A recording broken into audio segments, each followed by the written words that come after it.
어둠이 떠날 때까지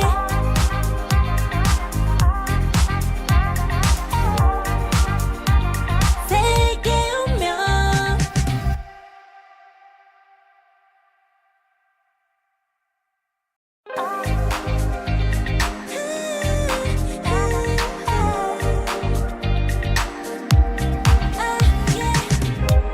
한껏 더 높이 날아올라 내 누워진 방바늘을 가로질러 Oh yeah, oh yeah. 필요할 때 내가 널 지켜줄게 간절히 바라면 이루어지는 마법인 거야 분명한 소리 들려 여기서 저기서 날 찾으면 달빛이 날 비춰와 시작해야 let's go 어둡고 흘러는 우주 따뜻한 눈으로 감싸는 순간 신비롭게 녹아내릴 거야 좀 더 기다려 I'll be there 쓰러지지 말 끝까지 일어나야 해 어딜 가든지 극복해 힘은 너에게 있는 걸 소리 높여 노래를 불러 작은 걱정 따윈 던지고 최선을 다해 작품을 쳐봐 어둠이 떠날 때까지 아름다운 꿈을 밝혀봐 우리에게 달려서 그 세계 오면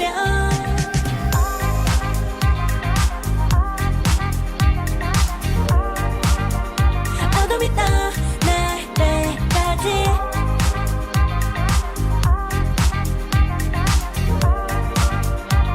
세게 오면 오랜 시간 간직해온 열망 까만 밤의 빛처럼 빛나 네 눈앞에 바로 어떤 나라 탑을 딱 봐도 superstar 딱 보면 모르나 널 지킬 나란 걸 더 지켜볼수록 점점 빠져들어 카리스마 넘쳐 흘러 oh yeah 분명한 소리 들려 여기서 저기서 날 찾으면 달빛이 날 비춰와 시작이야 let's go 어둡고 흘러는 우주 따뜻한 눈으로 감싸는 순간 신비롭게 녹아내릴 거야 좀 더 기다려 I'll be there 쓰러지지 말 끝까지 일어나야 해 어딜 가든지 극복해 힘은 너에게 있는 걸 소리 높여 노래를 불러 작은 걱정 따윈 던지고 최선을 다해 작품을 쳐봐 어둠이 떠날 때까지 아름다운 꿈을 밝혀봐 우리에게 달려서 그 세계 오면 눈이 부신 모든 순간들 지켜내야 해 내게 주어진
Across all time I see you turning the tides. And do you see now our time, our turn? We can still fight like the wind and fire. And wonder no more that now is the only time your heart is mine. Light has fallen, darkness grows, and yes, we fight for our destiny and fate. New days smiling for the past and future. Break those chains, lead the way, fight with me. And when you wake up, open your eyes, raising up your fists and smashing through time walls. Before the rift splinters again, we are rebels till the end. Rise up, open your mind, hold on to your powers, no one can stop us. We are rivals again until the end of time.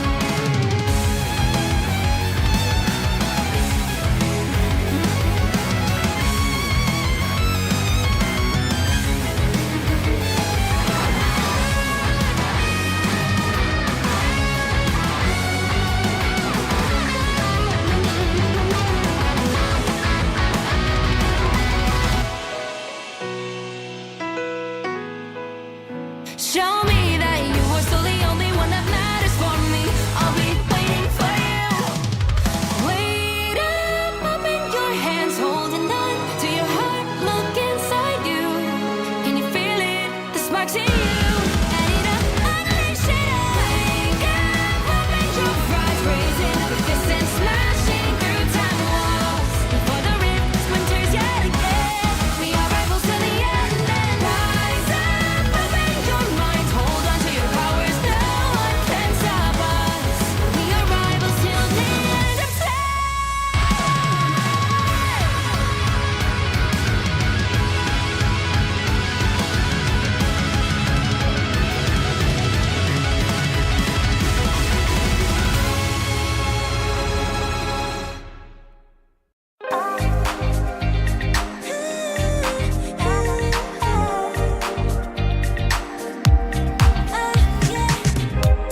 한껏 높이 날아올라 눈누워진 밤하늘을 가로질러. Oh yeah, oh yeah. 필요할 때 내가 널 지켜줄게. 간절히 바라면 이루어지는 마법인 거야. 분명한 소리 들려. 여기서 저기서 날 찾으면 달빛이 날 비춰와. 시작해야 let's go. 어둡고 흘러는 우주 따뜻한 눈으로 감싸나. 순간 신비롭게 녹아내릴 거야. 좀 더 기다려. I'll be there. 쓰러지지 마, 끝까지 일어나야 해. 어딜 가든지 극복해. 힘은 너에게 있는 걸. 소리 높여 노래를 불러. 작은 걱정 따윈 던지고 최선을 다해 결정을 쳐봐. 어둠이 떠 날 때까지 아름다운 꿈을 밝혀봐. 우리에게 달려서 그 세계 오면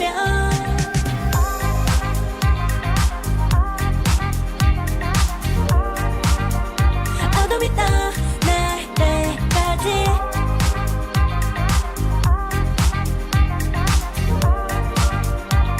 세계 오면 오랜 시간 간직해온 열망 까만 밤의 빛처럼 빛나. 네 눈앞에 바로 왔던 나나. 탑을 딱 봐도 superstar. 딱 보면 모두 널 지킬 나란 걸 더 지켜볼수록 점점 빠져들어 카리스마 넘쳐 흘러. Oh yeah. 분명한 소리 들려. 여기서 저기서 날 찾으면 달빛이 날 비춰와. 시작이야 let's go. 어둡고 흘러는 우주 따뜻한 눈으로 감싸나. 순간 신비롭게 녹아내릴 거야. 좀 더 기다려. I'll be there. 쓰러지지 마, 끝까지 일어나야 해. 어딜 가든지 극복해. 힘은 너에게 있는 걸. 소리 높여 노래를 불러. 작은 걱정 따윈 던지고 최선을 다해 결정을 쳐봐. 어둠이 떠 날 때까지 아름다운 꿈을 밝혀봐. 우리에게 달려서 그 세계 오면 눈이 부신 모든 순간들 지켜내야 해. 내가 좋아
내가 널 지켜줄게.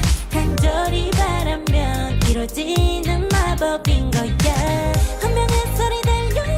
여기서 저기서 날 찾으면 햇빛이 날 비춰와. 시작해야 let's go. 어둡고 흘러는 우주 따뜻한 눈으로 감싸나. 순간 신비롭게 녹아내릴 거야. 좀 더 기다려. I'll be there. 쓰러지지 마. 끝까지 일어나야 해. 어딜 가든지 극복해. 힘은 너에게 있는 걸. 소리 높여 노래를 불러. 작은 걱정 따윈 던지고 최선을 다해 작품을 쳐봐. 어둠이 떠 날때까지 아름다운 꿈을 밝혀봐. 우리에게 달려서 그 세계 운명.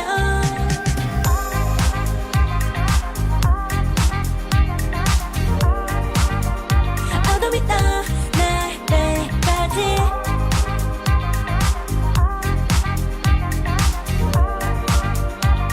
세계 운명.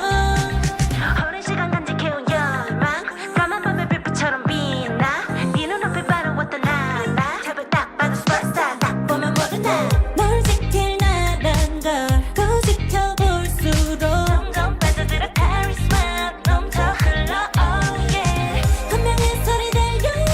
여기서 저기서 날 찾으면 햇빛이 날 비춰와. 시작이야 let's go. 어둡고 흘러는 우주 따뜻한 눈으로 감싸나. 순간 신비롭게 녹아내릴 거야. 좀 더 기다려. I'll be there. 쓰러지지 마. 끝까지 일어나야 해. 어딜 가든지 극복해. 힘은 너에게 있는 걸. 소리 높여 노래를 불러. 작은 걱정 따윈 던지고 최선을 다해 작품을 쳐봐.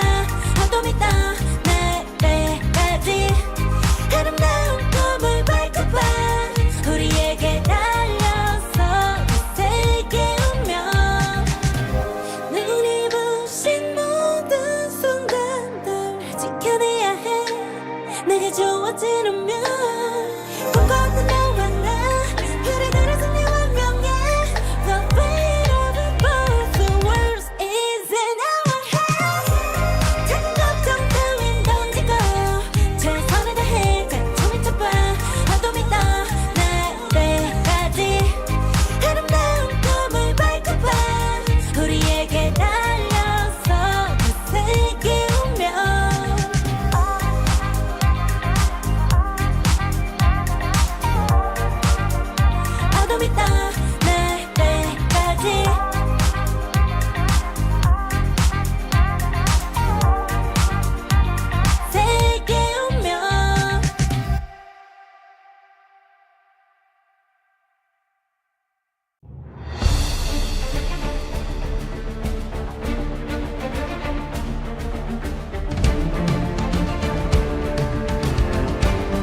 Heroes, villains, and rivals, it's time to once again ignite the battle. We are back for yet another day of Marvel Rivals Ignite. Day 3 here in EMEA. I am, like day, joined by the wonderful Moxie.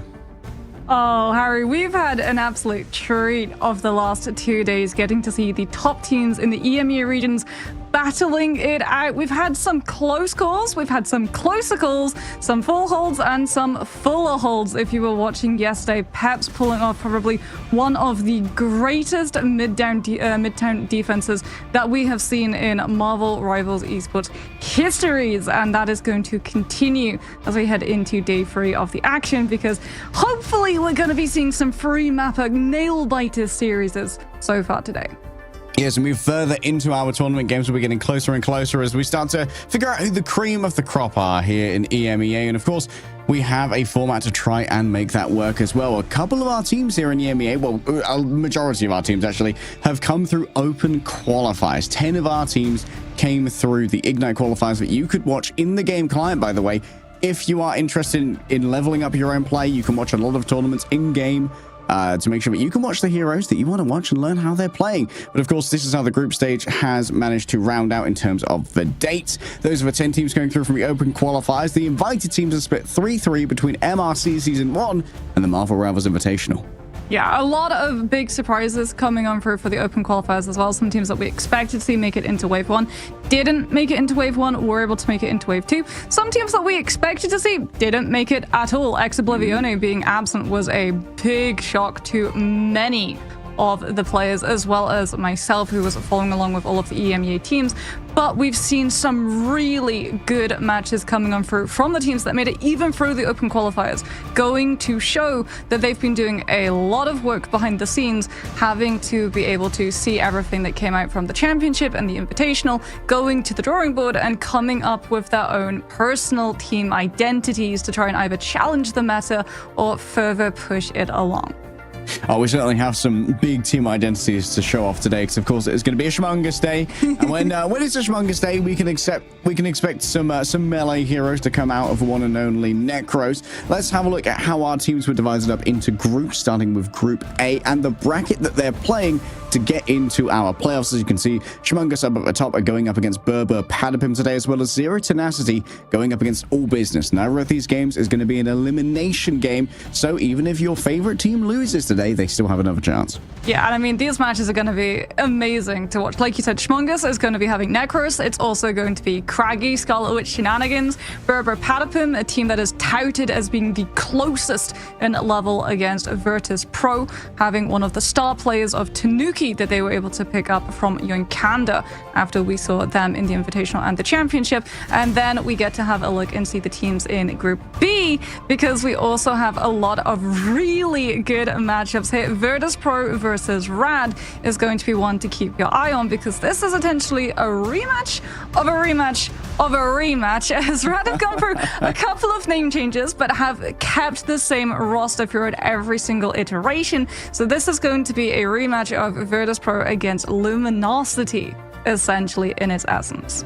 Yeah, the Rad roster and VP have been these titanic rivals essentially since modern Marvel Rivals Esports, after MRC Season 0 and we got into Season 1 and the Marvel Rivals Invitational. That's when Team 1 really stepped into their own and started becoming their own roster. Virtus Pro, they previously competed under the name Team Cats, and they've yet to lose, really. It's been absolutely dominant thus far from Virtus Pro. They're currently 24-0 in regular season matches, so someone's going to beat them eventually, sure. But is it going to be in a incredibly impactful match, or is it going to be like, oh, there's a lower bracket for VP to come through, and are they more dangerous when they're angry? Yeah, I mean, Virtus Pro definitely more dangerous when they're angry, especially if a scrim bugs or anything to go off of.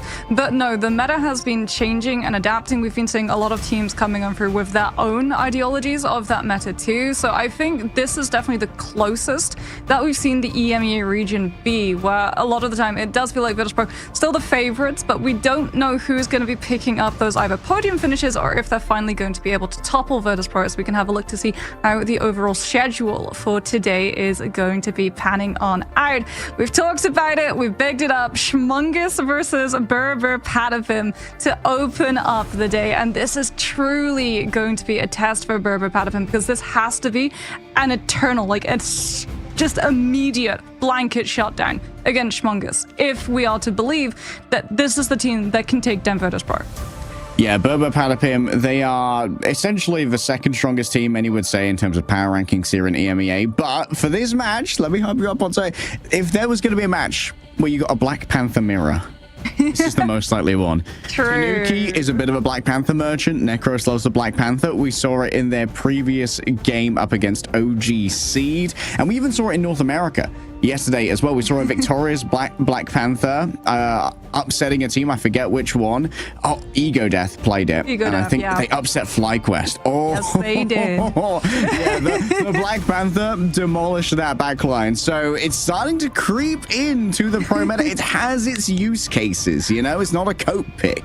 It's coming out as a truly viable choice. And both of these teams have noted experience and predilections towards that explosive melee hero. Yeah, but Schmungus get away with it for one particular reason, and that's that if Necros is on either the Black Panther or the Spider-Man, he has really high mobility, so he can go between the health packs across the map, and it allows Schmungus to put all of their resources into that other duelist, Craggy, who's on the Scarlet Witch and gets literally every single resource known to man. I'm talking Doctor Strange Shield, Emma Aegis, and the Guardian Shield coming on out from the Invis Woman, all being stacked on top of him every single time he wants to go for that Reality Erasure ultimate. And in the meantime, you've got Berber Patapim, who have Tanuki, and Tanuki gets every single resource himself. Even when they're running the Starlord and the Psylocke at the same time, Tanuki is the one who gets the aura so that he can go in and play as aggressive as possible, because Berber Patapim understand what an amazing duelist player Tanuki is, and they want to put the resources in to make sure that he can find the impact he should be.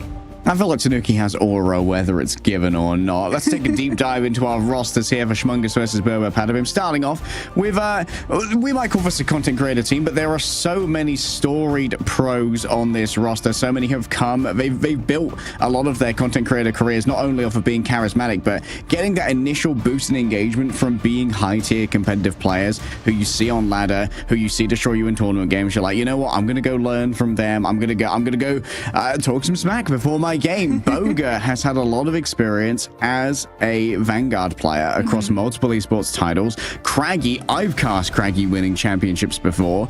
And like we have Desley as a newer addition to this roster has been such an important backbone as well. It feels like Desley can play any of the strategists that are asked of them, and always manages to deliver on a very consistent backline experience that doesn't make mistakes.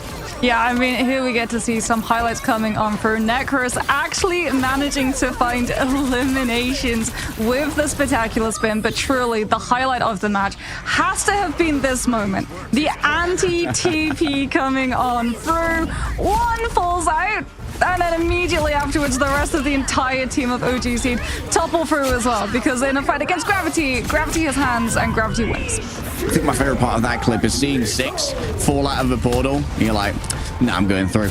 Wouldn't happen to me. I'd win. I'm built different. Maybe at that point they just had a little bit of a reset after the portal. You know, like, okay, this one's chalk, this one's cooked, lads. We'll just call it there. Berber Patapim on the other side. This is the team that has played Virtus Pro the closest, which I mean, it sounds like cope to the uninitiated, but that's like saying this person took Mike Tyson in his prime to like the last round, you know? Berber Patapim are such an explosive roster. They previously have had some great experiences as both some of them were on Fnatic, I believe, and some were on OG. A lot of this roster was on OG, coming second in the Marvel Rivals Invitational. They added Polly and Pokey, who have been such an important addition. Yeah, Polly and Pokey being able to time the Captain America and Psylocke dash lambs coming on through, but Tanuki is going to be the highlight of choice coming on through, Galactic Legend. And as we talked about, he's getting all of the resources. Look at the amount of healing that his team gives him, as we're going to be watching Pokey now on the Psylocke. He's being able to take down Isidore before it's back to Tanuki with the Supernova, just entirely shutting down any opportunity that 0% has. And he can even flex over to things like the Namor, utilizing that Horn of Proteus alongside the damage boost coming on through from Alex's Fate of Both Worlds to have the one-shot potential and take down things like the Cloak and Dagger, play even through the healing that the Eternal Bond provides. Yeah, we saw that supernova coming out from Tanuki, as you mentioned, and it illustrates that rumors about the death of Human Torch were highly exaggerated after his patch notes. We have been seeing plenty of Human Torch in pro play. If anything, we're seeing more Human Torch now because he's not perma-banned. Previously, he was so busted, you never got to see Human Torch. He was always the first ban. We weren't letting that thing go through. But now, not so much of a priority ban. So for specialists like Naga, like Tanuki, or even like Tuzi over on All Business, who love to pull out that aerial hero with the huge damage output, can kind of finagle him into a composition, make him work. Yeah, I mean, anything that has the potential to burst through strategist ultimates is going to be immensely strong. And as we're seeing Supernova being able to just entirely flatten out any momentum picked up from Invis Boundary, or when you pair it up with a Groot Strangling Prison so that they're all stacked one on top of the other, and they eat the damage of every single one of those fire tornadoes, no strategist ultimate is going to be able to keep you alive through that. And like you said, there are other duelists, other heroes, strategists and vanguards who need to be taken out of the mix first. So Torch is given a little bit more of a free pass to be able to sneak through that advanced pick and ban rate, and especially since Luna and Loki are the strategists of choice that get taken off of the blade, Invis Woman being left up for grabs also further strengthens the Torch pick. Yeah, you're exactly right, Mox. In our advanced pick and ban, which we will be able to take you guys through in just a second, it's a little bit different from what you're seeing in your comp games. It's a little bit different from what you've seen in MRC previously. A lot of prevalence is placed on banning meta vanguards like Magneto, like Emma Frost, getting rid of meta strategists like Loki and like Luna, who have such high output, and there's just such a wide pool of duelists that we rarely see the investment of bans towards that larger pool, because it just doesn't have as much of an impact. Yeah, and I mean, we do tend to see, like you said, the vanguards go immediately. Virtus Pro's strategy, Rad follow this as well, is taking the Magneto out of the mix entirely and then saving the Emma, as it's going to be Berber Patapim actually choosing to begin on the attacker's side. So it's going to be insta-bans for both teams, Magneto and Emma removed. However, Berber Patapim are now going to be able to secure the hero that is going to be safe from Schmungus, barring them out of it, and they decide not for the Emma, but for the Magneto, because Schmungus went for the Emma first. Likely means that Schmungus probably going to ban Loki or Luna here, and then secure the Emma for themselves.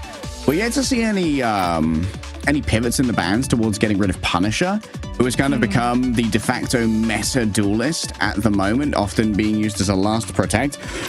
Oh, wait, prioritization for Andrew here. Trying to make sure that Andrew's Venom is available, given that he isn't a Venom enthusiast. Yes, and I mean, that's going to further strengthen Necros as well on the Spider-Man, as Berber Patapim on that attacker side now can transition into 3 back-to-back bans. So now they're going to start shaving down the strategist lineup. Luna is the first to go, then the Loki is going to follow suit, and now they have 1 more ban, but before they can utilize it, Schmungus have the opportunity of protecting, and they're going to save the Wolverine, which means that Berber Patapim can now target another strategist if they so choose. Yeah, if you haven't watched the advanced ban system for tournaments before, the bans are only for the opposing side. So you're trying to craft or remove options from the enemy to play against you, whereas the enemy is doing the same to make sure that you can't play the heroes that they do not want to see. A very strategist-heavy ban pool here for the side of Berber Patapim. We're going to make sure that Schmungus have very few options. Likely going to have to rely on the Invis, maybe even something like a Rocket with 3 of these strategists gone. You could pivot into something like a triple res with an Adam and a Mantis. The protection here, though, of the Captain America is going to make sure whatever's in that back line is going to be very heavily harried.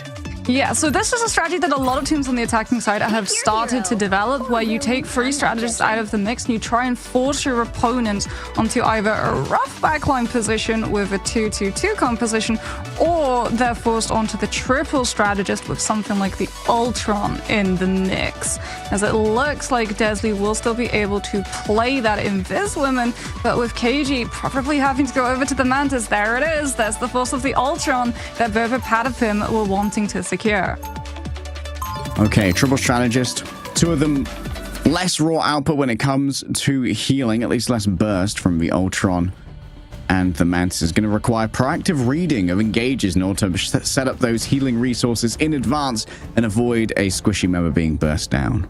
Yeah, this is actually really smart from Berber Patapim because by denying the backline strategists that everyone on the side of Shmungus wanted, they've been able to take away the resources that could potentially be put towards Scarlet Witch pick. So it's not going to be the Doctor Strange, it's not going to be the Scarlet Witch. They don't have the means, the tools of being able to keep that hero alive. And so it is going to have to be that triple strategist composition. I mean, Ultron does build Rate of Ultron really, really quickly off of the burst damage potential that is available, but it's not on the same level of some of these other strategist ultimates in terms of survivability or even pressure that it puts out onto the opposing team. And with Berber Patapim being able to secure both the Psylocke and the Captain America, they have a lot of dive potential to just continue bothering this back line. Oh yeah, Pokey and Polly, this duo that was picked up for the former OG roster to really strengthen their core. They are going to be absolutely marauding in the backline as we head out here onto our first matchup of Krakoa here on the carousel. Already forcing out the diamond form of Emma Frost is going to make her a little bit less threatening. Necros needs to find a health pack, and indeed we'll be able to dodge away onto that. Pokey's going to be able to play the margins here and make sure that Necros is continually zoned away from this. It looks like Shmungus do have a little bit of capture on the point, but Berber Patapim quickly taking all of that space away once again. Yeah, Tanuki on the off angle, keeping up the pressure onto the back line, sends them right into the Psylocke. Pokey's able to take out the Spider-Man. Craggy, though, does trade it back with a pick onto the Captain America, and now lacking one of those dive engagement options. Berber Patapim is going to be stuck for options in terms of engagement. Yeah, still no first capture here on the mission area. Nice tracking coming through from Andrew. Gets two with the help of Bogu, finds the final hit. And guess what? Craggy's already got themselves an ultimate, lays down the Rage of Ultron, and picks up the point. Yeah, that Rage of Ultron just builds immensely fast, even in comparison to something like Alex's Eternal Bond. But then again, Berber Patapim's players are playing pretty split, which is going to be impacting the amount of healing that that cloak is able to output with that AoE on the Light Force daggers. As we can see that Shmungus, with that first control, can now start utilizing the mobility of some of these heroes, both the Spider-Man and the Venom, to bounce the point between themselves, as opposed to Berber Patapim, who are going to have to look for an aggressive opening. Yeah, that do-si-do of contesting could be everything. Big pressure there onto Polly, but Necros has a far smaller health pool to try and play with. A single mistake and it can be punished, and of course you can be dragged in as you try and disengage as well. Ken with those force physics could have been responsible for that, but easy tracking onto Andrew. It's a big hitbox and it's a smaller health pool that's reduced to 0 as Berber Patapim quickly execute on a retake. 42% of the point picked up for Shmungus, but Berber Patapim have a lot of ultimates on the board to be able to stall out this next fight. And with the Captain America, they do have pretty much eternal stall, as Shmungus are missing significant burst damage potential. Craggy on that Ultron is going to be able to help out in that option, but without him, the Spider-Man is not going to be doing enough to burst through the health pools of Berber Patapim's line. Yeah, really needs that help growing in on to the Psylocke. Great usage of the invisible boundary there. Trying to get rid of Pokey before we can get back into the invisible boundary and receive that healing. But everyone just dives on in and finds himself sustained. On the other side, Desley not so lucky. Galactic Legend takes to the air. And while Boga tries to control Tanuki in the air, look at that. The Guardian Shield allowed Tanuki to hang around for long enough to find Necros. Evil Body was evasive. The easy tracking of the element guns quickly tore through Spider flesh and kept Berber Patapim in control. Yeah, and he's able to peel for his backline too. Andrew is denied getting a hit onto that backline, and he does have Feast of the Abyss, but without the Luna, without that damage boost, it's going to be up to the Mantis's inspiration coming through from KG for that 12% damage push to try and have the pick potential on this Venom ultimate. It's even getting that Ultron drone. They want to try and make sure that this Venom is that engagement option. For Patapim is going to be able to scout out where the Venom is coming from and force a lot of that health down already low before the engagement can even come on through. Oh, watch that blue aura. Came up trump there. The cellular corrosion taking care of Ken in the end. Remember, it slows as well when it is attached. Also going to be an investment here of the invisible boundary. It's all in from Shmungus. It's win now or don't win at all. And Tanuki's still hanging around with the fate of both, with the Blaster Barrage to try and make things happen. Pokey on the other side, though, of a Sonic Crossbow. It's doing so much in the back line. It's been torn apart, and Boga does not have the time to try and make this work. In overtime, Craggy's going to emergency TP back. Does have a health pool to try and work with here, as well as multiple life spores coming through from the Mantis to try and sustain them. A quick dip out elsewhere, and the body blocks have arrived from Berber Patapim. It's clean on the defense. Yeah, wonderful Terror Cape as well, coming on through from Berber Patapim, connecting onto him as the second that the Strange Shield drops. instantly getting that weakness, getting that 28% damage amplification onto him from all sources of damage. The Strange Falls very, very quickly doesn't have the stall potential to let one of Schmungus's other members pile through that portal on after him. And that means that they're not going to have the portal for the access of the first fight.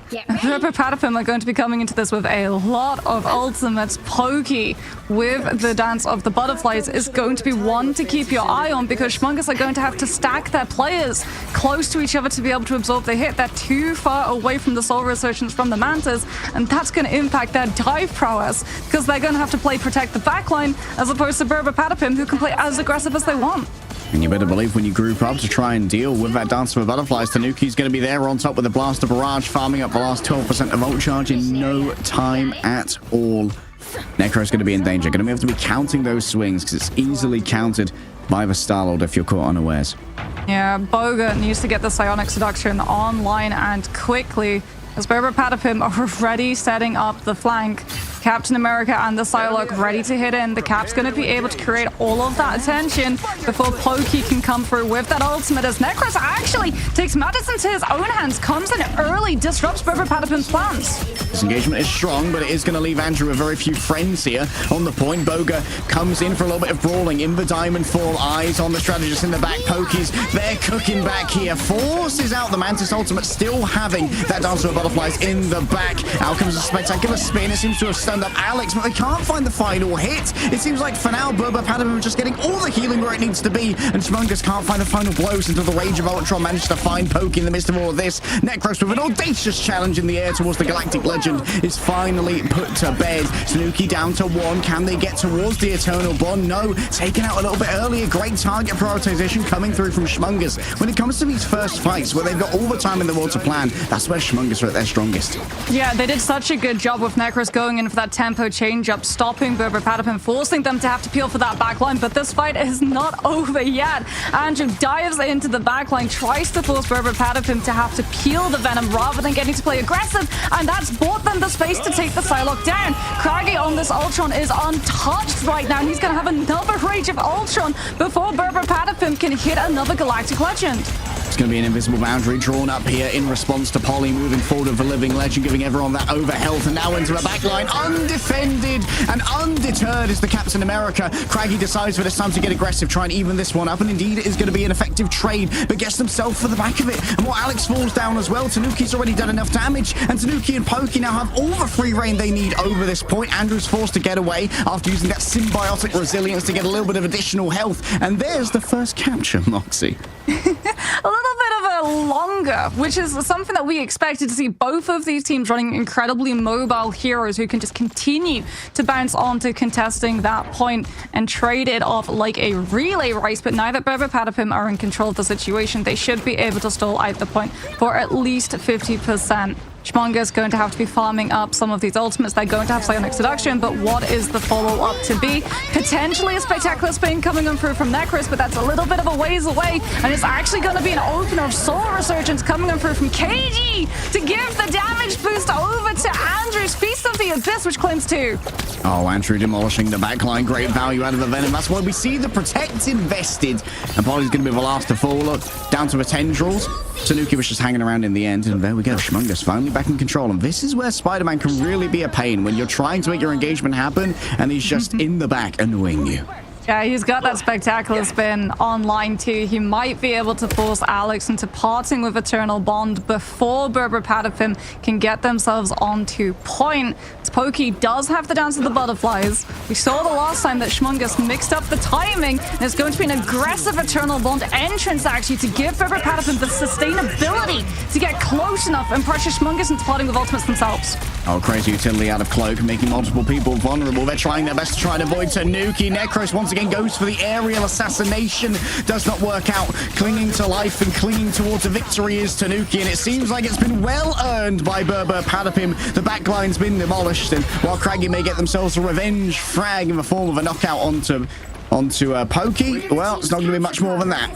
Yeah, there's that adaptation coming on through. Berber Patapim knew that there was a potential for Necros to go in and use an ultimate before Patapim could make their move, and so they decided to send their backline with their front line with the Eternal Bond so that the Spider-Man could not dive in and force a peel because everyone was already peeling for each other. Necros is still going to have the spectacular spin, but getting to use it in a retake situation is a lot harder said than done, as now it's going to have to be, yeah, there's the web spin trying to connect, gets close enough to the strategist. Out comes the freedom charge though from Polly, and no one goes down. Yeah, Living Legend there used as just a defensive ultimate, making sure that the damage could not be delivered to a breakpoint. Polly just annoying Andrew as he tries to move in onto a backline. Feast of the Abyss, no frags this time, and once again the Meteor Rain will land down upon a squishy, but it's stalled out by a tree. Great play there by KG, hiding amongst the forest to make sure they're not found in the trees. Invisible boundary put up on the point, and while they are isolated, Boga can't go that deep to try and pick up the frag. It would just be too risky to try and make happen. The Rage of Ultron is declared, and the damage is starting to pour on forth. Finally finding those final hits. It's a 3K for Craggy. I'll call him Craggy. Lovely use of the Ultron just to package everyone from Berber Patapim into a small enclosed space and finally push them off of that point. We're headed to final fight territory. Enza swaps over to the Strange. They are going to have the Eternal Bond coming on through from Alex. That's CC immunity, so you don't have to worry about getting silenced by Boga's psionic seduction. You might have to worry about your players walking outside of it, though. Oh, Boga already down, just solo focused by the Dance of the Butterflies. It was the Tango that they were unprepared for. Vulnerable as Craggy taking additional damage, but Poke's got more than enough in the back pocket. Andrew denied the disengage via the Force physics, and it's going to come down to one last fight for Schmungus to survive Krakoa. It's Galactic Legend. Galactic Legend versus Feast of the Abyss. If Andrew gets the damage boost coming on through from KG, they are going to have pick potential. Berber Patapim are going to have to make sure that they're playing so spread apart so that the Venom doesn't get multiple players all at once. All right, Boga looking to try and open this one up. Prime Boga, the Strange Messiah themselves, onto their preferred hero. Andrew stepping up here, able to easily access that backline with the diving strike. There it is. That's going to be the cellular corrosion applied. The Feast of the Abyss as well. Ken and Alex find themselves utterly dismembered. The knockouts from Andrew come thick and fast, and Schmungus are almost back in control. There's not going to be any chance to try and turn this one around. Aerial combat from the Strange touching might well be out of the question for Berber Patapim as Pokey goes down too. Craggy floats above it all, feeling imperious and magnanimous as they rain down damage and healing, and Schmungus tie us up on Krakoa. We did say that this would be a close series potentially, and it is indeed as we go all the way to the third point of Cradle. This Venom's Feast of the Abysses have been absolutely lethal at the moment. Berber Patapim having both of their two strategists in the same place, trying to play peel for each other. And I mean, granted, you do have things like that Invis Woman, right, where you can use the Force Physics, knock the Venom back, but Andrew's doing such a good job of counting the cooldowns before he commits in to using that ultimate so that he can't get pushed away from where he wants that source of damage to be applied. Berber Patapim will be able to open up with Galactic Legend as well as Dance of the Butterflies, but Desley is going to have the invisible boundary, which may well set the boundary against Berber Patapim's forces. I feel we need Necros with a spectacular spin here. Well, previously we've seen Polly use the Living Legend to keep that one at bay, giving the overhealth, making sure those breakpoints for frags are not found and that Necros can't find the knockouts off the back of it. Maybe with a little bit more prep coming through from Andrew, you'll be able to find those on some weaker targets. For now, Necros, we're just going to follow him around as he makes his reconnaissance rounds. Look at the rollout, or I guess the swing out, coming on from the Spider-Man. Necros trying to get the information read. Where's the spectacular spin going to be landed? Out comes the Living Legend early, and it was a bait! But Alex still finds the first pick onto the Spider-Man. The bait and the switch is pressed into Spider-Man, that much is for certain. Grabbed up by Boga, Polly likely to be kicked into Cerebro itself in the middle, but easy survivability here, and Tanuki wants to try and finish this first fight off quickly using the Galactic Legend. Going up against the Soul Resurgence is a bunch of healing, but the focus fire is simply to it. Necros got 3. Hold up, this might not be over just yet. Necros trying to make it work. Pokey there managed to find this one. Tanuki falling low. Boga out here likely has full charge already, but is going to go up against Polly. away, swapping out maybe for diamond form. There's only so little HP left, and the Aegis isn't in position to help them. Berber Patapim should get the first cap. Well, you say that, but Necros is back. And Pokey Brother has is arrived. forced into stealth. Necros just so much faster. Craggy as well on the aerial is going to be able to, with the Encephalo Beam, just force the Psylocke further away. And still, there is no team that's been able to cap. Invis Boundary gets invested on the side of Ken. Necros trying to grab everyone outside of it. But it looks like Shmungus are just going to have to wait. And off of the back of that Invis Boundary investment, Berber have been able to pick up first cap. Yeah, big investment from Ken, but it works out. It's going to start paying dividends as Berber Patapim start to accrue their own percentage here. Yeah, Enzo on this Magneto is going to be able to keep up the pressure onto Kraggy's Rage of Ultron. Shmungus, like we talked about, they do have a lot of mobility to get into Berber Patapim's backline, but what they don't have is anchor potential if the fight goes into a brawl stage on that point, which is why Berber Patapim invested a Strategist Ultimate to be able to pick it on up, as Tanuki actually swaps over to the Torch off of that Star-Lord to keep up the pressure on the Venom. Rage of Ultron comes on out, trying to keep everyone healed up through the Dance of the Butterflies, and trades have come through for both sides. Yeah, Pokey punished on the disengage, but look at that. The vulnerability coming through from a cloak. This could be a triple mind control if only Boga can find the angle. Tanuki manages to dodge away, and Alex exactly the same. The metallic bulwark from Enzo onto themselves is enough to keep it defended. But now you've got to deal with Shmungus on the point with a diamond form Emma Frost, and boy is she scary. The invisible boundary dragged on up here by Desley, keeping the rest of the team sustained. Tanuki just plays from on top, trying to get all of the information for their team, but all they can do is watch most of their fellows fall on down. A sleep came on through. I believe that was reflected, actually, coming through from Polly. A little bit nasty with it, it's admittedly. Okay, Cap finally goes the way of Shmungus' side. It did cost them 2 ultimates in that fight. Invis Boundary is going to be gone, and Pokey just immediately out of respawn takes down Necros on the Spider-Man. Berber are going to just commit. Full send through the portal, going quickly with a supernova when there's no strategist ultimate except the Mantises on the other side, and the Mantises' heal is just so slow that Berber still think that they can win through. Soul Resurgence good to go, and Alex falling early could spell doom for this one. Still, the Freedom Charge going to be invested here by Polly onto the back line. They want to find the backs of this. Necros with a spectacular spin. Seems like everyone's been able to be taken away, and Boga's focused down by the Dance of the Butterflies. A Dance Macabre, a sub-prime Boga in this case, and Berber Patapim managed to turn it around as Boga's already swapping over to the Doctor Strange. Yeah, he's getting ready to try and find one of those portal plays. They have to make sure, though. Oh, no, he thought about it. And they've decided that they can afford to give a little bit more point percentage. They want to have it in case it goes to an overtime stall-out fight. As Necros gets taken down early, is not going to be there to be able to open up this fight. Ken holds on to that Invis Boundary too. It's going to be up to Craggy with the Rage of Ultron to try and force it. That put some pep in my step. A big play from Necros could be everything. Damage boosted. Andrew's done the groundwork. An uppercut here is going to force out the invisible boundary. That's going to be a lot of sustainability that's missing later on in the fight. Tanuki manages to drag themselves inside that boundary. An attempt to escape doesn't work out as fire clusters from Tanuki scorch the uniform of Spider-Man, and Desley can't stand up to the tide of Berber Patapim, and they Berber cap the point surely. Teleport is about to come on through from Craggy, who's already swapped over to the Strange, but it's not going to be in time. Berber Patapim find the picks, find the tempo too, to deny the overtime contest, and will be able to win out over Shmungus on map number 1. But we're seeing a very close series between these two teams. This is a surprisingly close series. Like, I don't want to undersell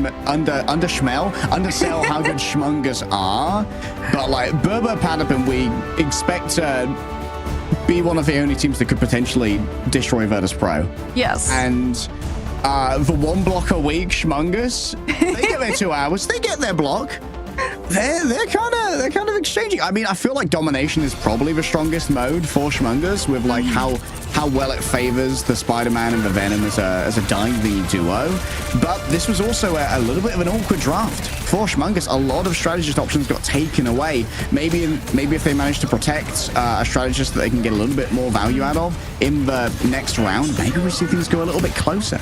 Yeah, the silver lining for the team that loses the first map is that they get to actually pick the side that they start on in the next one. So they could well pick attacker's side to deny Berber Patapim having the opportunity of taking 3 strategists in a row off of the board, while also being able to save the best for themselves.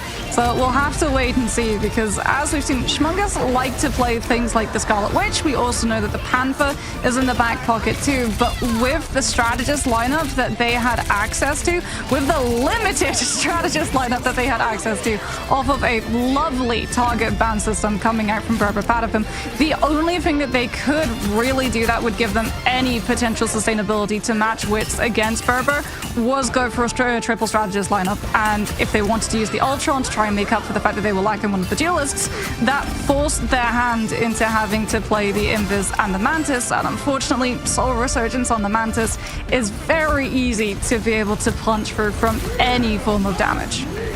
Yeah, to just go back on one of the points you made earlier about choosing side, of course, just depending on what side you are, that does change in our advanced ban system for the tournament.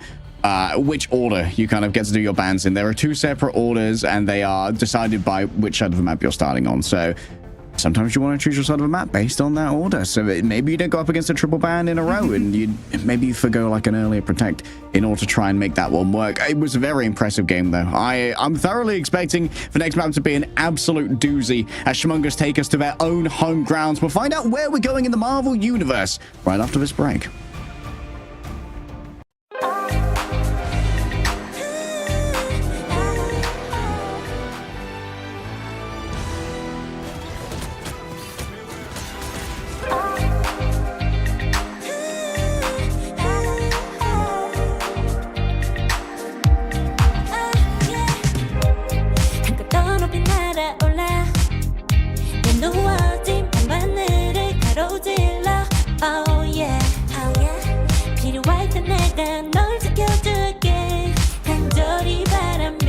이루어지는 마법인 거야.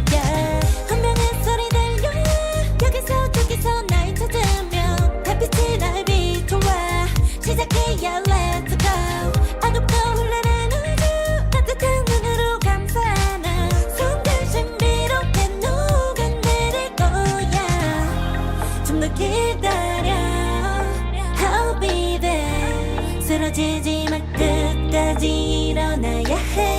어딜 가든지 극복해. 힘은 너에게 있는 걸. 소리 높여 노래를 불러. 작은 걱정 따윈 던지고 최선을 다해 잘 쳐봐. 어둠이 떠 날 때까지 아름다운 꿈을 밝혀봐. 우리에게 달려서 그 세계 운명.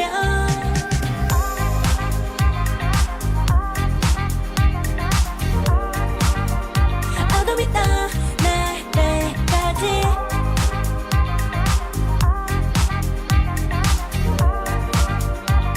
세계 운명. 오랜 시간 간직해온 열망 까만 밤의 빛처럼 빛나. 네 눈앞에 바로 왔던 나라. 탑을 딱 봐도 superstar 딱 보면 모두 널 지킬 나란 걸 더 지켜볼수록 점점 빠져들어 카리스마 넘쳐 흘러 oh yeah. 운명의 소리 들려 여기서 저기서 날 찾으면 달빛이 날 비춰와. 시작해야 let's go.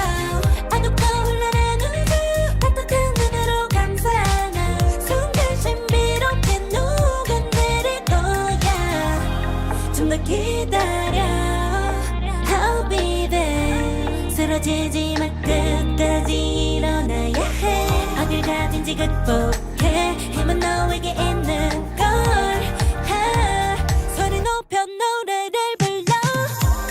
작은 걱정 따윈 던지고 최선을 다해 잘 쳐봐. 어둠이 떠 날 때까지 아름다운 꿈을 밝혀봐. 우리에게 달려서 그 세계 운명. 눈이 부신 모든 순간들 지켜내.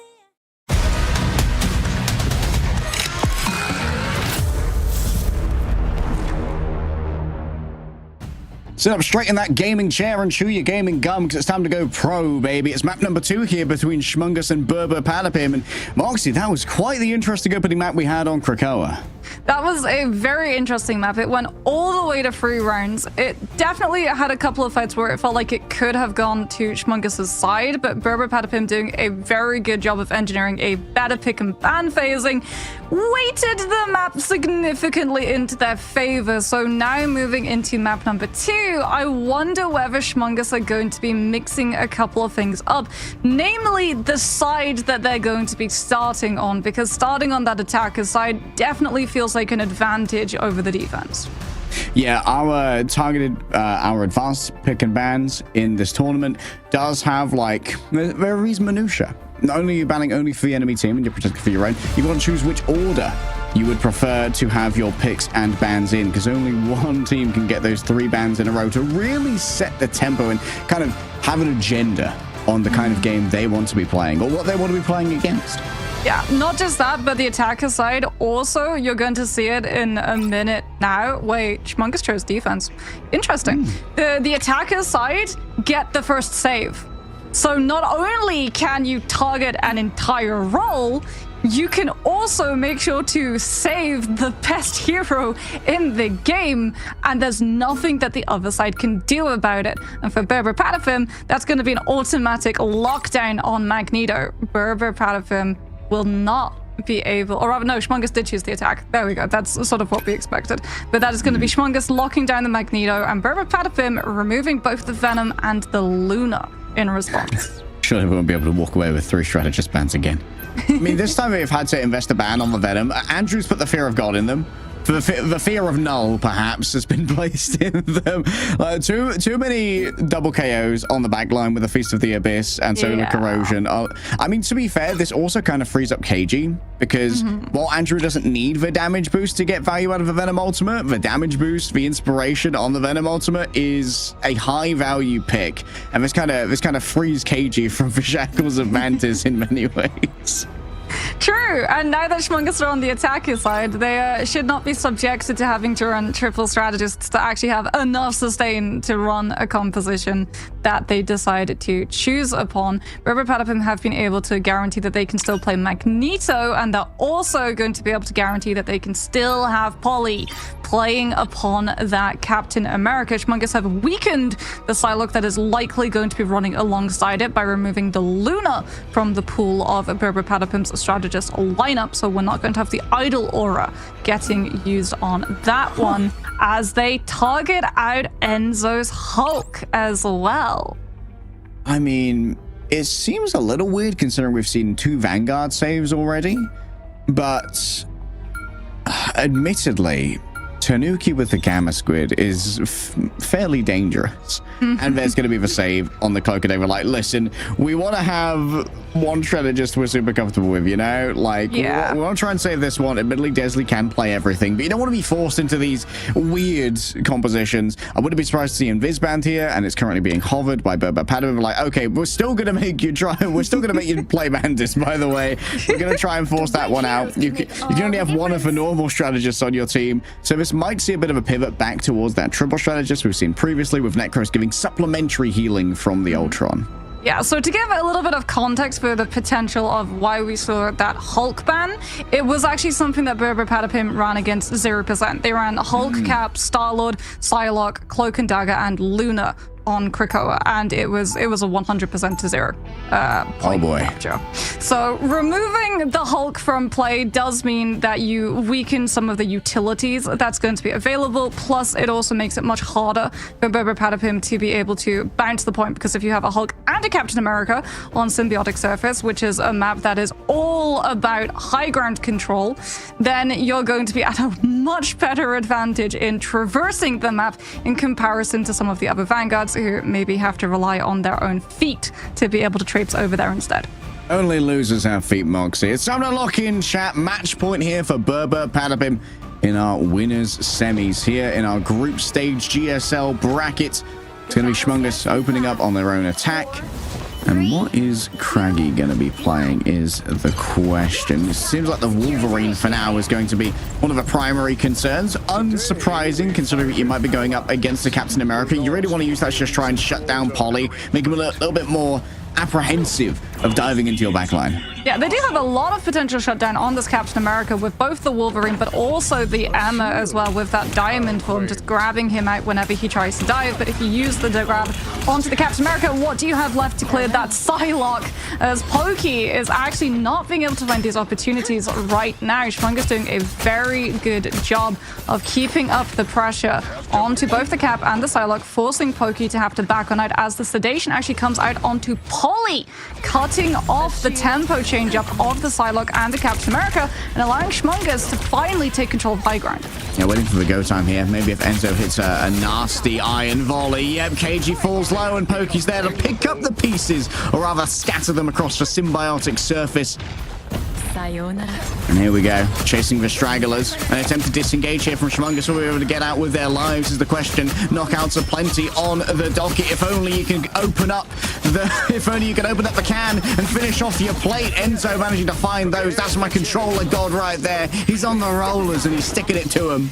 Yeah, I mean, Tanuki at the moment is just uncontested. Schmungus are doing so much trying to deal with the Captain America and the Psylocke in their backline, trying to stop the dive commitment from coming on through, and also contest Enzo and this Magneto on that frontline core holding down the point. That this Torch is getting a free pass entirely, and Tanuki's already got a supernova. His health bar is barely dropping below the 250 full intently. It's just Necros who's shooting him down as Craggy actually swaps from the Wolverine onto the Winter Soldier to have the bionic hook to try and play havoc against the dive. Yeah, deprioritizing Vanguards here. Oh, was that a Metallic Bulwark onto Necros to save them from the Meteor M? It might well have just missed in this case, but Craggy either way assassinated in the back by Pokey, finding a knockout, and a second as well onto Desley. Pokey's feasting right now, showing exactly why they were the pickup for this squad to try and make them into a potential world beater. And Tanuki saying, hey, don't you dare forget about me. I'm the blessed child of OG, baby. And rolls away with a frag of their own. Yeah, Eternal Bond. You can play as aggressively as you want in the middle of your Cloak and Dagger ultimate. It does mean, though, that Schmungus are going to be able to have a Kraken impact, and they only have to deal with the Invis boundary coming on through from Ken's hands.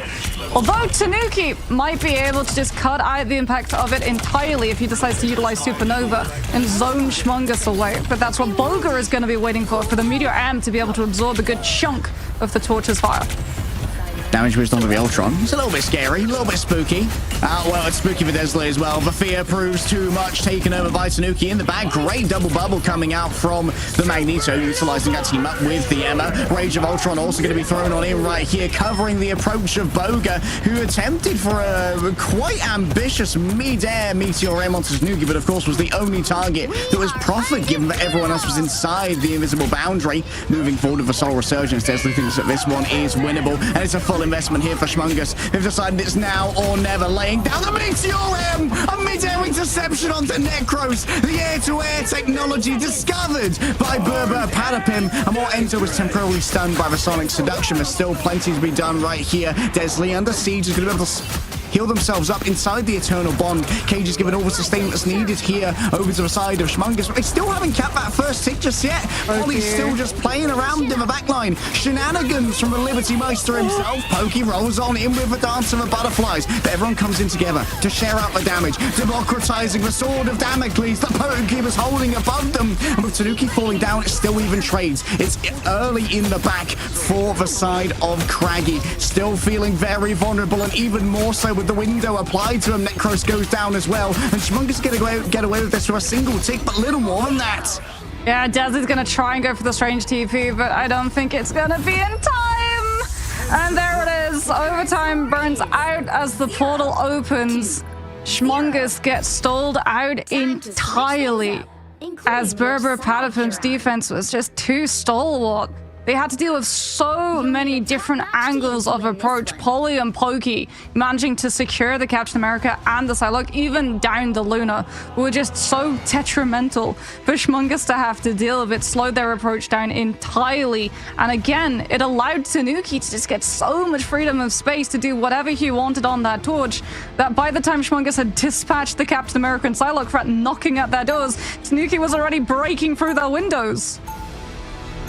We had a chat to Enzo on, not Monday, on Thursday. On day one, we had a chat to Enzo about, listen, why did the 4-core coming through from what was OG pick up Pokey and Polly instead of playing with who you were before? And Enzo was saying that they wanted to have some players on their roster who grinded as hard as they did, who lived and breathed this game. Polly and Pokey, they seem to have fit the bill, and all of that grinding at this point seems to be paying off. They are having an absolute masterclass of a game right here. Berber Patapim, this acquisition makes them a powerhouse. Yeah, I mean, what looked like a close matchup on Krakoa is looking entirely differently now, but Shmungus' composition is looking entirely different. This is what we were expecting. Kragi is going to be coming out onto that Scarlet Witch, Boga on the Doctor Strange, Andrew on that Magneto, so it is going to be full protect the Scarlet Witch squad. As you can see, he's even getting the imperative patch coming on through from Necros on this Ultron, but they've got one tick that they can afford to give, which means that Berber Patapim can either chip down the space that Shmungus have, or they can just go straight to point and force them to give up the high ground, whatever. W scout from Polly. No more battle recall beacon, no more second chances, at least for another 45 seconds yet. And so there's a timer that Berber Patapim are working on. They're slowly eroding their space. Look at them shepherding these strategists into the back line. Out comes a little bubble of healing to try and keep yourself within, but Andrew has to continually keep his feet planted upon the point and keep it contested. Kragi is just not getting the opportunity to build up the reality erasure. In fact, he's away from his two vanguards because of how split Shmungus are forced right now. They do find the first pick onto Ken, significantly weakening Berber Patapim's sustainability, and they manage to take down Tanuki, but not before Tanuki takes KG out of the equation. And Kragi down 2 means that no win condition being farmed up for Shmungus. What they have been able to farm, though, is a Rage of Ultron, but can Necros get the opportunity to use it? Imperative patch used, I believe. Necros just about escaping with the skin of their teeth, and still has the extermination protocol coming on through. They want Pokey so bad. Get rid of that carry. I've had enough of him in my back line. It's an emergency usage of the Meteor M, and there's a burnable Cosmic Yarn amplifier. The extra damage coming through from Andrew. This could prove ruinous towards that. Still impacts the box. No enemy hero is going to be suffering at the hands of that ultimate. There's percentage accruing in favor of Berber Patapim as Alex places them up. Here comes the reality erasure. They finally take Crag out in the midst of all of it. All of the pocketing in the world was not enough when you're facing up against the majestic forces of liberty levied by Polly. A living legend starts to roam the battlefield and give over additional health to all of these squishy backliners. Only 2 grabs here by Prime Boga. They managed to convert onto 1 off the back of it. It's still a huge investment coming through with the invisible boundary. Great sustain for the side of Berber Patapim, and Shmungus can't stand up against the pressure. And there it is, the capture coming through from Berber Patapim, and they're going to take the series. Yeah, it's just the harsh nature of reality when you have one tick that you can afford to give over to the attacking side. The defender's hand is forced.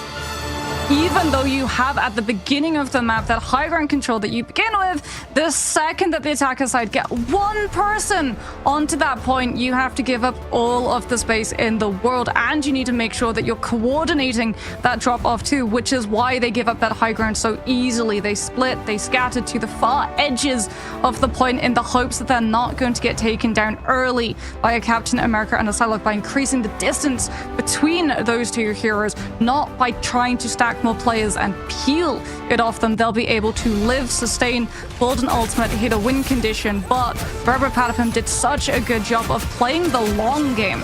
They take the space away. They know that Shmungus are going to have their backs quite literally against the wall, and it allows Tanuki to build up to that supernova, cutting the team away so that even when Kragi has the reality erasure, there's no peel coming through from his team. There's no opportunity for Boga or Andrew to throw themselves valiantly in front of that Scarlet Witch and utilize their shields to block the damage that could take Kragi down. Yeah, it's kind of been the Fedora's Glaze hour here for me, but I want to take a moment to point out how much Enzo did in that matchup, picking up the MVP, which is obviously the greatest reward you could possibly have. But also sitting on 64% accuracy while not being able to farm that vanguards that effectively, going up against a fairly nebulous composition. When it comes to the middle of these fights, Endo is not missing shots. We saw that mid-air Meteor M onto Necros as well. Like, bro's on the rollers. He's got the controller in hand. Bit of a beast, I'm not gonna lie. That was the result as well that we were, I think, expecting to see coming through from Berber Patapim, right? The just complete and utter dismantling of Shmungus. And I think they were coming into this day expecting to be running into that Scarlet Witch Strange composition because they looked far more comfortable dispatching that than the triple strategists that we saw on Krakoa. So we're seeing that Berber Patapim are able to split their time and deal and practice into not just meta compositions, but non-meta compositions too, which can be challenging for even the strongest of teams because of how little time you actually have. It takes a significant chunk of your time, your schedule, to have to practice into dealing with a non-meta composition, and you're going to be coming up against far less non-meta teams. So in terms of waiting your time out to value for it, it actually makes more logical sense that you would practice more for the meta compositions than the non-meta. That much is true. Still, for Shmungus and their non-meta compositions, it's not over. This was only the winner's bracket. The elimination bracket down below is where Shmungus will have their fate in their own hands. And they're not going to have to go up against Berber Patapim down there, which is a very dangerous proposition. And a very dangerous man from Clintar was the one and only Enzo. Let's get him in for another chat and show off everyone's favorite French food poster. How's it going, bud? Nice to see you again. I'm doing good, and you're like, yeah. It's me again. You might see other people soon. They are a little bit shy. You need to give them time, you know. But you'll see someone else than me soon. Well, thank you so much for joining us, Enzo. Can you give us a little bit of an idea, perhaps like when we saw this matchup, we were expecting it to be a very much dominant performance coming up through from Berber Patapim with all of the sort of rumors surrounding the team, the results that you guys have been finding, the fact that everyone is thinking you guys are going to be able to take Virtus Pro down or at least come the closest to it. And then Krakoa went the full 3 rounds. Was there a reason why that first map was so close in comparison to Symbiotic Surface, which was just an entire dismantling? Basically, we didn't want to humiliate them in front of 15k viewer. So we say, okay, we're gonna give you a point, we're gonna let you farm some clips so you're happy, and then we're gonna roll on you on the second map. Just, you know, yeah, the domination on this map, we will always give a point to like really friendly with that. And on the second one, we say, okay, let's show how we usually play, and then it went kind of fast. You're one of the most dangerous Vanguard players in EMEA, I think, and we saw that in particular on Symbiotic Surface with your Magneto. For the aspiring, you know, for the GM Magnetos out there who are looking to take it to the next level, do you have any tips for the Metallic Warlord on how to play him in these compositions? I think what you should do is that you take your controller, you plug that in, you move that stick, that one, with the aim assist, and you shoot. And that works really well. But yeah, no, outside of this, I think it's really important to look at your teammate with your bubbles. Basically, you have to use your bubbles every time to get charge for your right click, because every right click is a potential kill on a squishy target. But yeah, the main thing is turn around, pay attention to your teammate, look at them if they really need, and try to one-shot people with your right click. And in your opinion, as a Vanguard player, we see a lot of teams immediately banning out one of those Vanguards, either the Magneto or the EMEA, in terms of the advanced pick or ban phase. Where would you weight Magneto and EMEA? Do you think one of them is stronger than the other, or is it purely situational? I think people want to ban Mag because of the new meta, where there was a lot of Storm, there was a lot of Mag, Finisher. There was a lot of Iron Man in this type of character, basically. And that was like, Mag was a really counter into them, so they just permanently banned it. And Emma, even after the nerf, I think the character is still really good. So I can't really tell which one is the best. I guess it's situational, it's depending on what you wanna play. But I'll rather ban Mag. This character is kinda annoying. Yeah, it's really situational, you can't really tell. how's your team adapting to the new ban system, our advanced tournament ban system? Do you prefer attacking or defending first most of the time when it comes to, do you like having that first protect or like having 3 bans in a row later on? I think the new system is really good because it's really easy for the game in the way that you can't mirror the comp. If you're losing, because of the ban, most of the time you won't be able to just mirror the comp that you're losing to. So you have to find by yourself a composition that is good against what they have compared to before, which is just like literally mirroring over time.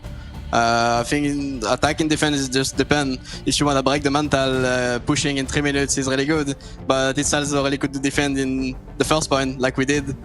So, you know, just depend on the map, depend on the strategy. Can't really tell, can't really leak anything, although it's really hard.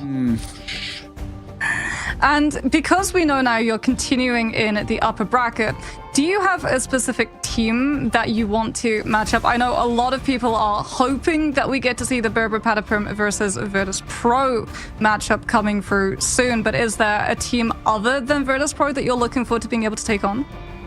Not really. I think right now it's just a race. Who's gonna beat VP first? And I want to be that team to beat VP first after this 23 win streak, something like this. Yeah. So if I see anyone else than me beating VP, I'll be really mad because I want to be that one that choke them down for the first time. Other than that, yeah, there's not really team. I think it's always fun to face my old teammates, Yokonda. I would like to face them in a match. Otherwise, LG will always have a good rivalry with LG. So yeah, with these two. Well, as much as in our interest to have the Enzo being mad content farm, I hope that you managed to get the matchup that you're so desperately looking for in Berber Patapum, able to have a close one against VP. Thank you so much for joining us, Enzo. Congratulations on your victory, and we'll see you deeper in our winners bracket. Thank you for interviewing me. See ya. All right, that was Enzo coming through from Berber Patapum, and that concludes the first match of the day here at Marvel Rivals Ignite for EMEA mocks. We have so much more coming the way of our wonderful audience. We're going to have some incredibly close games today as we go through all of our winners bracket games. Let's have a quick look at the bracket to see what you can expect moving forward, as well as the potential foes for Schmungus, who are going to have to go up against either Low 9 or Blood Cayudo, depending on who wins in that lower bracket. But Berber Patapum, they're going to be awaiting one of the results of one of our later matches, Zero Tenacity versus All Business. Yeah, and that one is not decided before we head into it. That is going to potentially be incredibly close, as Zero Tenacity, yes, they had such a strong performance against Blood Cayudo, coming on through with a triple duelist solo Vanguard composition that we got to see. So that's going to be triple duelists matching up against All Business, putting all of their eggs into the basket of Tuzi, getting to play off that Hyper carry. I cannot wait to see how those two teams are going to be able to interact with each other. Yeah, it's always cool to see these teams match up. And if you enjoyed Enzo's pure, unadulterated swagger and aura, perhaps you can find a fraction of that by updating your costume and getting a newer look as we head over to the 616 Vault, opened up for a limited time for skins that have long since passed from the store to return and give you another chance to purchase them. If you want the Christmassy vibes of Rocket and Groot in June while it's scorching, if you thrive on irony, then those are going to be the skins for you. I personally love the Snow Symbiote Venom, and I'm a Galactic Talon Cap enjoyer, especially with Cap still having some prevalence in meta even after post nerfs. That's a valuable skin to have, baby. You're going to make sure you want to pick up one of these from the 616 Vault. Yeah, the Galactic Empire Captain America is one that has been sought after for a long time. I know a lot of players, when I'm talking to them, they're like, where is that Captain America skin from? And I'm like, well, it's unfortunately unavailable, but Long it's not ago. unavailable. Yes, times tell.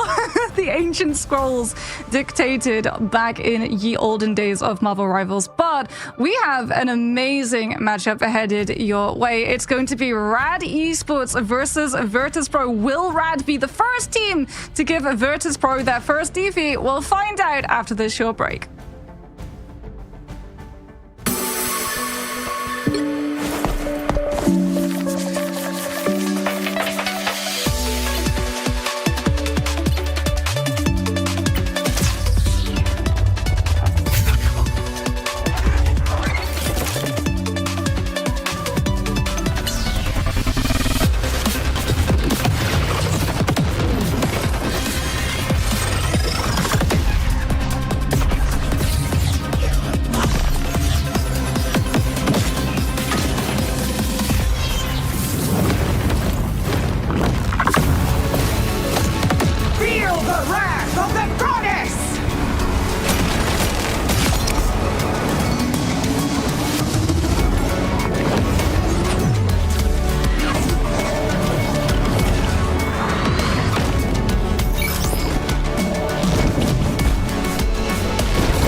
Across all time, I see you turning the tides.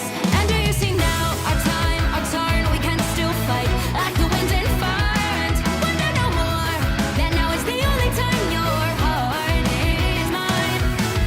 Light has fallen, darkness grows, and yes, we fight for our destiny and fate. New days smiling for the past and future. Break the chains, lead the way, fight with me. And when you wake up, open your eyes, raising up your fists and smashing through time walls. Before the rift splinters again, we are rivals till the end. Rise up, open your mind, hold on to your powers, no one can stop us. We are rivals again until the end of time.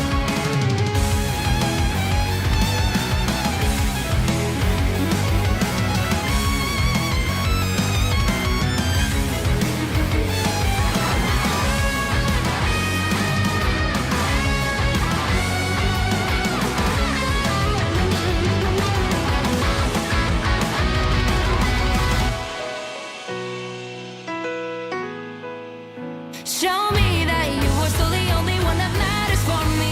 I'll be waiting for you. Wait up, open your hands, holding on to your heart. Look inside you. Can you feel it? The sparks in you. And it unleash it. Wake up, open your eyes, raising up your fists and smashing through time walls. Before the rift splinters yet again, we are rivals to the end. And rise up, open your minds, hold on to your powers. No one can stop us. We are rivals till the end of time.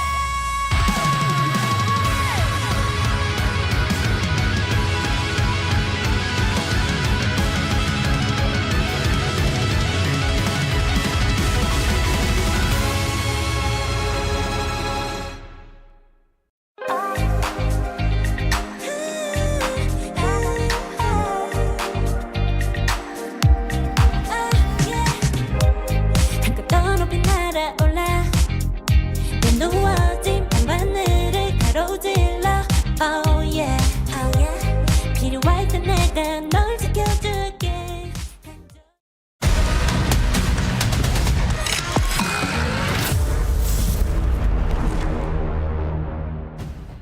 The Bears are roaring and the bracket is shaking. Virtus Pro coming up next, going up against old rivals Rad Esports. But Virtus Pro, on their 24-0 record, are currently looking impervious to damage. Yeah, Virtus Pro, as of yet, undefeated, but they have been dropping maps here and there to some teams, and Rad Esports has been one, although they are yet to drop a map to them in an official capacity. So we'll have to see whether or not today is the day that that changes entirely. As Virtus Pro, when we saw them on day one, were having that dominant performance the way that we expected. In fact, here you go. We love production. Production have been absolute sweethearts and have provided us with all of these lovely shiny graphics to further illustrate our points. You can see in the Invitational, in the Swiss stage, LG, before they were known as Rad Esports, took on Virtus Pro and lost 0-2. And then in the Marvel Rivals Championship, LG made it all the way to the grand final, only to fall 0-4 against Virtus Pro. But as we've seen in Fight Night, it has been closer. Both Night 5, Night 6, they were able to pull one map off VP. Yeah, so it's been like a month and a half since the last time we took a map off VP. I'm feeling good. I'm feeling good, Mox. This has great potential to be a very solid matchup, especially since we're going into a fairly fresh meta. But I don't think anyone has fully figured out yet. We're still seeing experimentation with Ultron. Teams are trying out the Human Torch here and there. There's a lot of Wolverine. There's a lot of Punisher. It's anybody's game. And if you can iterate quickly and find a meta that works for you and your roster, then things are going to get a little bit complicated, because then you force out adaptations in our pick and ban phase with our advanced bans to try and mitigate an overwhelming strategy. So for each of our teams, there's going to be an exercise both in flexibility and innovation. Yeah, I do worry for Rad in this first domination round, though, because Virtus Pro are going to be able to choose the side that probably going to be starting off on the attacker side. And just as we saw in the previous matchup where Berber Patapim just absolutely erased Schmungus's options for strategists, that was a strategy that VP actually began on day number 1, where they forced the triple strategist lineup, as we can have a look and see Virtus.pro's roster and why this team are so unstoppable. Because when you say, well, who has the best Vanguard, who has the best duelist, who has the best strategist, all fingers for all of those questions point directly to this team. Virtus.pro have the best of the best in every single role. Yeah, like if you were making a Marvel Rivals All-Star squad, it's just Virtus.pro. Like, I ain't subbing no one out, bro. Like, who's got the best Vanguard? Yes, I guess would be the answer. Just a quick look at the highlights coming through. They have been Punisher merchants a little bit. We've seen a common combo come out from Virtus.pro, being the Strangling Prison and the Punisher's Final Judgment to guarantee those headshots, and that often allows 4 frags to be secured even through strategist ultimates and their insane healing. Yeah, and at the same time, it also gets amped up by the fate of both worlds coming on through from the Luna as well. Virtus.pro getting to show why they're immensely strong. Not only do they have the best players in the rules, they've also been together since the very beginning, even test tournaments. They've been playing together, but the same can be said for Rad Esports. This is a roster that have been together for a very long time, have an awful lot of synergy, and also have a lot of very good duelist potential coming on through. Naga and Melio. Naga actually coming into Marvel Rivals a little bit later than everyone. He only really started 1 month before the Invitational, but we saw just immediately adjusting to the tempo of the game. And Melio as well, a standout performer on the Psylocke, as well as Naga's Torch. And then when we got to see them in some of the other games, they would actually overlap 2 duelist ultimates at the same time. This is the Final Judgment into Lost Stand, which is literally Naga picking everybody up for Melio to use as target practice. Yeah, Melio's been having a little bit of a mercenary run through Marvel Rivals Esports for a while, played on a bunch of different teams. Rad has kept the Vanguard and Strategist core for a majority of their time as a roster, starting as Team 1 back in Season 0. And finally, they've found the firepower they wanted in the form of Naga and Melio, as you said just before the Invitational. We had Naga come in, Melio is a more recent addition. And here we go into our ban phase straight away. It's worth noting that of all of the maps Virtus.pro have dropped, about 80% are on domination. So this is statistically their weakest mode. Yeah, I mean, one of them was at Royal Palace, but Royal Palace has, unfortunately for Rad Esports, been removed from the pool. So it's going to be Burnin T'Challa that we're going to be starting off with, as both teams immediately erase Magneto's presence. Rad, being on the attacker side, have the opportunity to instantly grab themselves up one of those Vanguards, and they will be able to swipe the Emma Frost before Virtus.pro can take it out of play. Virtus.pro will instead take the Luna away from Rad's backline before confirming that they themselves will also get to mirror the Emma. All right, probably going to see a mirror ban on the Luna Loki here. We might even see the taking away of something like a Cloak and Dagger as well, to try and create one of those awkward strategist compositions again, like we saw in our previous Krakoa between our last 2 teams. Luna going to be the next choice. Of course, I believe these 2 bans are simultaneous. And yep, that is going to be mirrored bans on the Loki and the Luna. It's just too powerful a backline. You cannot be allowed to have 2 Fate of both worlds. We simply refuse. Oh, this is smart from Virtus.pro. I was going to say, I don't see Rad taking out the CD. I think they would rather take out the Invis Woman, because Pai's Torch has been absolutely heated. And unfortunately, they're not going to be able to do that. So what they are going to do is remove the Psylocke from Sparker and save the Punisher before Virtus.pro can eliminate that one with their last ban slot. Looks like Virtus.pro might be targeting a Wolverine, so I can sense a Nevix Groot pick coming out in the near future. Yeah, Nevix's Groot is also a little bit of an interesting pickup, because early in the game's life cycle, when Groot was by far and away probably the greatest Vanguard alongside Doctor Strange, we saw Nevix play a bunch of Groot, and then Groot became the permaban for Virtus.pro. They just permabanned it out first in any matchup they were in on the old ban system so that neither team could play it.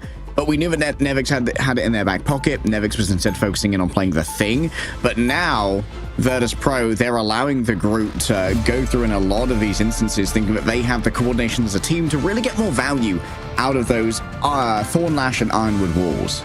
Yeah, and we can also see another reason for why Sparker's Psylocke was target banned out. It looks like Rad are wanting to engineer a Storm pick coming on through. Storm can do incredibly well, especially if you win that first fight.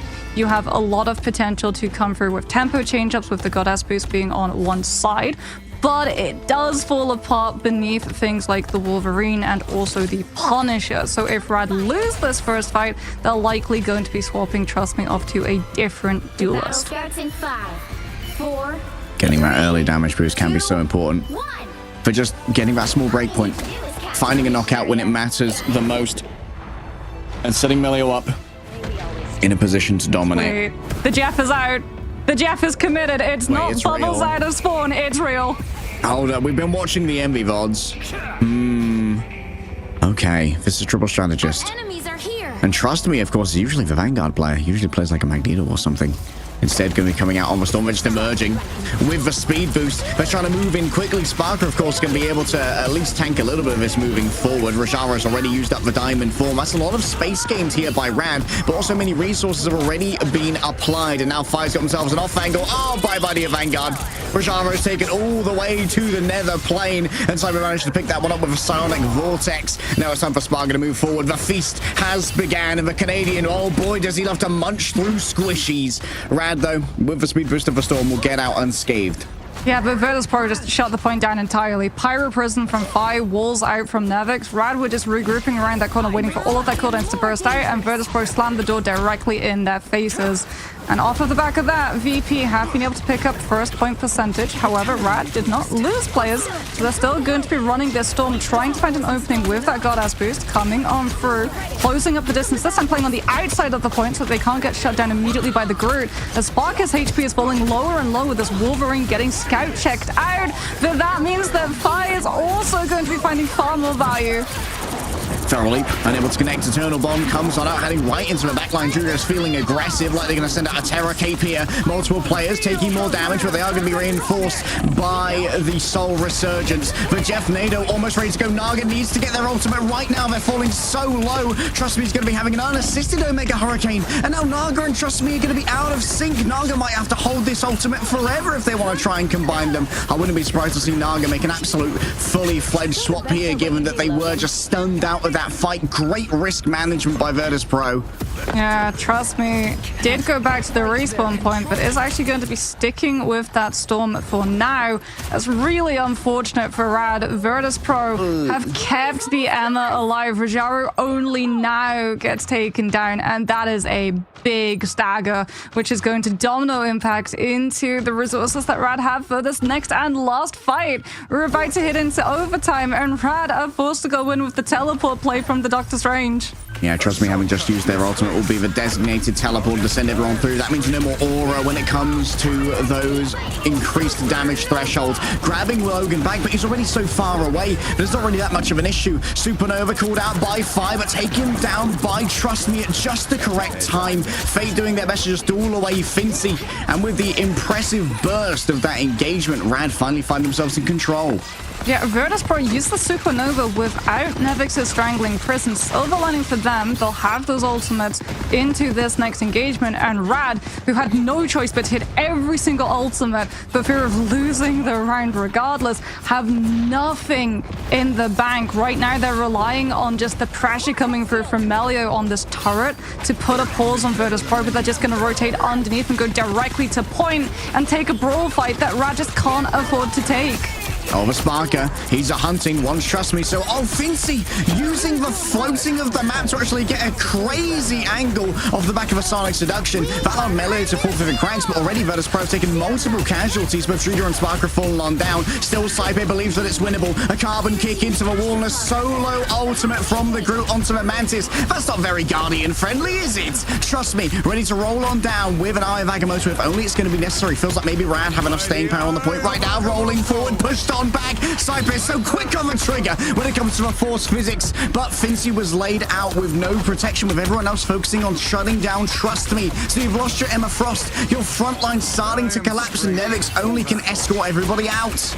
Melio is going to be Spider-Man? That is a Spider-Man. Level 1 Crook comes back on the Spider-Man to be able to help out his team in terms of numbers so that Rad don't have to overcome the absence by burning an ultimate. As the last stand comes on through from Sparker, Fate manages to get the Eternal Bond off though, and no one falls on the side of Rad. In fact, all of the picks are coming through favored for them. Level 1 Croak finding a spectacular spinning uppercut onto Fincy. Now that is a cursed frag feed if ever I have seen one. And Naga can now try and eat up Fincy if they try and cast the portal here using that It's Jeff. Are you going to try and get the interrupt here, or is Naga just going to eat them as they come on out is the question. Just in time, coming out onto the point. Naga's already found Fi, turning off the flames of the Human Torch, getting their own fire brigade going. Fincy is forced off the point. Red!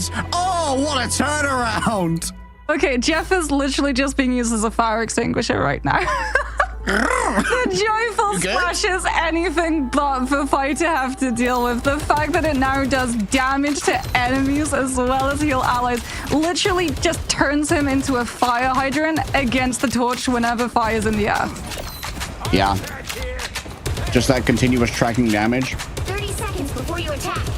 He managed to turn him off as well during the supernova. He gets the torch mid-supernova, which is the thing that Virtus.pro were relying on holding down the point.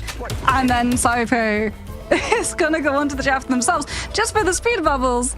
But the damage has been done. Rad have been able to take the first round as Virtus.pro have to try and find some way around dealing with a Jeff and a Storm that are desynced in their ultimate cycle.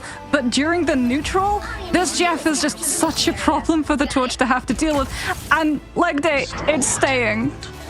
It's remaining. They're going for an early mugging here. Maybe try and grab someone through the portal. Be careful where you step, because there's a shotgun waiting for you and a final judgment as well. The damage might well be overbearing here for Melly, but they're stepping into unknown territory. Ironwood walls continuously put in the way to try and shut down these miniguns, and Virtus.pro decide that discretion is the better part of valor as they make their way to the point instead of fighting that. Yeah, no final judgment, but the final play might come from Virtus.pro's side, strangling Prison into Dridor's Terror Cape, and that is going to be a terrifying prospect for Rad to have to face. All of the picks coming from Virtus.pro's side. Oh no, and now Crook's being held hostage. It's eventually going to fall to the burning, I'm sure. No, get it burning, Crook. No. You gotta cook. We have to cook, Crook. No worries. I've got your back. They finally take him down after Nevix uses the Groot walls to block the Mantis from trying to find the edge of the map. But I mean, that's brought an extra 10% of point control, and Fire now gets to play above these doorways, utilizing the AoE hits of that torch to get the accuracy marker to figure out where Rad are going to be rotating from. We are about to have the Sharknado. The Jeff Nado is going to come into the mix. They weren't able to find space to utilize both of them at the same time. This time, can Virtus.pro have the focus fire to shut the Jeff down?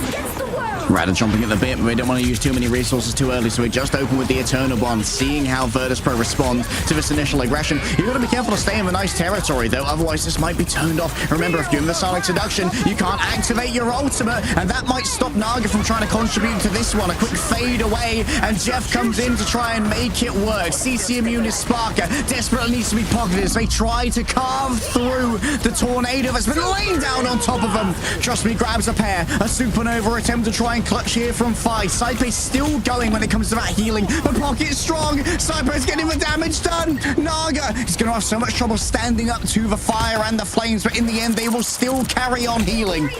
This Jeff is still around, but unfortunately, Rad, despite the ultimates, despite the value that they were finding with them, not able to unseat the torch above them. In this final fight territory, Dridor is still holding onto the Eternal Bond. Nevix is going to have a strangling prison too to try and shut down Melio's final judgment coming out. Welcome to the hot zone, proclaims Fi, as most of the point is wreathed in flames from the Human Torch. Out goes the ultimate from Nevix, and here's an attempt to try and turn it around. Sparker and Fi, both for duel, is stunned by Rajaro, and Melio on the other side can't quite convert using the final judgment. Running out of time, level 1 Crook's already been slammed down upon by Fi, and well, Fi is taking everything he wants and a touch more. It's an all-you-can-eat, all-you-can-frag buffet for the Human Torch, and boy is he cooking. Big knockback comes through from Saipei off of the back of that Eye of Agamotto. They almost, with the Maelstrom, found the damage to translate into picks off of the back of that CC, but Saipei with the Force Physics actually manages to punt the Doctor Strange far enough away from the stunned out players that it's not able to connect, and Virtus Pro will be able to take a dominant 100-0. Finally, it looks like they've been able to see out the shenanigans of the Shark, and Rad are going to be going over to the Psylocke and the Punisher lineup instead. All right, a little bit more pressure around the periphery, realizing that VP not crumbling under the pressure of the Jeff Nader with good spacing, and Sparker's ult to respond to it. Even getting 2 frags, the damage was done elsewhere, and the team couldn't sustain in the fight thereafter. As you can see, both of these teams doing those min-max rollouts. Make sure you do that in your comp games. Naga on the Psylocke, though, is going to get weakened by the absence of the Luna, but he should still be able to keep up the pressure on this Torch as Sparker's turret is heating up. The amount of pressure it's outputting forces the Eternal Bond from Rad as they have to stampede directly to the Punisher's position. The Terror Cape comes on through, and it shuts down the final judgment before Sparker can start to tear through. Oh, Sparker, it was such a risk to try and pop that Q, and in the end, the risk didn't work out. Great target focus from Rad, and it seems like when Rad control the initiative, they get that Terror Cape and they manage to pick off a vulnerable member of Virtus Pro. That's when we start to take these fights away. Yeah, but it did cost them the Eternal Bond. They will have the Invis boundary coming on through from level 1 Crook to be able to utilize in case Finzi and Fi try and combine the Psionic Seduction into that Supernova. As Fi is getting all of the resources right now, trying to put the pressure onto the Vanguard, pulls out the Invis boundary. There it goes, bailing out Rajaro on the ammo, who almost went down. Oh, 2 hits off the wing shurikens in the strangling prison. It was just too easy for Naga. Virtus Pro invested pretty heavily in that fight as well. Yeah, Dreadrow is going to have Eternal Bond, but like you said, Virtus Pro used 2 ultimates, both the Psionic Seduction and the Supernova. Naga now behind enemy lines on this. Psylocke is potentially about to get picked. Good Force Physics comes through from Saipei to guarantee that the Psylocke is grabbed back. And Rad now are going to have to make up for the absence of a duelist with the ultimate of another. Melio's final judgment is zoning. He's walking. He's dog walking around. He's walking intimidatingly, but now it's over. And Drew just going to roll on towards the point now with the Eternal Bond, making sure there's territory in his path for the rest of the team to follow up upon. Moving in with the Terror Cape, finds Melio in a turret. And right now, Rajaro's under significant pressure. Most of Rad have already fallen off the map with you. Find out what's at the bottom of the waterfall. I promise you it's not a pot of gold. Virtus Pro, turn it around. Nevix is going to have the Strangling Prison too. Rad, though, were able to accrue 73% of the point, so they're well within one more fight to be able to pick up this round. They can choose their moment. They have a little bit of time to force Virtus Pro into having to overcommit ultimates off of the point percentage disparity, but that window can close very, very quickly if they're not too careful. Virtus Pro liable to start feeling the heat. And they still don't control the high ground at this point. Playing defensively on the low, trying to force Rad over to them. Out comes the Sonic Seduction to open on up. There is going to be an Aegis in the way to stop Vincent from getting mind control, but it gets quickly broken. And the target focus is good for now. Fate manages to move around using the Eternal Bond. Spark has already picked up 2 inside the invisible boundary. They barely know where the threat's coming from, but Virtus Pro needs to stay on the point at all times. It's almost fully capped here by Rad. Still, they spill onto it, and they overwhelm Rad Esports, who don't have the meat to make it work. True, but look at the commitment that Virtus Pro had utilities in comparison to Rad's ultimate economy. They're still going to have win conditions, tools to come into this next fight with. Virtus.pro need a pick and fast, or they need to be able to delay that fight, and that job is going to fall to Fi on this torch to try and stall out the approach coming on through from the other side. Finzi too has been able to take control of this high ground and try and force Rad to part with an ultimate before the fight moves on, but to that point, Strangling Prison comes on through, but there's no pick off of the back of it. Nevix with the Groot Wall is able to blanket out the damage, but now the dance of the butterflies from Naga manages to cut Virtus.pro entirely in half. The value is strong, the dashes are good, and Rad managed to get exactly what they needed. What a weave from Trust Me. So ambitious with the ultimate, but it pays dividends if it's going to come down to one final fight.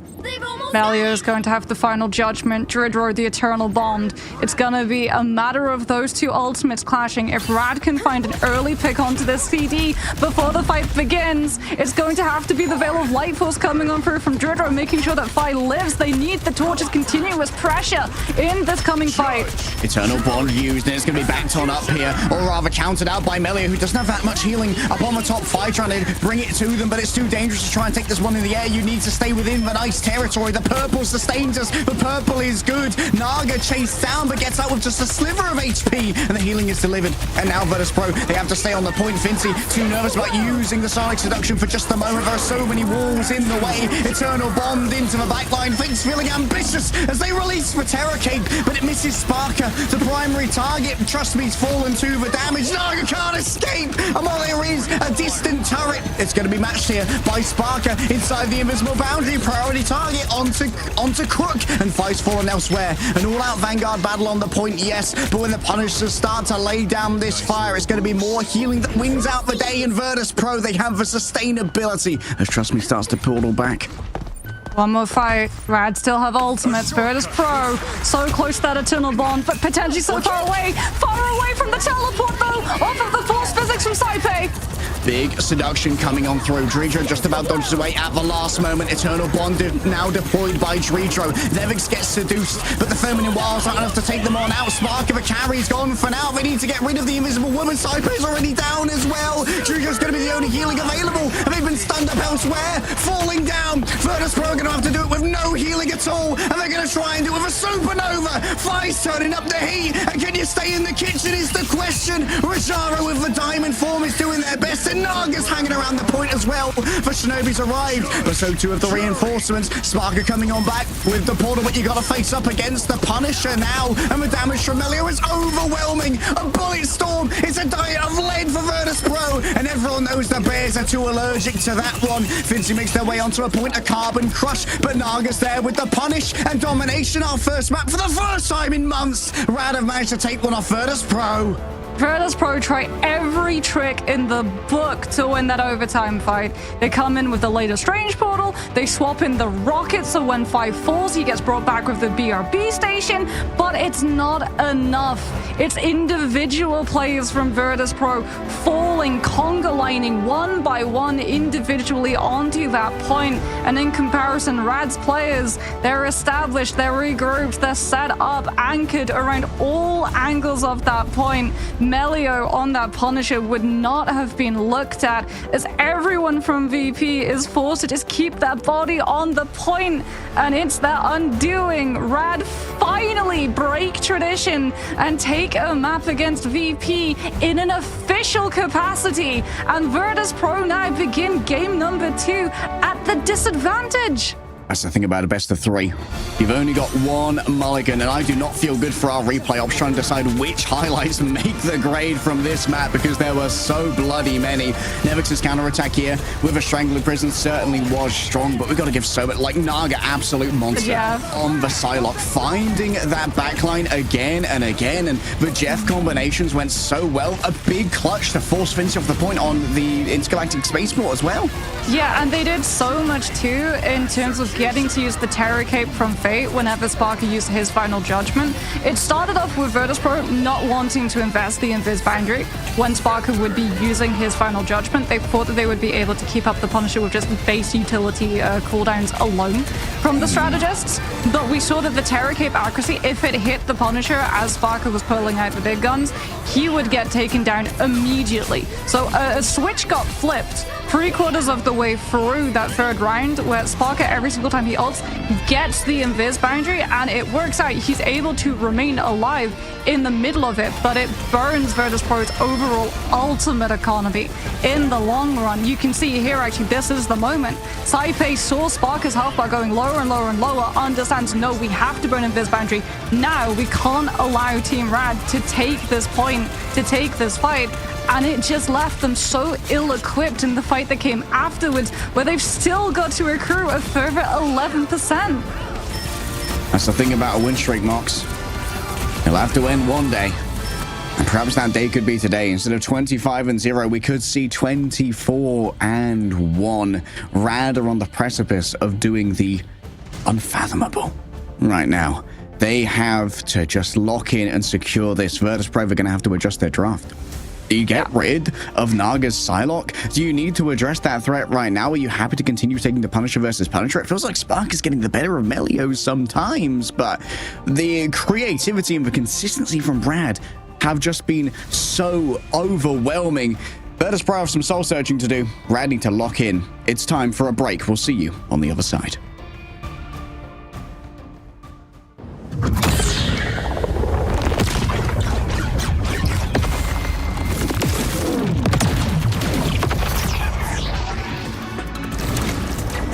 This is my unnatural selection. Extermination!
Maybe next time someone in your comp game says, just one life on Spider-Man, bro, you should approach it a little bit differently, especially if they're called Level 1 Crook.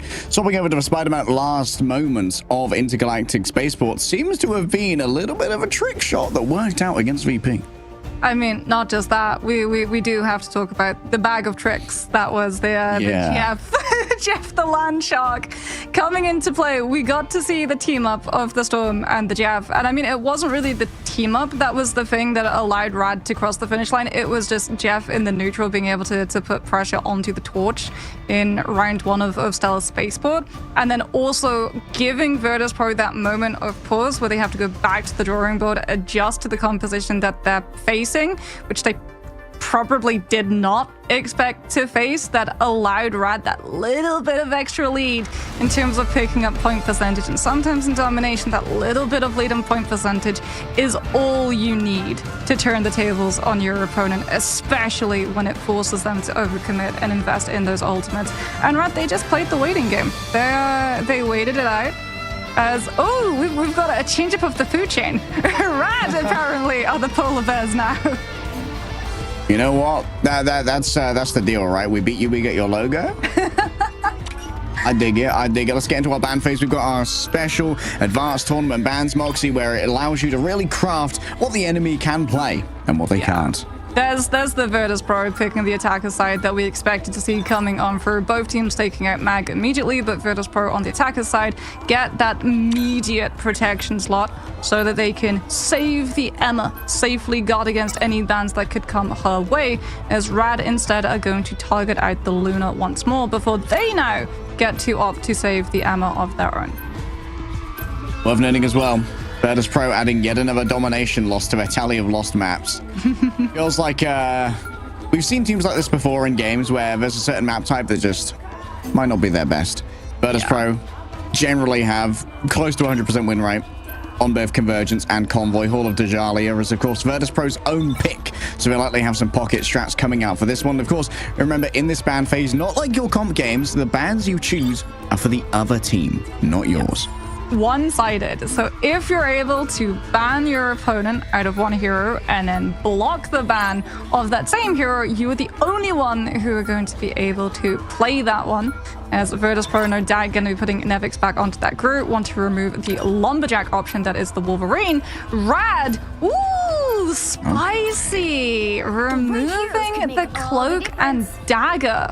So there's no Terror Cape shenanigans, no additional breakpoints being shepherded forward off of the back of that 28% increased vulnerability. I actually really like this because even though both teams are going to have the Punisher, Rad are going to have the means of bursting one down, and Virtus.pro are going to have a much harder time of taking Malio out mid-ultimate. Well, also, here's the thing, like, with the Punisher on deck, you can kind of soft force out the Punisher by, like, saying, well, we're going to make you play triple res. Because the Punisher doesn't get the Adam Morlock team up. And the most prevalent option for some of these old head teams, when a lot of the classic strategist options are gone, is to go over to something like a Mantis with an Adam and a tertiary strategist like an Invisible Woman or a Rocket Raccoon that will do a large bulk of the overall healing output. But that only leaves space for one duelist, and that's generally going to be Star-Lord. Yeah, but that Star-Lord is going to be hindered by the lack of Magneto in this lobby, which means no Bulwark for that Star-Lord to be able to spin on through, as you only get iframes on the Star-Lord on your right-click on your Stellar Shift. So we're going to be following along with Fi, who is going to be lacking a Magneto bubble and also lacking a Luna pocket at the same time. This is a very squishy Star-Lord. Hold up, second Venom appearance today after Andrew's absolute domination on Krakoa going up against Berber Patapim. Trust me, maybe has the same reader, never trust me is a dedicated Venom enjoyer, and Naga is going to be matching Star-Lord versus Star-Lord, of course. Rad going to be on the defense right now. Naga not wanting to find an opening just yet. Sleep comes out onto Trust Me. That Venom instantly going to have to try and get out. The shield comes on through, but the force physics grabs him back, and Trust Me is taken down. Sniper so quick on the trigger when it comes to these. And now Naga is going to have quite a good position to try and roll in with the Blast Barrage E if they do desire, of course, without the shielding coming through from a Magneto. Due to him being banned, it's a little bit more risky to try and make that one work. Still, the risk pays off. Jujo's falling down. Melio Melio on the other side has already fallen in their own right, but their self-reses for many. It's a little bit of a mess in the frag feed right now, but it feels like Rad have managed to claim a huge amount of space here as Trust Me returns with a Doctor Strange portal. Yeah, they're immediately going to have numbers advantage coming on through. Potentially they're going to be able to chunk Finzi down as well. Dridro is going to fall first, followed by the Emma Frost, and Rad holding firm will be able to hold on to this point. Not a single tick of percentage given to Virtus Pro's side, but Galactic Legend is going to be coming on up. Naga has already got his, and now we're going to be feeling the lack of Magneto. No longer is it Meteor M to be able to shut down the Stolid ultimate. It's going to have to be a strategist instead, and Sipe, with that invis boundary, is going to be likely the target of focus. Might only be the case. Trust me, for now, just holding back, not wanting to overextend too much into a place where the group could indeed wall him in. That's a double wall coming up behind Trust Me. Just going to use the Maelstrom there to get rid of the anti-heal debuff and wait for the next chance to do a large amount of damage. The Agamotto is ready to go, and not too many stuns are going to be proffered up against it. Just got to worry about the pushback coming back from Sype. If you put your back to a wall, that could be everything. Moving forward with the Soul Resurgence dragged on in. That's going to be 3 off the back of the Eye of Agamotto. One's already fallen down. Quick resurrection here from Spark, and wants to keep this fight going. And of course, inside the invisible boundary as well. So there's lots of damage, lots of healing to be done. Fate's already been resurrected by Melio as well, making sure that cloak and dagger is still relevant in the fight. Naga instantly loses the Galactic Legend, and even through the Eternal Bomb, the damage might prove overwhelming for the Rad defense. Nevitus fallen on down, and Virtus Pro, they're running low on time. Yeah, Fi is trying to find any weakening trade to just take down one of the defensive members so that Virtus Pro can wrangle together a fast push with a numbers advantage, but it is not to be. Rad do not drop a single player, and Virtus Pro now, no ultimates, 1 minute left on the time bank, yet to be able to break through. They're going to have to contest the Psionic Seduction coming out from Rajaro. There's going to be another Eye of Agamotto propped up from Trust Me, and at the moment, Virtus Pro have no opening angle as they have to deal with Naga on the side lane. Is constantly pressuring. The Maelstrom of Madness comes through from Trust Me. Found with those blasters coming out from the Star-Lord. Nevix goes down. It's going to be just one fight. Dridro staggered as well. The Soul Resurgence almost there, yes, but you're still going to have to compete with the Eye of Agamotto in the midst of all of this. For Virtus Pro, it's do or die. Tipe is going to have Invis Boundary, but is the Invis woman going to have the opportunity to use it if you get caught in the crossfire of Eye of Agamotto? It is all over for Virtus Pro. So few options remaining. The Eye of Agamotto in the back pocket. Drew just already popped the Soul Resurgence. They're getting aggressive to try and deal with this one. The Eye of Agamotto pushed back from Trust Me. Yeah, Fi gets stunned. There's plenty of healing there. Rosaro manages to find it. The Diamond Fists break the flesh of the Polar Bear. Sype brings up the invisible boundary, but it's too far off the point, and they need to keep conversing. They need to keep contesting. Naga's shutting them down as they go. The Blaster Barrage is so much damage. Virtus Pro, the Polar Bears, they can't touch. Full hold. It's full hold. It's either Rad Esports make history and defeat Virtus Pro, or we go another map, and it's the Drawn Hall of Dejalia. This moment is all to play for. Virtus Pro have never been in this position. They've dropped maps in the past, but they've never been on the precipice of dropping 2 in a row. It's draw or die, Mox. We're in the upper bracket. Virtus, this would not be the end of their tournament run. Could you imagine if their Ignite ended like this? my goats? Never. But Rad. I mean, Enzo just said in an interview not 20 minutes ago that he would be if anyone very else angry. beats Virtus Pro first, I'll be very angry. I expect all caps rage in the chat. Rad have this series in the palm of their hand. All they need to do is reach out and grasp it. Quill, you got your ship. Nevix is going to be starting on the group. Finzi the ammo. It's all hands on deck. Virtus Pro cannot afford to give over a single tick of point percentage to Rad. They're going to have a permanent presence on this point, which is then going to eat into the space that they have to play their strategists out of the space. Rad They just need one tick. They're going to be rolling out not on triple res.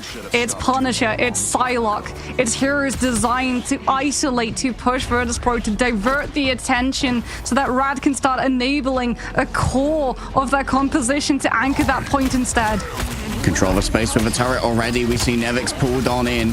Thorn Lash Walls exchange as the damage starts to go forth. Rajaro looking for a Carbon Crush, instead used it to disengage as there was so much pressure going the way of Trust Me. There's more than enough healing to try and keep that group up in the midst of all of this. The Aegis used for protection, and the Thorn Lash Walls start to get the damage going. 5 feeling a little bit nasty on the edge here, as guess what? Naga's back on the Psylocke. Trust Me's already fallen on down. So for Rad, this one might just be farm for ult charge. Get out some of these resurrections. They are so important to take away.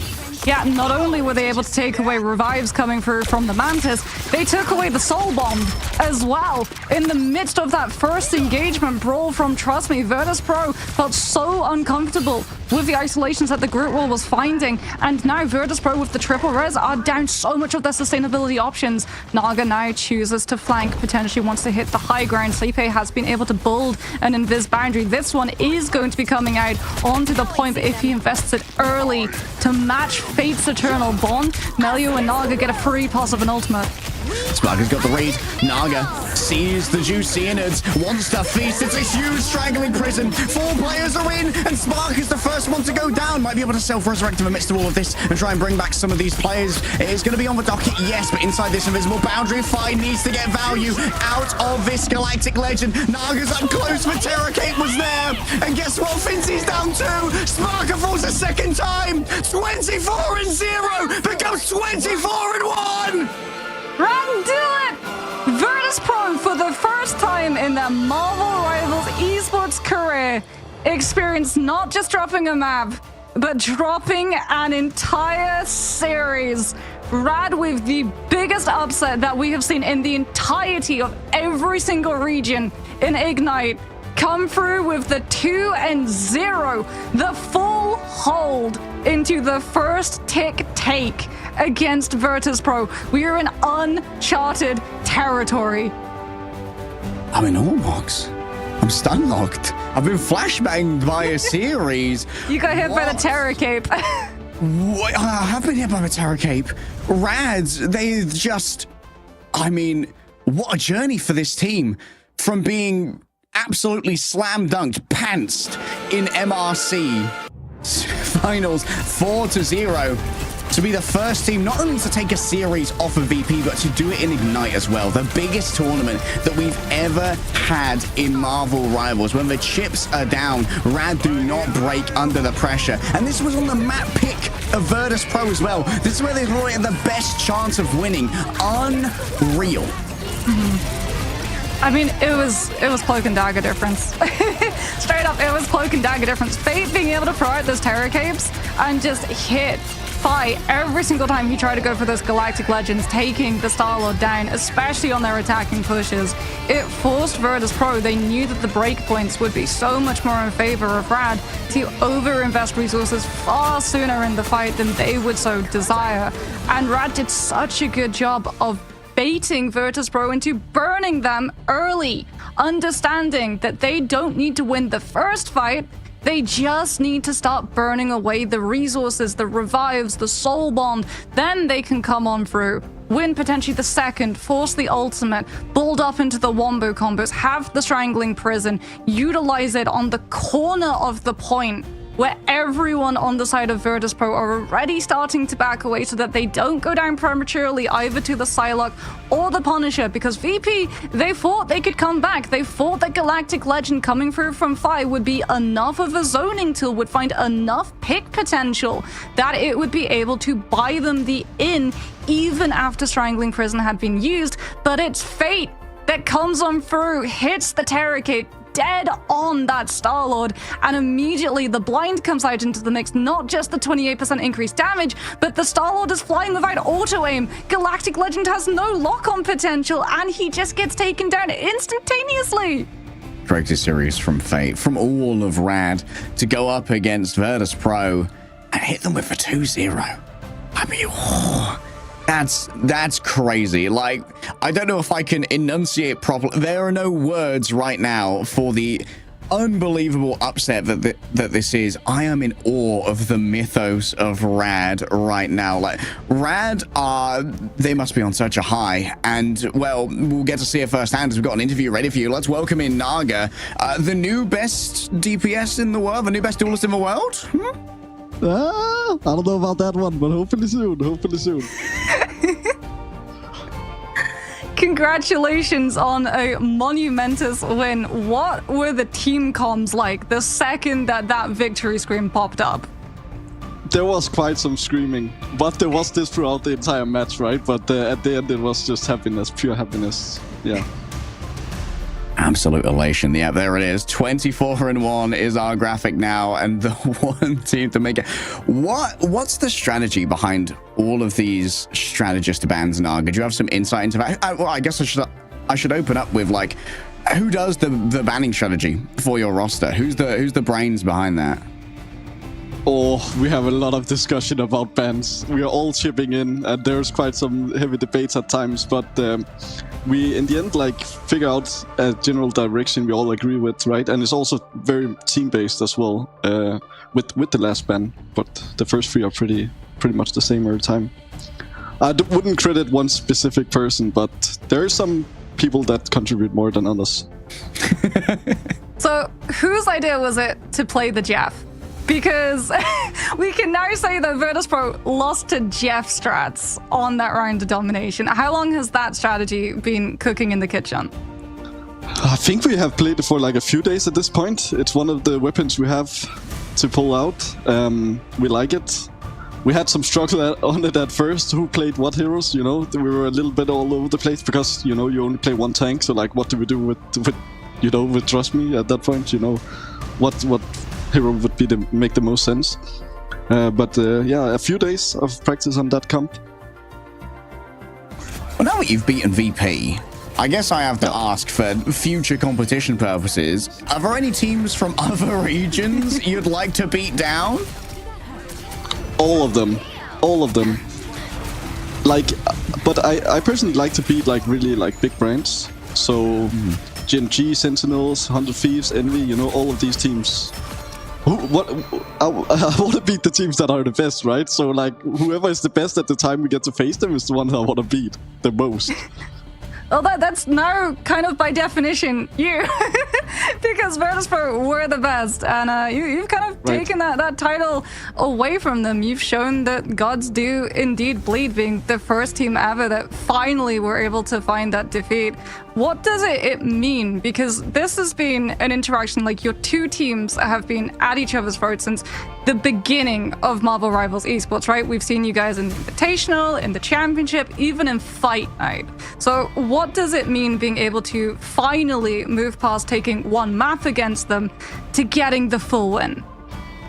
It means a lot because we have been honestly quite frustrated many of the times we played them, because not only did we lose, but we also just lost in such a fashion that we just knew that we were so far behind, right? And that's never fun because we want to be the best in Europe and we want to be the best in the world. So when you have someone that just constantly dominates you and you're not even like remotely close and you don't really get to scrim them that much, you know, to like learn from them, then it's like, it's so frustrating. So it means a lot that we have closed this gap, you know, and today we beat them, and we need to keep this upward trend, right? We need to keep pushing ourselves, even when we beat them, right? There's a lot of other good teams and they will come back stronger, right? Next time we face them, so you should never rest. Moving on to your, rather digging into your point about like losing and feeling like you're so far behind Virtus.pro previously, how do you think your team has improved over the last few weeks? Have you been focusing on some specific areas of improvement? I think the bans changed a bit. I think there's more variety now. You can set up the game differently, and we can cater more to our strengths now. And then we also have individually gotten a lot better over the past few months and weeks, I think. So this also matters. So both of these things in combination is definitely a big reason. So and more time together. To dive further into that point about the bans, because obviously Virtus.pro losing that first round got to choose the side, got probably the better side of those bans, right? Where they were able to come in through with that attacker's side. How did you then approach having to come out with the defender's side bans, where you have to deal with Virtus.pro getting the first save and then also being able to just entirely annihilate one of your roles with the triple ban out? So Trust Me had seen that if we banned out Cloak, we would probably force them into either Ultron or Triple Res. So we then knew more or less what we would be facing. And then it's a lot easier to make a plan and stick to the plan and kind of prepare mentally and as a team for what is about to happen. Because this is probably one of the things that most teams struggle with, is that the new bans and the new meta is like all over the place. So you really have to adapt a lot on the spot. And even sometimes in scrims, you won't be able to adapt in the span of 2 hours, right? You're just getting like constantly run over by something you just have no idea how to actually solve on the spot. So having that like certainty that they're gonna go in a different direction because of the bans we do makes it a lot easier to play, right? And then we can pick something we're confident with and actually play that matchup. Well, my liege, you hold the crown for now. Do you have any message to the rest of the teams in EMEA, the viewers at home? What does the new king proclaim? I don't want to be. I want to stay humble, you know. Like winning one match, winning one match is great. It's a good start, but they won. What was it? 24 matches in a row before us. Official. Yeah. So who am I to sit here after winning 2 in a row, right? And be like, yeah, come get us, you know? Like there's no point. We have to come back to us in a few weeks, you know, and then I can sit here and be a little bit more lighthearted about it. Fair enough, my humble king. I will turn you into an absolute tyrant one day, but thank you so much for coming to talk to us, Naga. Congratulations on a generational win here in EMEA. Oh my goodness, now all the power rankings are broken, Mox. Everything's in shambles. No one knows what's happening anymore. Virtus.pro are a 1-on-1 team. Rad are on top. We got ourselves a new hierarchy here, but maybe for Virtus.pro there's like a silver lining, like the pressure's off now. A little bit. I mean, the pressure's on if you're in the elimination bracket, and if you lose the series, well, your Ignite is over for a while. But you're no longer trying to defend a completely unbeaten streak, which can weigh on someone a little bit, you know? Just like that continuous, the generational building of tension on like, who's going to beat them? Everyone's gunning. Yeah, I mean, everyone had a target directed wholly at Virtus.pro's backs, not just the teams in EMEA, but all of the teams in all of the regions. And that target has finally been struck. Rad, there it is. It is cemented now within history, and this moment will go down in just that. Rad with the 2-0 win against Virtus.pro will continue in the upper bracket for Group B. We'll be finding out whether they'll be facing down Peps or Insomnia a little bit later on in that day. But no, you're right, Harry, because like when we actually talked to Virtus.pro all the way back in the Invitational, when they dropped a map originally to Peps, they said in the interview that a lot of the pressure now was off of them because they'd had a golden stage. They were yet to drop a map for 6 months.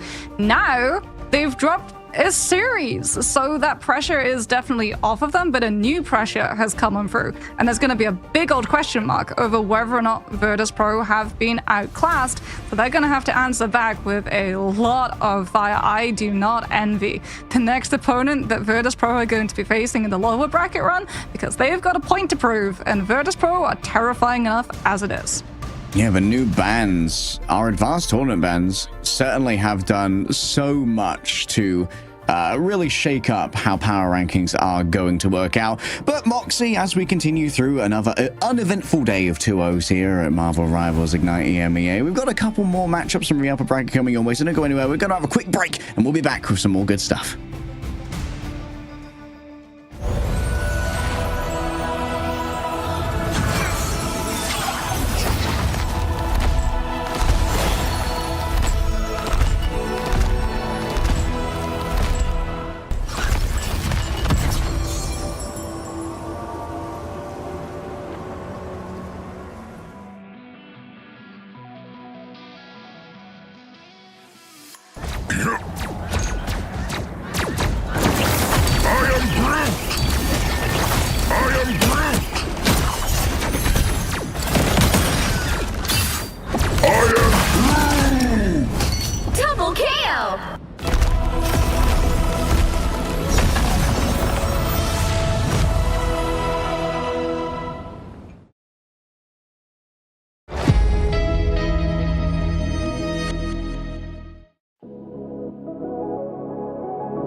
brightly shining on those memories. And yes, across all time I see you turning the tides.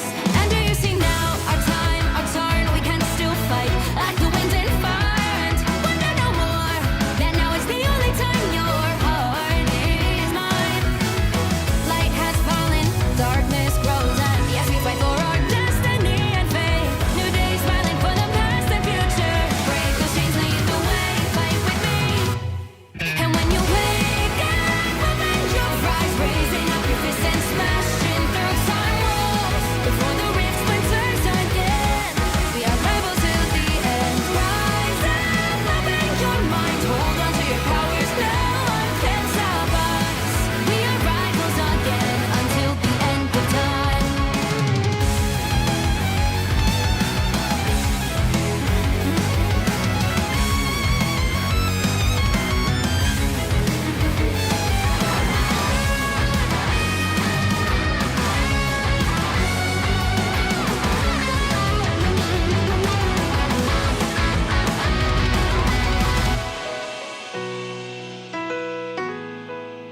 Show me that you are still the only one that matters for me.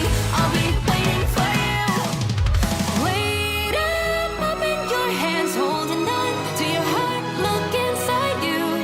Can you feel it? The sparks in you.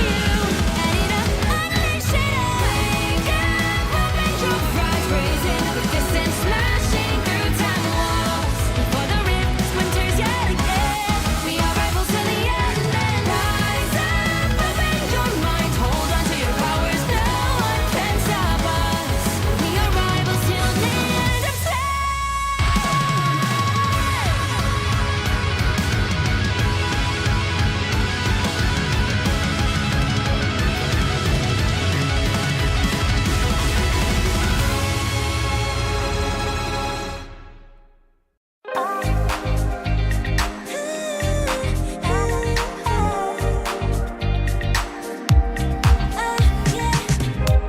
한껏 높이 날아올라 넌 누워진 밤하늘을 가로질러 Oh yeah, oh yeah. 필요할 때 내가 널 지켜줄게 간절히 바라면 이루어지는 마법인 거야 운명의 소리 들려 여기서 저기서 날 찾으면 달빛이 날 비춰와 시작해야 let's go 어둡고 흘러는 우주 따뜻한 눈으로 감싸나 순간 신비롭게 녹아내릴 거야 좀 더 기다려 I'll be there 쓰러지지 말 끝까지 일어나야 해 어딜 가든지 극복해 힘은 너에게 있는 걸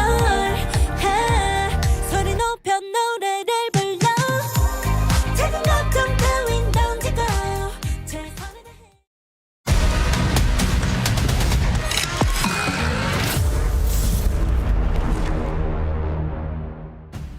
Shee, I don't know about you, chat. I had to take a lap after that one. Damn, okay. The Bears have been put to sleep for a while, but EMEA does not rest. The bracket still has matches to be played. 2 more in the winners bracket today. Moxie, we're starting off with Zero Tenacity versus All Business. Yeah, and I don't even know if we can call one of these teams winning an upset because Zero Tenacity and All Business both incredibly evenly matched, it feels, in terms of prowess of current meta.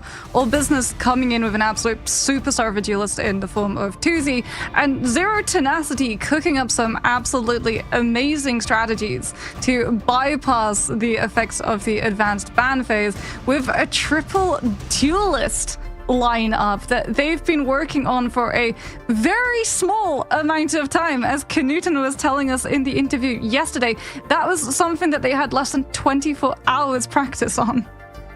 I mean, Lugia may have found out that the thing don't fare too well into the Punisher poke line. Lugia was a generational thing player during the Invitational, but has been playing a lot more Wolverine recently. It feels like Wolverine and Punisher have generally been kind of de facto often seen duelists in the current meta, although we have of course seen players stray into both Psylocke and Human Torch who have been they've survived their nerfs, you know. Yeah, Lugia here. I mean, this was crazy work. Like the advanced Wild. pick and ban system that Zero Tenacity were able to engineer. Lugia was just having a field day. There was not a single Wolverine counter left up for grabs on the side of Blood Karyudo, and then Lugia just getting to play the Wolverine on Arako, getting to play around those corners was just an absolute monster. But all business. Speaking about monsters, well, this team have won 2Z. Absolutely insane duelist, and the team understand how strong he can be. It is going to be a matchup of 2Z getting every single resource known to man versus the triple duelist lineup from Zero Tenacity. Can they weaken the amount of resources, which in turn weakens the impact that 2Z can find? Yeah, we're essentially going to be seeing like Hitman played on very hard right now. Like, you have one target called 2Z and 5 bodyguards who are going to make your life incredibly difficult. All business. They know where their bread is buttered. And to be fair to the rest of the team, like, if you ignore them, if you all in on 2Z, then there is so much fragging power elsewhere. Sloppo is always going to be able to get one over on you on the Punisher in his own right. Yeah, and Welsh Mania too, on that Captain America, just taking full advantage. Just jumping into those backlines at the most annoying, disruptive moments possible, which then allows 2Z to get through entirely uncontested. It's going to be a lot of just angles. These players have to be able to deal with these individual threats, which form together a much wider picture. And it's going to be so interesting to see how everyone interacts in terms of the pick and ban phase, because like we talked about, there are ways that you can significantly weaken your opponent, and target banning, mass target banning, one of those roles in its entirety is proving to be one of the most impactful, either just removing all of the vanguards from the pool or forcing the triple strategist lineup that, you know, we got to hear about from Naga. Yeah, the triple strategist lineup that gets forced when you get rid of something like Cloak and Dagger. You said Naga said that Trust Me identified that it kind of forces people into the triple res composition, which doesn't have the most healing output if you're trying to sustain something like a Groot in this case. Heading into our advanced pick and ban now. Let's see, who's it gonna be? Zero Tenacity managed to engineer attacker's side, so Magneto comes out. Emma is going to be secured. Or Business and I get the opportunity to ban one hero before Zero Tenacity can further protect, and it is going to be a strategist. Luna Snow is going to be removed. And if we follow the tradition that sees the save slot, yeah, there it is, Vanguard, Emma Frost is going to be picked up for all business as well. So Emma Mirror on the board so far, but now Zero Tenacity can get to work. You see those strategists that you have the option to choose from? Well, one of them is gone. Likely a second following shortly after 2. You know, I'm starting to vibe with defense maybe having the better pick ban potential. Like, if you are a team that really needs something like a Cloak and Dagger, in that, like, you will get to save a strategist that you can, like, try and make work here. Like, of course, Loki could potentially be saved, and indeed it will be. It was not a high value or, like, not a high priority ban from Zero Tenacity. Maybe they try and get some advantage on that by using it to do things like resetting clones, resetting things like the Kraken Impact from Winter Soldier. Yeah, I mean, 2Z is known for Psylocke. So even with the Luna being out of the mix, you still want to remove the Psylocke. When All Business took him up against Virtus Pro, 2Z was MVP on that Psylocke and was nigh untouchable. So Zero Tenacity will let the Loki through. And like you said, that does potentially set into motion that Winter Soldier having Kraken Impact, being able to find the resets off of the Loki copies coming on through from those doppelgangers, which do not disappear when the Loki is using God of Mischief. So one of the ways that you can actually counter a Loki God of Mischief ultimate as a Winter Soldier is just using the 7-second reset timer and using his clone copies to outlast the ultimate from the other side. All right, so Nost's going to be the one picking up the Loki. I assume that we're likely going to see Clozar pick up maybe the Cloak and Dagger here for a double Eternal Bond after, of course, giving out those armor packs in Spawn on the Rocket Raccoon. Could be very poke heavy here from what we've seen hovered by the side of All Business. A Hela and a Punisher certainly would be absolute hell for a Vanguard to try and play into if it didn't have a reliable shield option. Yeah, and I mean, talking about reliable shields, All Business are definitely going to be trying to shield Tuzi. However, Zero Tenacity doing a very good job of taking away a lot of the resources that either a Hela or Human Torch could try and find value from playing on those isolated off angles. It is going to be Burn into Chala that we head to for our first round of domination. All Business with the Captain America that we have come to expect. Zero Tenacity not going to be rolling out on the triple Dunas lineup this time around. It's going to be triple strategist instead, with Smashnaz on the Torch and Lugia, not on the Wolverine, on the Strange, looking to immediately propel the team onto points so Smashnaz can already start getting the poke down before Slowpoke gets any space for this Iron Man to set up. You know, just trying to make sure that Slowpoke can't find any angles to work with here. And of course, as Smashnaz starts to really move into that zone of influence, you have to worry about the beam, and so backs off rather quickly. Lugia did actually commit to it, though, so he's a little bit further out than the rest of their team. Gets grabbed by the Carbon Crush. Lugia may have been slightly baited there by smashing. Yeah, we're going to roll down this Iron Man. Nah, bro, I'm leaving. I'm out of there. Yeah, Armor Overdrive just means that All Business have so much control of that tempo.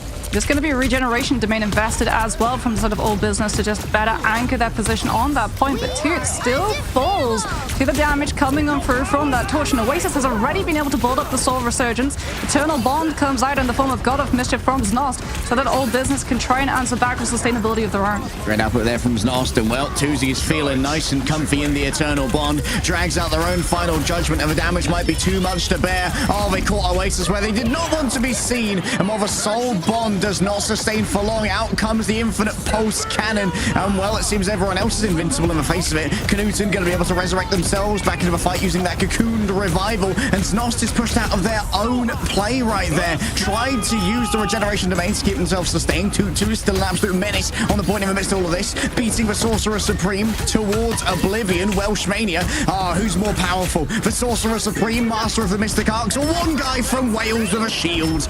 It seems like in this case, maybe the Master of the Mystic Arts is going to get a fast one over on them as Smashnaz ducks into cover, and Zero Tenacity are going to flip the point. Yeah, Zero Tenacity picking up that point before it hits the halfway break point as well. They've got Comic Revival too, so they can try and force All Business into burning some of those ultimates, then come out with the Comic Revival and have everyone pop back up with the better ultimate economy afterwards, especially because All Business aren't running heroes that are very good at chase down with pick potential. They've got the Captain America, but he doesn't have the pick potential of something like that Psylocke, as it is going to be Knudsen just poking away, chipping down some of these players from All Business too. Does have Psionic Seduction. It's going to be used to break through that choke, but Tuzi gets picked by the poke from the Atom, and Soul Resurgence after the Emerald Ultimate is going to come out in front of Zero Tenacity into the Eye of Agamotto that Lugia had set up to catch on the disengage. Oh, imagine to grab Slowpoke before we can disengage. Knudsen was playing that so aggressively, by the way. If he had not managed to descend that staircase in time, was going to get mind controlled and destroyed, but gets a nice little tap onto Tuzi. I mean, Knudsen is a duelist by nature, and he is going to be playing incredibly aggressively, especially because he will have that cocoon coming back online in this fight. If he goes down early, he will still be able to resurrect. However, we can see from his position, he's setting up the Comic Revival instead. Znost has already burned the God of Mischief. Smashnaz with the Supernova slows down All Business's approach. And Zero Tenacity, they were hoping to play off of the Atom Ultimate, but no picks have actually come on through. So Comic Revival's been abandoned. You've got to be so careful about their positioning as well to make sure that they are inside of the LOS. Knudsen doesn't get to use it in the end. Might be able to self-resurrect here using the Cocooned Revival, but might prove too dangerous. Oh, wait, he's going for it. Yeah, I don't know if that's going to be the case, bro, in the 1v6. I mean, the Comic Revival could potentially have worked. Unfortunately, the wall that he tries to use as cover is breakable and gets broken immediately alongside that Atom, as it is now going to be All Business picking up that point. Psionic Seduction can be used in tandem with the Maximum Pulse Cannon coming on through from Slowpoke, so that Zero Tenacity can't shield it, as they do have two forms of cover in the Strange and the Amber. There's the Psionic Seduction, answered back by the Soul Resurgence, and there it is! But the Iron Man doesn't find anything! trying to pick a fight with Protons, but Z10 right now are feeling antimatter-esque. 2-2 waiting for their moment to try and go on in with the Eye of Agamotto as Ducky just plays the periphery here. Might be able to grab 2-2 before he can use his ultimate. Oh, it's a perfect pickoff. There are no options for Resurrection. The front line is disintegrated, but 2-2 will at least be able to TP back. Snost is going to have a God of Mischief in this fight as well, but Zero Tenacity, look at how much more aggressive they're getting. They read that All Business are likely going to go for a teleport play, and they barge right into spawn. No space. Toot does get the portal off, but he gets force physics shoved away from it. It didn't draw portal onto point. Oh, still the Canute seems to work out in this case. There's going to be a last second play. 2 players stunned up by the counter Eye of Agamotto. Smashnez on the other side gets soul separated from body, but the follow-up isn't there. The invisible boundary was used to peel for the hero himself. And it's a map set aflame in favor of Zero Tenacity, as All Business can't quite get the delivery they wanted. They missed substantially. Yeah, no one's going to be able to tap point in time.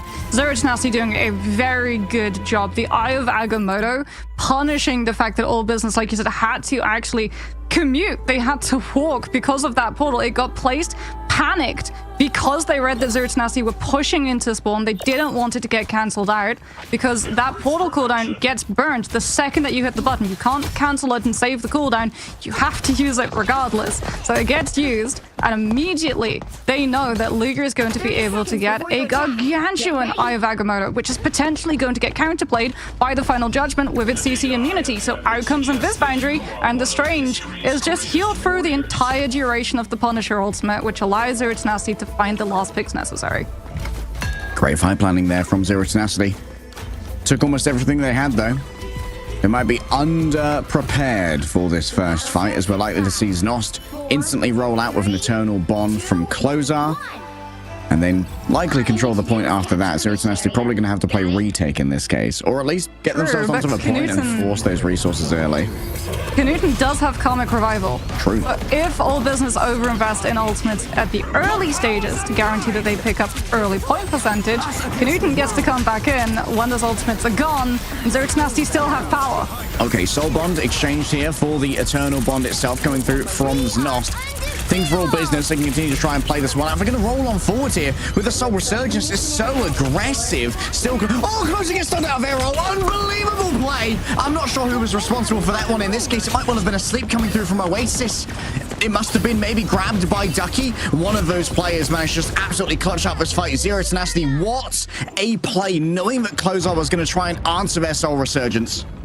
Yeah, really big plays coming on through from Zero Tenacity. No Karmic Revival necessary as well. Soul Resurgence was used so that they could get aggressive before All Business could set up angles with this Ultron and try and tip the tide of damage burst potential. And now All Business are stuck within choke. They can't answer back to Smashnez on the torch until they commit deep around that corner. And Smashnez is getting all of the peel. And in comparison, Toot is taking all of the damage. Yeah, Tuzi gets grabbed out of the air. Great play there by Ducky One themselves. Welshmania forced to flee away back to the hills, and All Business, they're gonna have to cook again.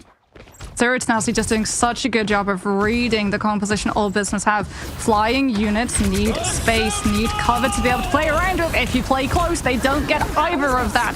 As it's going to be Welshmania coming on for opening things up with the Living Legends finally allowing Toot to find the pick onto Luger, but he's so close to Eye of Agamotto that Knuten is actually going to commit the Karmic Revival just to bring the Strange back. Roger Resurrection right there. Trying to get rid of this Loki, of course, in the Eternal Bond. Things start to get a little bit hotter. Big stun coming through onto Tuzi. The target focus isn't quite there, and even with the attention to detail given over by the Sonic Seduction, it feels that Newton's going to be the first to fall, as Sloppo lays down so much damage from the rage of Ultron. Smashnez and Tuzi are forced into this aerial doors. Toot tries to find any damage off the back of his fully charged beam. It's a messy fight here, but Zero Tenacity seem to be on top of it, trying to chase down Knuten. You better believe they're going to find him. He doesn't need no resurrection, though. The rest of his team has got this. Yeah, that Soul Bond from Knuten was absolutely clutch. Zero Tenacity held the point the entire time too. All Business are going to have a Strange teleport in the form of Toot to try and touch, and they do have Supernova as well as God of Mischief to try and copy one of these strategist ultimates and give themselves sustainability on the point. Zero Tenacity, though, going to try and look for an early pick. All right, Eternal Bond to try and make sure that everyone's got all the staying power that they need. Up in the air, though, Lugia going to have to try and descend down. Ducky's already got one. And Invisible will pick off as well. All business is falling apart. It's crumbled to ash in their hands. Close to 30% away still from the Eternal Bond. And, well, it's just easy living for Smashness right now. Bro's on an all-expenses paid trip to the skies, raining down fire from above. You better believe that Factor 50 had to be applied from all business before they got into a match today. Tusi's going to be chased on down, grabs a health back on their way out. What a second! Stoppo's managed to find one on the back end. Lugia go now with the Eye of Agamotto in the back pocket, but no health to try and make it work. What a clutch from all business! And crucially, no Eternal Bond invested. They're going to have the CC immunity of that as well as the healing to try and live through either the Eye of Agamotto, the Psionic Seduction, or the Supernova. As Zero Tenacity have a wealth of ultimates that can swing this last fight that they need to pick up that one missing percent. And all business, their hand is going to be forced. They need a pick to come through early, and they're just not getting the angles to do so. It's a longer wraparound rotation. Zero Tenacity sacrificing point percentage with the safety of cover to challenge to get Ducky one close enough on this high ground angle to use the Psionic Seduction right into the back line. There's nothing close it can do. The Cloak and Dagger gets silenced before Eternal Bond. Eternal Bond not going to be seen today. And now Zero Tenacity, they are piling on the pressure. Both Soul Bond and Soul Resurgence. The Souls, they are resurging. And so too are the Zero Tenacity duelists. It's going to be a self-resurrection from Knudsen as he brings himself back into business. And well, all business, they've got no business touching right now. There's no portal. It's going to be the attempt from Tutu. Yes, the Eternal Bond just about hits, and it hits just right for that sustainability. Oh, the focus fire onto Closer, though, never stood a chance, even with all the healing. Burning T'Challa goes soundly the way of Z10. What plays from Zero Tenacity. They knew that that Cloak and Dagger, that Eternal Bond, had to be shut down, that they would not have pick potential with any of their ultimates when it came into play. So they sent their Emma all the way around the back to guarantee if there's one target that gets hit by the Psionic Seduction, it's the Cloak and Dagger. No Eternal Bond, entirely divorced from the fight. And all business, we talked about it. It's going to be a matter of whether or not Tusi can receive those resources and pop off the way we've seen in the past versus everyone from Zero Tenacity with the focus fire, with the spread of damage that they can find, damage coming through from every single angle possible, wearing down the resources that Tusi has available, and it was Zero Tenacity who came out on top. Damn, crazy value here from Smashness as well. Showing off why the Human Torch is still getting so much playtime but isn't deserving of that ban. Just isn't the monster that he once was, but the value, the inherent playstyle buff is still there. And, well, Zero Tenacity, it felt like it was all about good fight planning. Knowing exactly what their win conditions were for this, and more critically, where all business were going to be able to find their sustainability. Like you said, that play, just guaranteeing it onto Closer. It doesn't matter what else you grab, so long as you get the Cloak and Dagger. That's how we win this. Yeah, because then they know that the damage is going to stick against players like Slopo and Tusi. And I mean, even here you can see Zero Tenacity, like, getting to see Smashnez's POV, right? He sees the Divas exchange, get invested from his Nast on that Loki, and he chases the Loki down. Instead of utilizing the Supernova on the point, he fully commits to hunting the Loki down because he understands if the Loki LOS is still there, if the regeneration domain gets invested onto the point, everyone from all business who can actually contribute damage and find those picks start chunking down Zero Tenacity's numbers. They're all going to just play nice and safe, fully healed up, fully sustained. And you could see in every single fight that Zero Tenacity took, it wasn't how do we take out the duelist, it was how do we weaken the resources that the duelist has access to. It was backline eliminated first, duelists second, and that mentality made them look so dominant. Some would say like it's a back to front approach, but in some cases like a back to mid approach when you go after the duelist second, and then you kind of leave the vanguards. We'll get to them eventually. They got too big a health pool to worry about right now. Zero Tenacity continue to impress. This team put in a lot of work after what I'm not going to lie was a very disappointing Marvel Rivals Invitational performance. It didn't really live up to maybe what was expected of them, but they have been grinding in like tier 2 leagues, in like small cash cups, and it seems like putting the time in has really worked out for them. Their gameplay and their fight planning looks so clean. Yeah, and they had different fight plans for every single fight. So it wasn't even a predictable pattern of approach that everyone from All Business could take advantage of, because if you know that they're going to come for your backline, you start baiting your backline. You anticipate that they're going to be that aggressive into your strategists, and you have everyone turn around. We've seen it actually in the past. Polly and Pokey actually were really, really good at this earlier, where they would be able to just jump on the Venom of Enzo the second that he tried to dive onto the backline and eliminate that Venom. But we'll have to see whether or not Zero Tenacity will be able to find another 2 in 0, or whether or not All Business will be able to answer back. We'll be back with map number 2 after this break.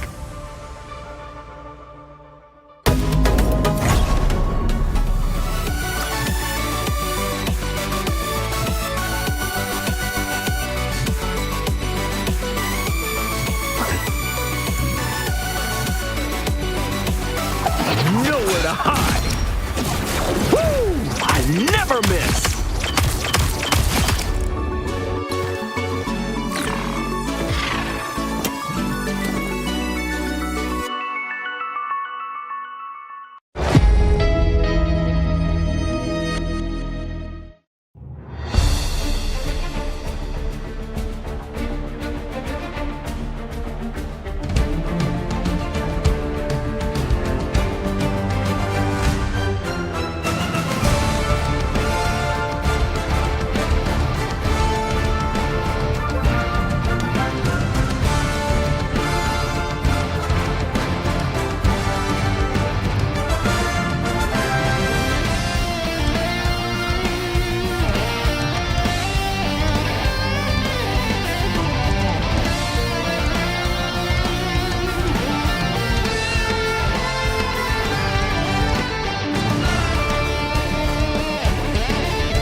Zero Tenacity, Zero Troubles, dispatching All Business over there on Domination. But now All Business gets to decide where we're going and what side they want to start on. So this is their moment to get back into the series or get back into the elimination bracket. True, but Zero Tenacity have shown a brilliant fortitude, be it they get access to the triple duelists or if they go for the triple strategists. It feels like they have strategies around whatever role you try and target ban them out of. So I think like their flexibility in approaching for that advanced pick and ban status is going to do them dividends, not just in this match, but in the entire rest of their run of the Ignite stages. Certainly a powerhouse roster to keep an eye on as we head on through to our second map. Zero Tenacity, like, we had a lot of tape going on to these guys in coming into this series because of all the cash cups they were playing in. All Business, they were a little bit of an enigma. Since MRC, when we saw them for the first time, we kind of hadn't seen them again. They hadn't really been doing the circuit, they hadn't been doing fight nights. Zero Tenacity, though. Seems like the hard work thus far is paying off.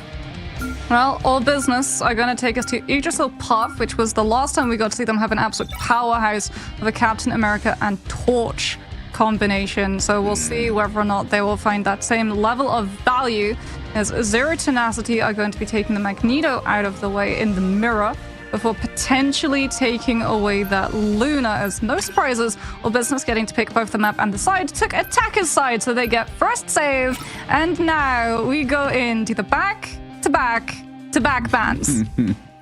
Yeah, it's the ban machine gun, you know. Zero Tenacity deliberating on the Emma Protect. It would be the classic, the Protect du jour of the tournament, or at least here in the EMEA. Interestingly, over in North America, they kind of do the exact same thing, except both teams protect Magneto. Yes. Like, it's the exact same theory, but they're like, nah, we prefer Mag, actually. Well, Emma is really strong here regardless for Zero Tenacity because they're anticipating the Captain America and the Torch, and Emma is one of the best counterplays to the Captain America because the second you see him coming, you just Diamond Form and Carbon Crush. What do you think about maybe a Torch ban here from Zero Tenacity? Actually, they're probably fairly comfortable taking the Torch mirror. Psylocke is worse. Take the Psylocke out and then save things like the Invis Woman so that you have the Force Do physics. they protect the Torch themselves here on the other side? They might protect the Torch, but no, they're going to protect the Invis Woman so that they have, again, those resources, right? For if Lucy wants to play the Torch, he's going to be able to have the Fanti Force team up, and he's also going to be able to have that Guardian Shield in front of him, providing him a barrier to block damage as well as a heal resource with the AoE effect of that reach. Yeah, getting rid of Znost's ability to play the Loki is, of course, paramount here for Zero Tenacity. They're putting all of their eggs in that basket. I thought that maybe they'd go and try and ban Tuzi away from the Human Torch when they knew that team up was going to be on the field from the Invisible Woman due to the first protect coming through from All Business. Overall, though, seems like we're finally going to see Lugia Goat's Wolverine make an appearance. This is the triple duelist that we were hyping up coming into this game before Lugia so rudely decided to play their actual role. Yggdrasil Path is definitely going to be one to watch, especially because it's a very snowball-heavy composition. A lot of the time, we actually even just see things like the Wolverine quite literally being thrown into the attacker's side so that they can just immediately break that first corner and force the defending team all the way back, otherwise you will be at a stalemate for around about a minute before some of those ultimates or a potential magic pick comes into play. But given the fact that we're not really seeing heroes who can quantify those magic picks, there's no Hawkeye, there's no Hela, it's more than likely that we're going to be seeing something just try and pressure these defenders back, as we do have to talk about the fact that on that defense, that is a Squirrel Girl. Smash Naz is going to be playing Doreen. The Squirrel Girl, well, who am I to doubt the accuracy? Doesn't have many easy targets like a Groot, a Magneto, or a Doctor Strange to kind of pelt down. You've got two fairly thin vanguards in the form of the hypermobile Captain America and the Emma Frost, but maybe the rooting Acorn could actually be a little bit of secret tech against the Captain America. Yeah, they do have multiple facets to be able to deal with Welshmania, who you can see the health is getting lower and lower and lower, and Lugia is going to be one of them. Welshmania grabbed up by the Feral Lunge, deposited in the middle of Zero Tenacity's team, and there is no peel that All Business can find to save the Captain America, and with that one pick, everyone from the attacker side take a big step backwards. Yeah, Ducky One playing a solo Vanguard Emma is fairly risky. That was a very ambitious attempt at a grab there onto Tuzi. Does force out the slam towards the ground. Lugia does manage to get out in their own right as well, but has lost their passive. You can tell from the lack of cross next to their nameplate at a glance, as Welshmania takes a lot of aggro in the back. Ducky overwhelmed even with the invisible boundary. The damage from 2-2 kicking him into a wall was far too much to deal with. Out comes the invincible, the unbeatable Skrull Tsunami, pardon me. Wrong adjective for the Skrulls. I'm sure maybe Tipito will be able to forgive me by the end of this. Knuten fights the pick until Welshmania, and that Squirrel Tsunami might not have been beaten, but it did create enough space for Zero Tenacity to gracefully disengage, at least until now. Eternal Bond packaged with Final Judgment is going to be the final play All Business need to pick their way through A. Yeah, a bit of a Strategist ult, differential right there. Sloppo was able to just sit in the middle of it and get as much healing as they liked. And of course, did already have the tracer rounds in Canuta. Oh, they are trying for the contest. We're on the other side. We need to get back on this. Here we go. We're back in the game, baby. Sending the fire cyclone into the enemy spawn. Tusi's getting a little bit creative with it as the portal comes on out, and it's yet another massacre in favor of all business as knockouts are delivered and Zero Tenacity is sent back to a much further away spawn.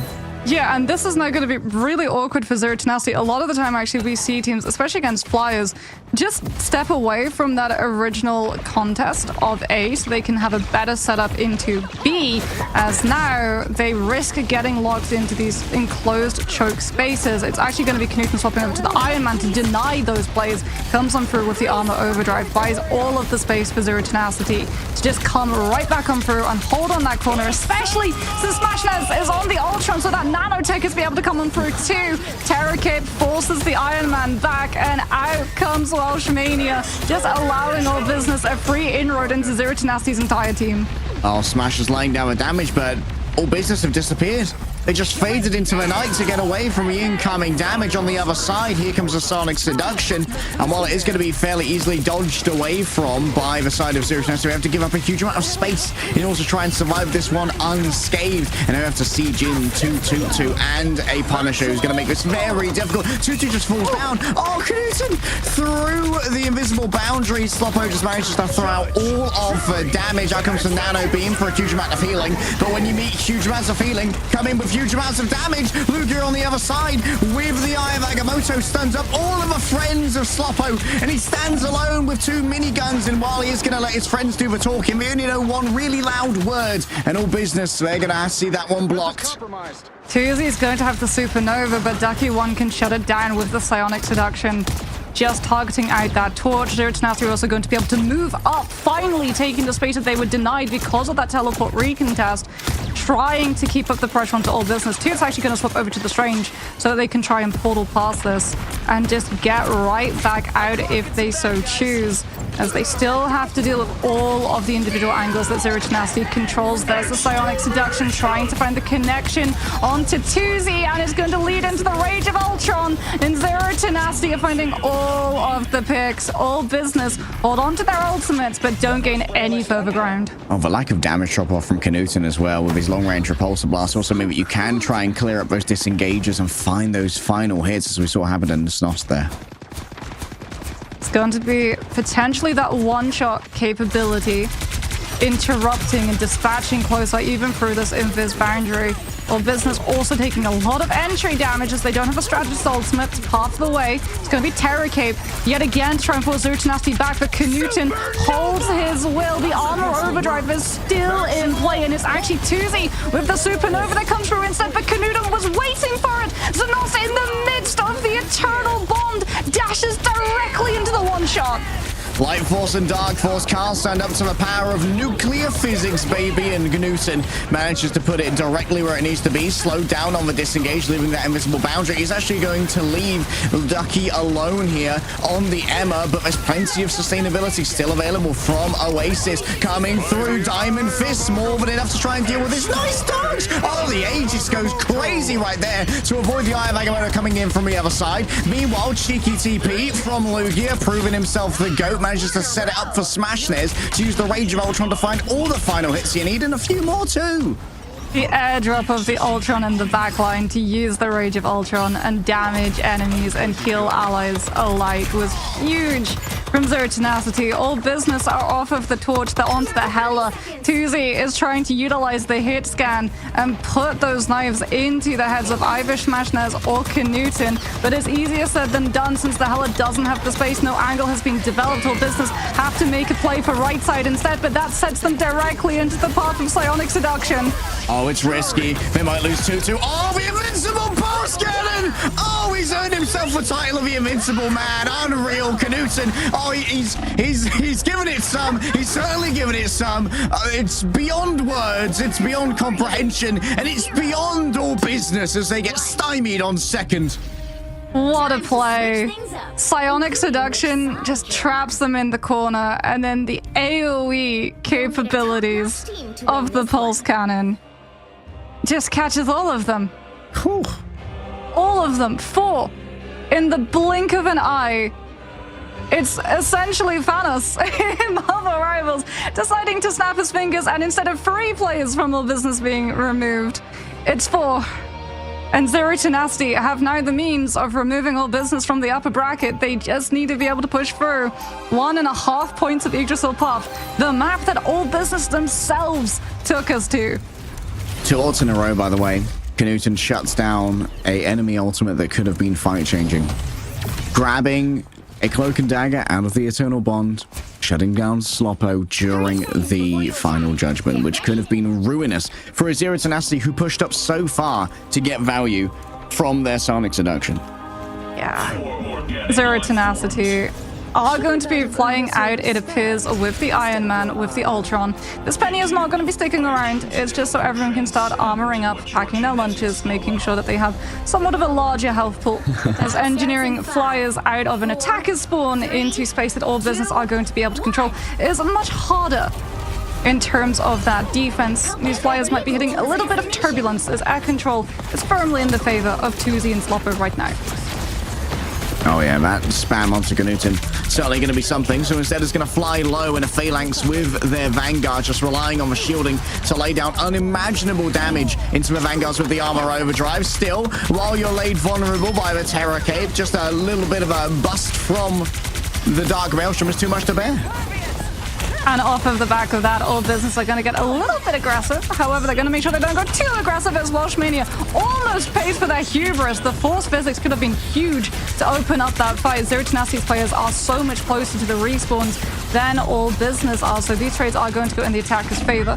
Tuzi with the Pirate Prison is going to try and shut down Zero Tenacity's approach around this corner, especially off of the back of these Terror Capes set up from Xenos, who's already got Eternal Bond, and they're going to use it to try and live the Rage of Ultron coming on out. Tuzi emboldened, gets 1, gets 2, and Zero Tenacity, air control, we have a problem. Oh, that was a perfect response from All Business as well. Zero Tenacity were trying to use the Rage of Ultron to bait out the Eternal Bond and then frag it instantly with the Invincible Pulse Cannon, but Knuten gets shot down during their channel of the ultimate, so it doesn't get delivered. Oasis is going to have the Eternal Bond. Viney as well, going to be still sitting on that Invis boundary. You have to be careful by Toot, though, that Eye of Agamotto with the Maelstrom can still find the damage to blitz through the defensives. It's Tuzi with the Supernova is something that Zero Tenacity have to try and dispatch with. This torch has been a point of pressure that they haven't been able to bypass, and it's Eternal Bond early. Here comes the Eternal Bond. Plenty to answer it right here. All Business, they have 4 Qs playing right now. And Lugia gets nothing off the Eye of Agamotto. Same to be said here for Tutu. Nobody stunned, no souls separated from bodies. But certainly corporeality is a challenge right now for Lugia. As the remainder of All Business try and turn him into a fine mist where a Doctor Strange once stood. And they're able to convert upon their wishes. This is dangerous for Zero Tenacity. All Business burnt so many of their ultimates in that fight, but Zero Tenacity did not lose it gracefully. They got staggered out. And because the fight lasted as long as it did, Xenos has got another Eternal Bond to be able to match wits with Smashnes. However, what's likely to happen is Knuten is going to be utilizing this Pulse Cannon to see if they can bait the Eternal Bond with the Rage of Ultron and then look for the one-shot to shut it down once more.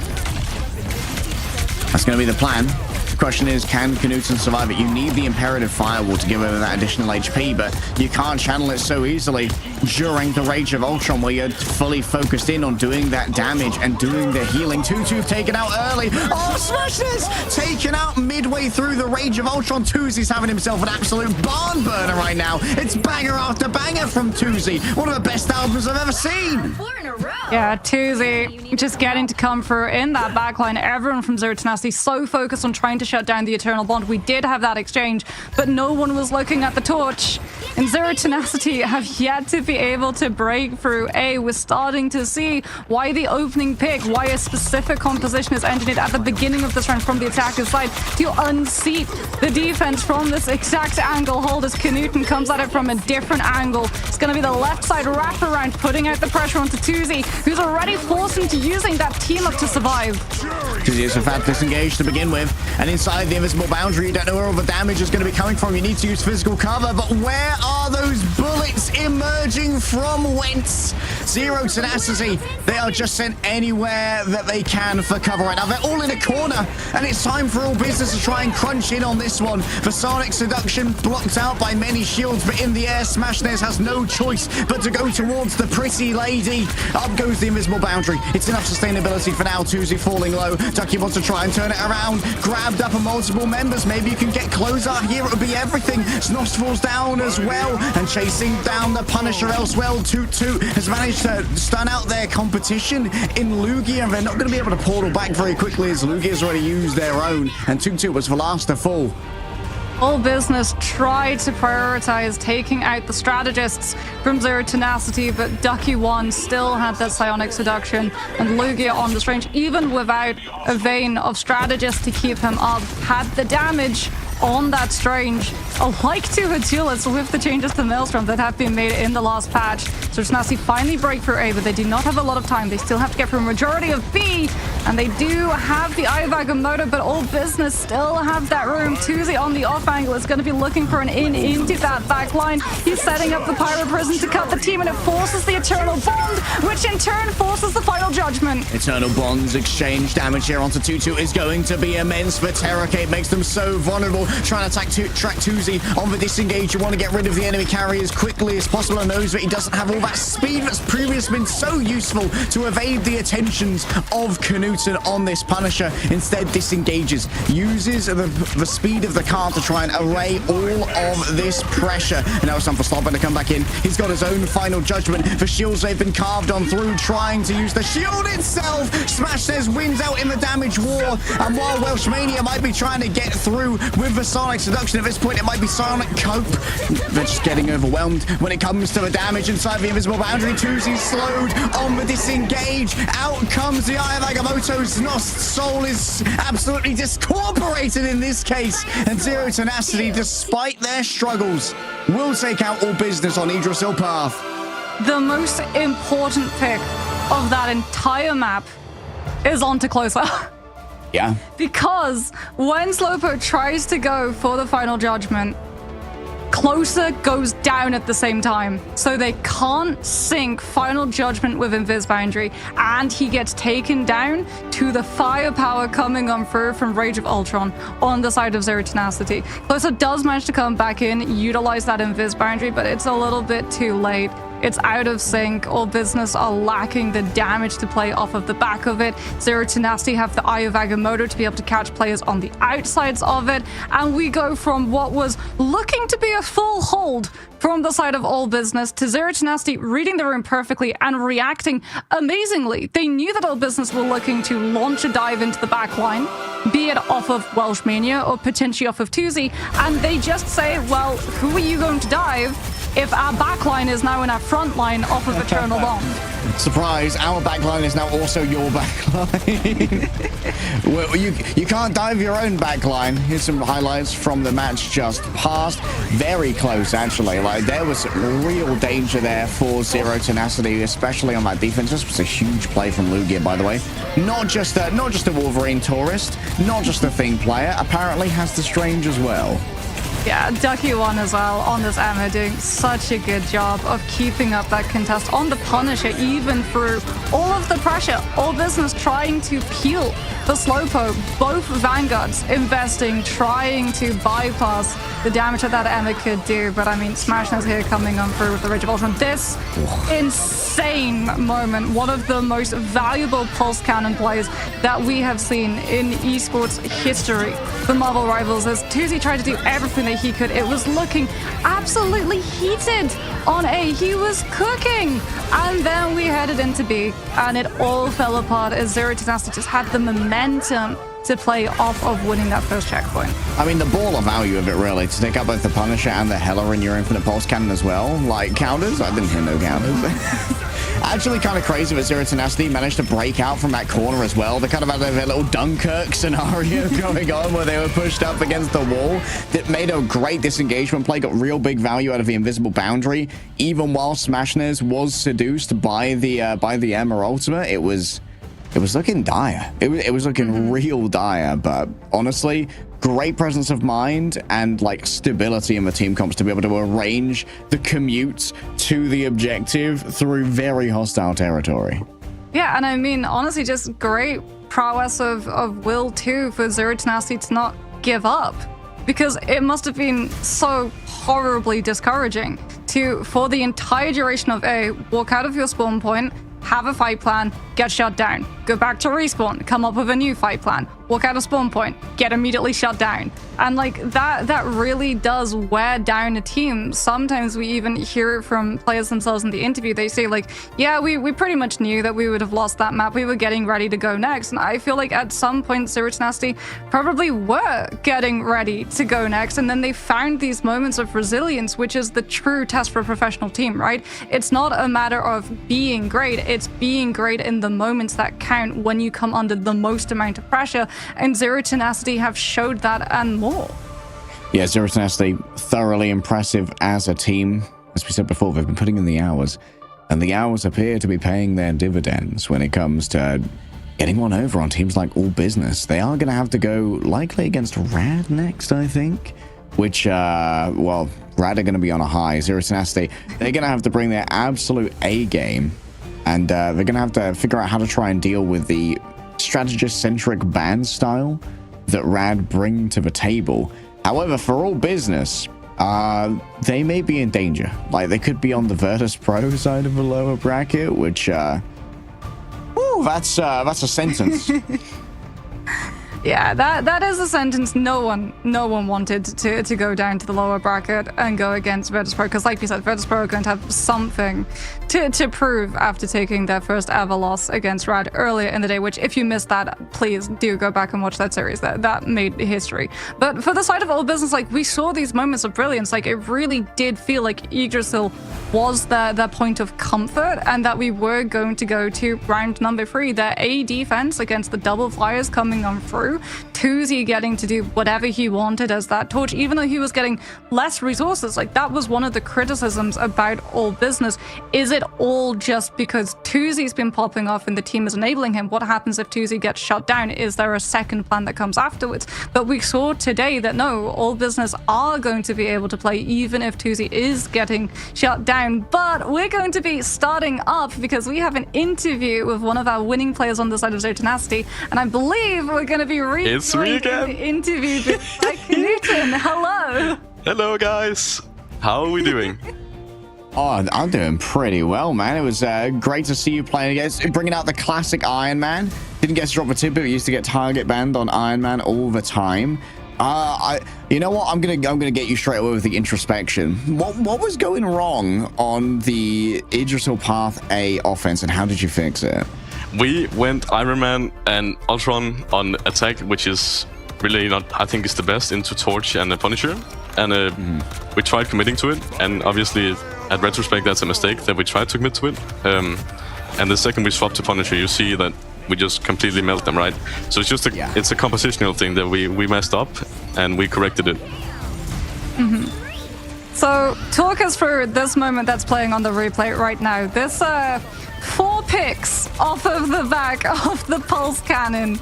How was that set up? Did you guys I mean, like, the fact that All Business were rotating into a very enclosed space and you just essentially saw pound signs or a light in your eyes, just like knowing, okay, Psionic Seduction into Iron Man Ultimate is gonna bag us just all of the picks necessary? So we always spot where they go, and we spotted they went left side, and then our tank Doki calls, oh, I have fed ult, right? And then I see, they have to LOS this ult from EMEA, or they're all gonna die, right? And then I see like, oh shit, they're all in this room, 4 people, and Punisher ults, and they start panicking, and I'm just maximum pulsing it, bro, and I had a cosmic orgasm from that ult, cause goddamn, man, holy Jesus, everyone melted, bro. That's the definition of a maximum pulse. Everyone away, and we just knew, yeah, that's how we win it. Like, that's just how it is. I am the Iron Man GOAT. Call me Jarvis Jr. And yeah. So it's a combination of things that just went really well. The scouting, Doki's ult, and then afterwards my ult. Nice. We thought that you guys had excellent fight planning. If it's not just Turkey saying, I have fat ult, and you going, I've done unspeakable things to people in a room. Who's responsible for your fight planning? How quickly do you guys get together a plan of what you want to do in terms of what you use and what they're going to use as well? Well, we always have designated scouters for each lane on all the maps, and then Vinny, our main healer, and Ducky, our main tank, kind of call out what the plan is, what we do, like when we go into the fight, and then everything after that is just a chaotic brawl where we always win. So talk us through how you're going to be approaching the next match that you have, because obviously winning here, you get to continue in the upper bracket. But the opponent that you're going to be facing is potentially going to be changing, as we've been seeing a lot of upsets coming on out. Is there going to be a vast difference? Like, do you have multiple plans for every single team in the tournament that you can just swap in depending on who you're facing up against? Yeah, we have plans for each individual teams, which is called winning. It works pretty well. And no matter, again, I'm going to say it again, no matter who we face, we're going to go in full confidence. And I've no doubt that we can beat everyone. We saw the tip Krakoa VP today. The Titan has fallen. The floodgates are open. If VP can lose, we can also win everything. I have no doubts in my mind. Last time we had you on, Knuten, you had some nice words for the team that you beat. Do you have anything similar for All Business, or is there any team in this bracket you think, oh, okay, you know what, go ahead? Yeah. So some of our old players are on the team, and I think it was a shame that we had to go up against them, because again, there's so many people I'd like to see succeed, and like if people get knocked out here, it's obviously going to be a big blow to their team. And I'm going to say it again, don't let this loss knock you out, all right? It's a double elimination for a reason. The greatest stories are the underdog stories. When you get knocked down there, you have the greatest potential to make the best story and the best comeback ever, all right? So please, for the love of God, do not give up, all right? It's not over till the fat lady sings, you know what they say? So keep fighting. And as much as I like the Blood Kiriko team, or whatever the name is, I like this team just as much, and I hope they succeed in the lower brackets. Nice being Knuten, always has the greatest way to sign off. Thank you so much for your positivity and for your talent, Knuten, and your occasional amount of BM after you had a cosmic unspeakable. It was lovely we have to show off a little bit once in a while, but otherwise, thank you for having me, guys, and yeah, it was awesome. All right, that was Knuten from Zero Tenacity coming off of yet another win. This team continues to surprise. Putting in the hours and putting in the grind is always going to reap the dividends, and you can do exactly the same in your own comp games. And then maybe one day you'll be qualifying for MRC, qualifying for MRA, and we'll be here shouting your names. We've got 2 new names to shout for our last match here of Marvel Rivals Ignite EMEA Day 3. Insomnia GG versus Team Peps is coming up next, and this is how our bracket is standing now. All Business are waiting on the lower side of a bracket. I misremembered the groups. They are not going to have to go up against VP, which is just fine. Yes, they're going to have to go up against, well, not VP. We're going to have to find out who they're going to be going up against, as it's going to be Berber Pataprim now confirming their position against Zero Tenacity in the upper bracket finals for the side of Group A. Congratulations to those 2 teams. And Insomnia versus Peps, this is another one that can go either way, because Peps, they just continue getting stronger. They're yet to be able to find a podium finish, but their defensive holds are some of the strongest we've seen from any team in the entirety of Marvel Rivals esports. And then you've got Insomnia, who have so much star potential and are out here looking to try and make a name for themselves. If they can take down a juggernaut like Peps, that's a surefire way to inspire confidence against your opponents. Yeah, for both of these teams, the future is bright, and the future can be bright with your help as well by dressing up in-game with the brand new costumes of a Future Foundation for both Invisible Woman and The Thing. Come together with a fantastic family and make sure that you fight for the future that you want to see with the Future Foundation costumes now available in-game. Yeah, and I mean, you're going to get to use that Future Foundation skin a lot of the time, especially if you play ranked, because Loki and Luna tend to be taken out of the pool fairly often. So Susan Storm definitely sees a fair chunk of gameplay, even if her opponents don't get to see the Invisible Woman all that often. Yeah, it's going to be wonderful to see all of those skins. I personally think they look fantastic. I'm a big thing enjoyer myself, but it's not quite his meta. However, maybe we'll see something a little bit surprising coming through. With Team Peps on the docket, it's generally going to be the case. We'll see what they're bringing to the game right after this break.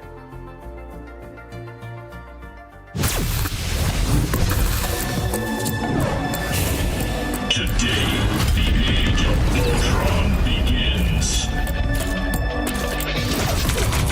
Termination.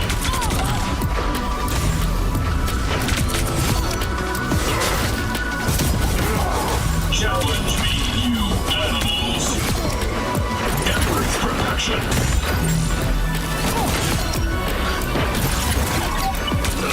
You would have failed without me. The virus takes hold.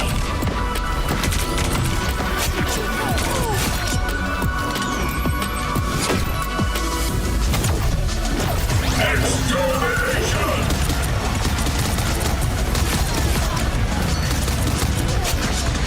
All targets eliminated.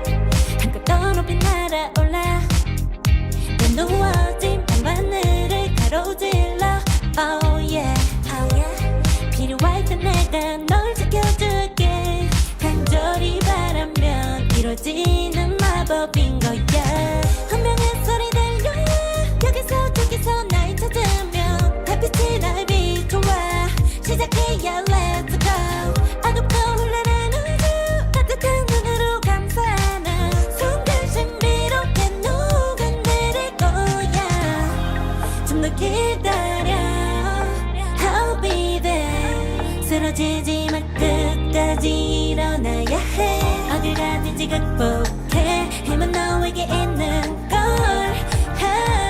소리 높여 노래를 불러 작은 걱정 따윈 던지고 최선을 다해 절정을 쳐봐 어둠이 떠 날 때까지 아름다운 꿈을 밝혀봐 우리에게 달려서 그 세계 운명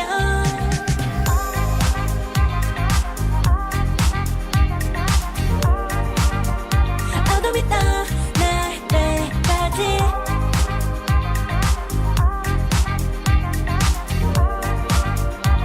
세계 운명 오랜 시간 간직해온 열망 까만 밤의 빛처럼 빛나 네 눈앞에 바로 왔던 나라 탑을 딱 봐도 superstar 딱 보면 모두 다널 지킬 나란 걸 더 지켜볼수록 점점 빠져들어 카리스마 넘쳐 흘러 oh yeah 운명의 소리 들려 여기서 저기서 날 찾으면 달빛이 날 비춰와 시작이야 let's go 어둡고 혼란한 우주 따뜻한 눈으로 감싸나 순간 신비롭게 녹아내릴 거야 좀 더 기다려 I'll be there 쓰러지지 마 끝까지 일어나야 해 어딜 가든지 극복해 힘은 너에게 있는 걸 소리 높여 노래를 불러 작은 걱정 따윈 던지고 최선을 다해 절정을 쳐봐 어둠이 떠 날 때까지 아름다운 꿈을 밝혀봐 우리에게 달려서 그 세계 운명 눈이 부신 모든 순간들 지켜내야 해 내가 좋아지려면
There's no room to be EP with Insomnia up on the docket. It's our last match of our winners round here. Mox, we're going up against Team Peps, who are a defensive juggernaut of Marvel Rivals Esports.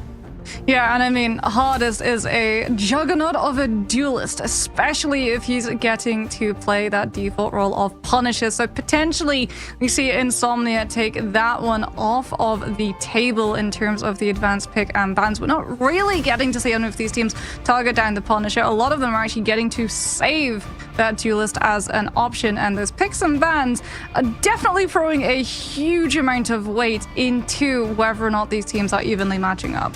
Yeah, picks and bans right now definitely seem to be the name of the game. This is the first big tournament that's using the advanced ban system that's been introduced, where you ban only for the enemy team and not your own. You get 2 protects, and there are certain maneuvers you can play where you can ban a hero and instantly protect it for yourself. A pro gamer move to make sure that you have a character that the enemy does not. Yeah, and then you can immediately, if you're on the attacker side, get free bans to remove just almost an entire role pool. But let's have a look and see who is going to be playing those roles. As up first, it's going to be Insomnia. And I mean, Insomnia have really impressed coming into the mix. Passy was Captain America, has been a standout, but we do also have to talk about Nocta and Demon coming on for these duelists. Demon's Wolverine has been just that, and Nocta having things like the Hella Pocket pick in the back pocket in case they go up against Flyers for a good tempo change on the last of a point has been absolutely instrumental in being able to shut down a lot of attacking teams. Yeah, Insomnia is also an interesting story of a team as well. You talked about Exoblivione not making it to the Ignite stage proper out of the open qualifiers is like the most notable team that didn't really make it through there. Both Damon and KP, or Forever, come from that EXO roster. They didn't seem to have made it onto the main EXO roster, but ended up making it a little bit further. A better bracket, maybe a better team overall. Insomnia certainly have been proving themselves, and they've made fairly deep inroads. Admittedly, they did defeat Dusty to get here, and Dusty, many people had at the bottom of their power rankings. We'll have to see if they can come back in the lower bracket. Team Peps, on the other hand, they had a very impressive first matchup. Yeah, Peps, really good first matchup, and also really good synergy that we got to see coming through from them. DRP just getting to use Carbon Crush on that Emma so that Hardest on the Punisher with Final Judgment can instantly target down and remove a Gru. I'm sure we're going to get to see it in these replays coming on through. In fact, here it is, the exact moment. There's the wall getting broken, there's the Carbon Crush, and goodbye Blacks. This was how Peps were able to knock Yoinkanda. A very big surprise upset coming on through into the lower bracket run. Hardest kind of has a multi-game, multi-discipline reputation for building ultimates and inhuman speed. Bro does a little bit of damage padding to make sure that he's always got the proper ultimate at the right time to completely stun lock an enemy team. Like, oh, how does he have that again? Like, this seems mathematically impossible. Someone's fudging the numbers. Like, a lot of code comes out to try and deal with Hardest's ult frequency, but Team Peps do such a good job when Hardest has that ultimate of just diverting all the resources. Like, put power to Hardest right now. In the Star Trek chair, they swivel around and they're like, give him everything.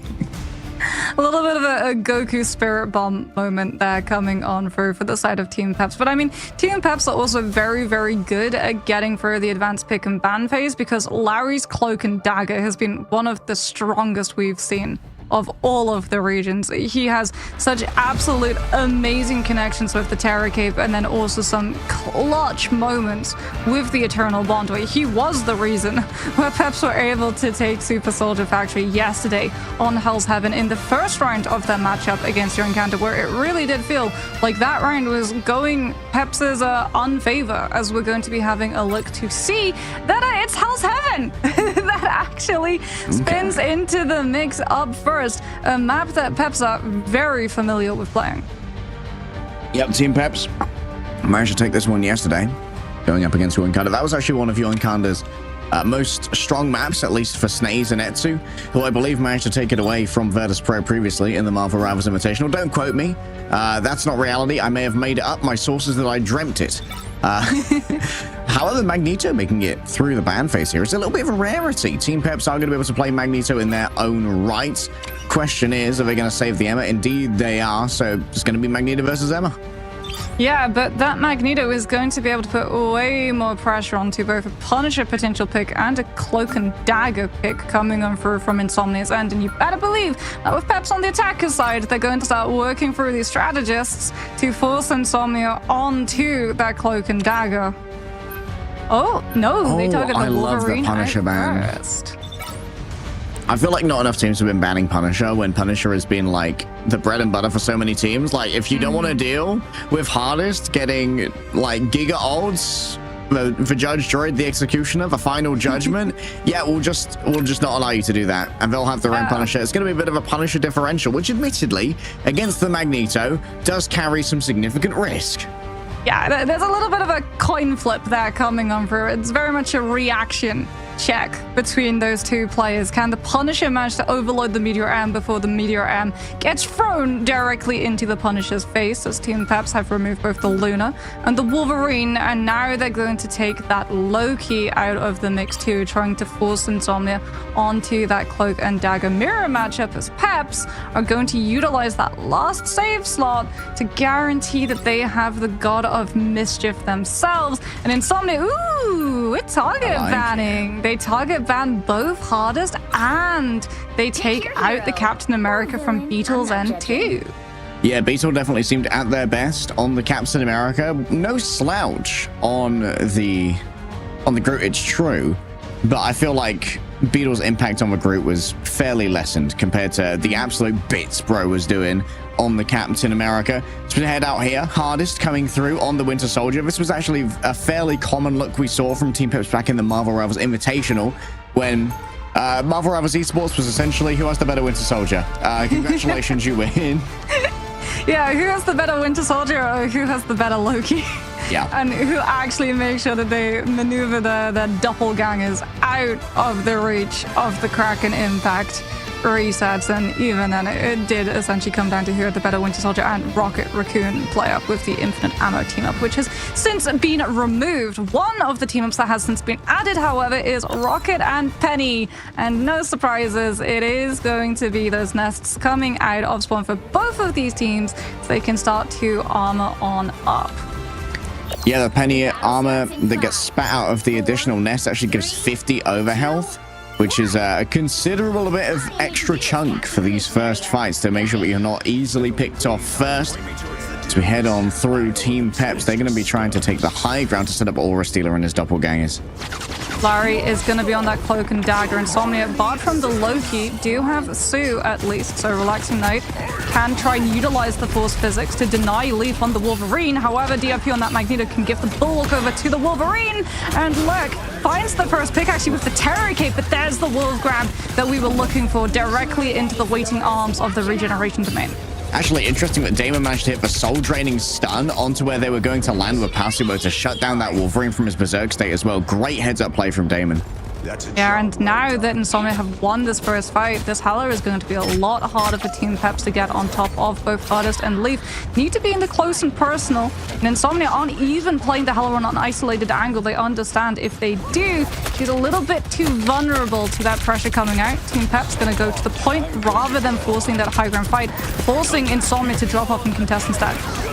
More suppressing fire lane on down. Passimo definitely needs a little bit of help when it comes to the form of the invisible boundary. Aura Stealer matching it here after having used the God of Mischief to grab that one from Larry. On the top though, Nocta feeling unbothered in his lane. Got an Aegis in front of him, a Guardian Shield as well. It's full resources pushed into Damon as ascending to the sky goes the Hella. Just doing their best not to feed up that Meteor M from the Magneto, and DRP doesn't get to convert onto it right here. Damon shuts down Hardest midway through the ultimate. Oh, the focus there after the impact was so strong. One player gets caught within the strangling prisoners. Relaxing Knight, so a huge amount of healing is going to be off the table. Stunned up yet again. The Soul Drain is getting so much value right now from the side of Damon. And Insomnia, while they are able to stall this one out for a second longer, surely they'll eventually be overwhelmed. An overhanded smash from Beetle caves in the Skull of Forever.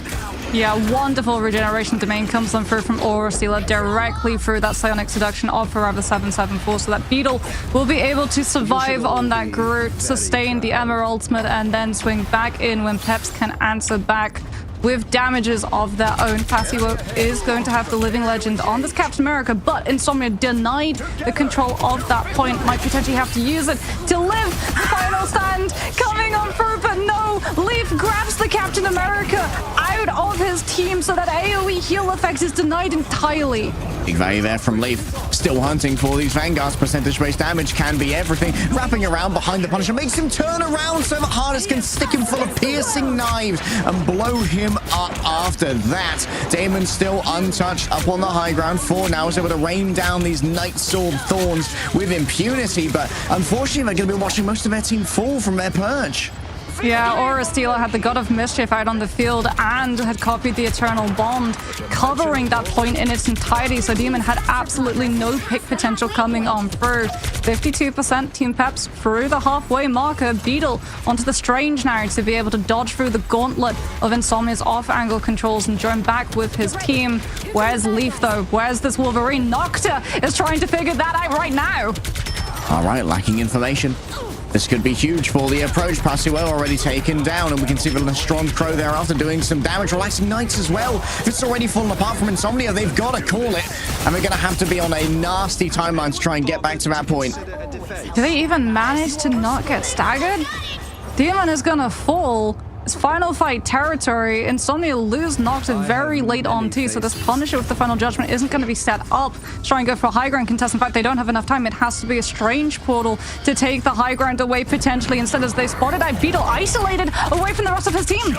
Oh, the timing's just right though to get rid of that bridge, so everyone else can have to drop down onto the ground. Disengagement can't be managed. However, DRP gets isolated, but Meteor M not enough. The fear of Magneto is not struck into the hearts of Insomnia. They've seen the sleep paralysis demons from years away, and the last stand. Oh, Leaf is making sure that a brand new sleep paralysis demon just watched. Wake up, babe. Man-made horrors beyond our comprehension are here.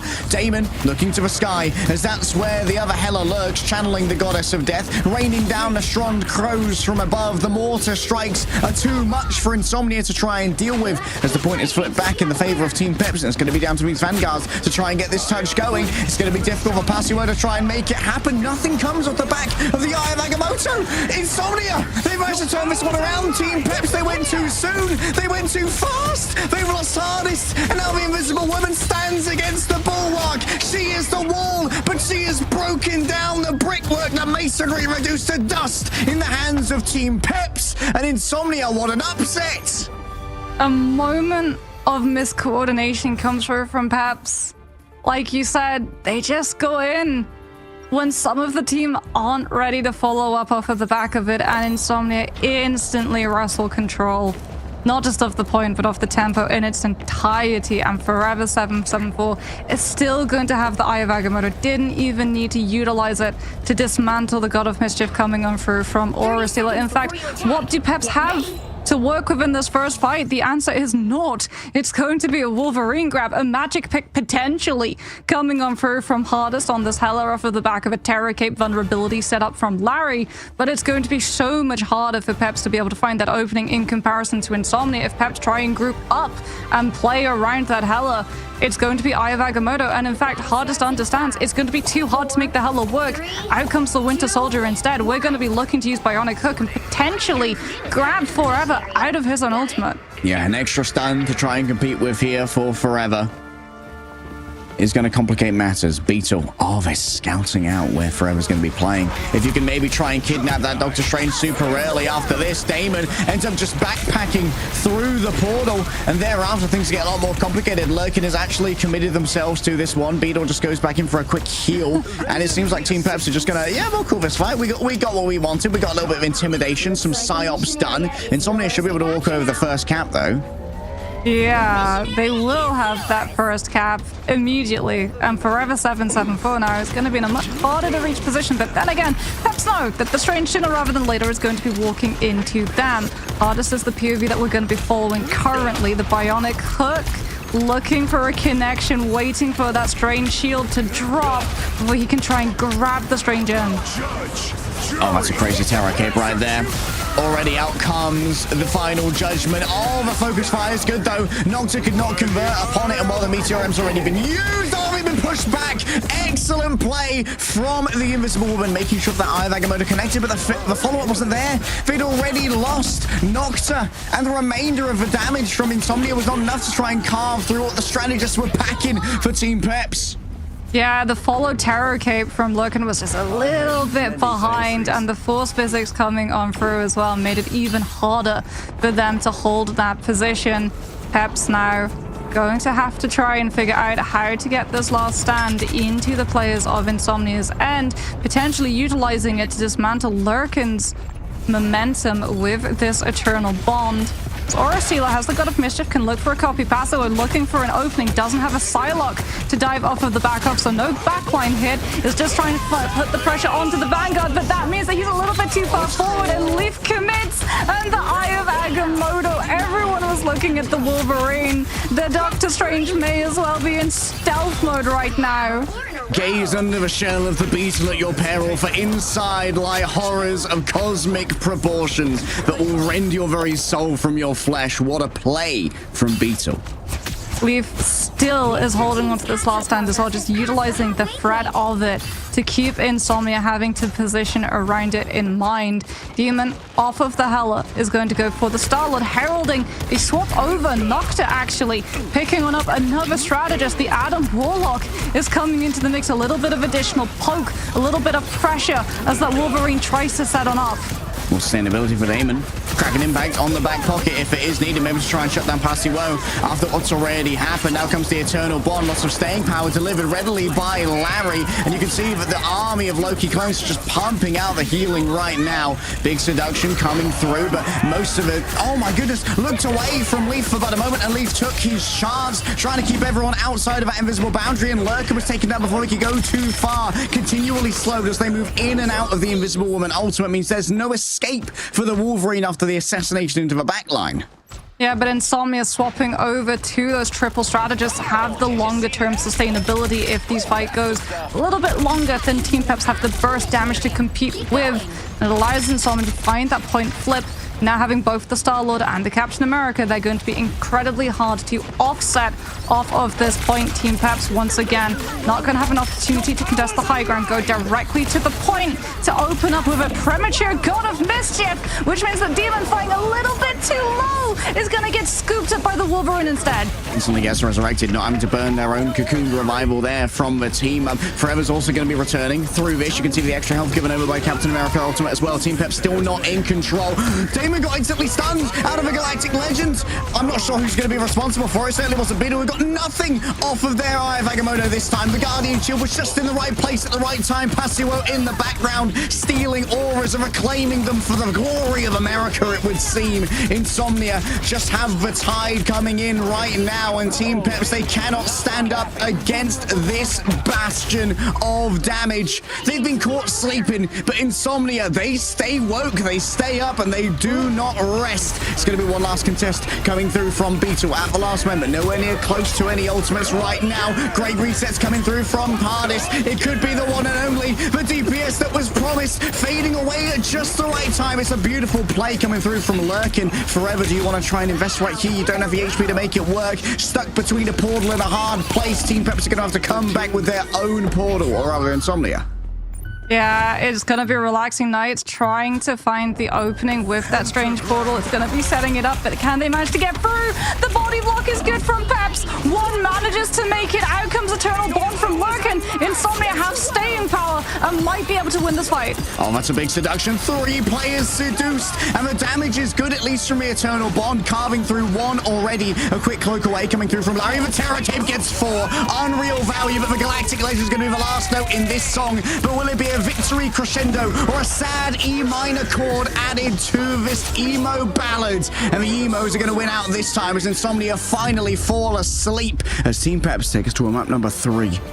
You mentioned earlier about the performances that we've seen from Peps in the Invitational, and Hardest had a reputation for playing the Winter Soldier and in overtime being able to find multiple picks with the Kraken Impact, which allowed Peps to make absolute insane comebacks into fights that they had no right being able to win. And Hardest does it yet again. This man is a miracle worker. Bro's just got that different gene. Constructed alternatively. Insomnia. They still seem to see the value. Oh, wait, never mind. Damon's going to be rolling everyone out, of course, with the bubbles here. They still want to play the Adam Warlock with the Resurrection onto Damon, allow for the Star-Lord to try and carry. But it seems that Team Peps, they have a couple of good options against that Galactic Legend with the prevalence of shields in their composition. Yeah, I like the fact that Peps as well are going to be mirroring. Hardest is actually going to be moving over to the Star-Lord. So in anticipation of the comic Revival coming out, you're actually going to have, with the Star-Lord's mobility, much easier access to that Resurrection spot. And it's going to make it so much harder for Insomnia to be able to find stabilization, especially if you can force that Soul Bond out before the Adam ultimate can come on through. It is in the pocket. Hardest is taking a lot of damage, so too is Demon, as he goes in with the barrage, but doesn't find any of the value. The Dagger Dome healing is so strong. Fading away, Nocta isolated there with no one else to soul bond to. Oh, the Eye of Agamotto onto both the strategists in the back. Beetle got all that they needed and maybe a touch more. Nocta with a quick resurrection. The Karmic Revival brings back many, but they're out of range of getting the other strategist back. Needs to make a perilous crossing across the Rubicon to try and make it work. And yeah, reaches Relaxing Nights, but is going to pay with their own life for such audacity right now. Still Damon going to try and make good on the efforts for sacrifices made by the Golden Man, the perfect human. And while Damon is able to get one, not much more than that. Still no first cap coming through. Forever's nearly got all that they need. And now up in the sky, Hardest managed to find once again those strategists by themselves with little means of defending themselves. They're cornered up by the Magneto as well. The Master of Magnetism has just such magnetic charisma that he draws them in. Yeah, Peps, in terms of playing the triple res, have the premier Vanguard pick. They've got the Magneto. Insomnia might have the Emma, but Peps have the one cooldown that enables Star-Lord, the greatest out of all heroes in the Marvel Rivals pool. The Magneto with the Bulwark. Every single time Hardest goes in, he's getting the full pocket treatment. And every single time Insomnia tried to send Damon in, it was getting bulwarked in return. And it looks like Insomnia have had enough. They know that they can't play into the mirror, and out comes the Storm. Out comes the Punisher. They're going to try and burn this through with firepower instead. Unassisted Storm, but damage boost on the Punisher is not to be underestimated. These Vanguards are in major danger right now. Zora still puts down the healing bubble. Out comes the Eternal Bond, but remember, at the moment, the point is moving, so that can be a little bit of a shenanigan for this territory, and it's healing prowess for now. Hardest already picked out. Forced to resurrect themselves. That's going to be lurking. Currently in danger, but the healing is good for the moment. Fades over into the cloaked form to get out of danger for just a second when it's most necessary. The final judgment from Damon is laying down the damage. Even with the Terror Cloak coming down, it seems like no final hits can be found at the moment. Damon's just going to rush on forward now with the shotgun in hand, and it's a quick tap in for healing from Hardest, but we're going back for yet another Galactic Legend dragged on in. This needs to be shut down here and now, but the damage hasn't been delivered. Leaf's already coming in with the resurrections. These low HP members, though, next to the Omega Hurricane, feel so much danger. It's an equal trade. At least got even more resurrections. Team Peps finally lose control, but they're still in this fight and they can turn it around.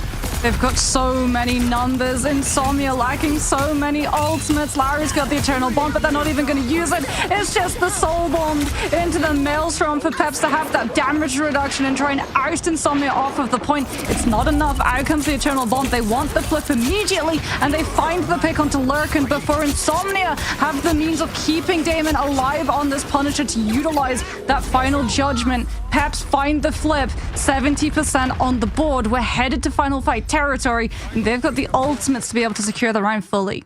And they've also tried and work with here. I want to see if Beetle gets any value out of this.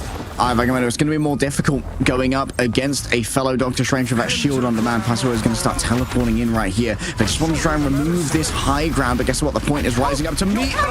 Oh, the counterportal's crazy. Damon's already been consigned to oblivion, down into a briny grave, feeding the eldritch monsters that lie below. Forever has to make a decision as to when they want to try and engage. However, whatever way they try and make it happen, out comes the Eye of Agamotto. Relaxing Nights taken down, and that means that the invisible boundary that was placed upon the point easily dissipates. And yeah, Damon's come back after a long, shameful walk-back return, having been portal pranked. DRP shuts it down with the Meteor Ram, and you will learn to fear Magneto. What a raid from Peps. The counter portal onto the one person that they needed removed from the fight.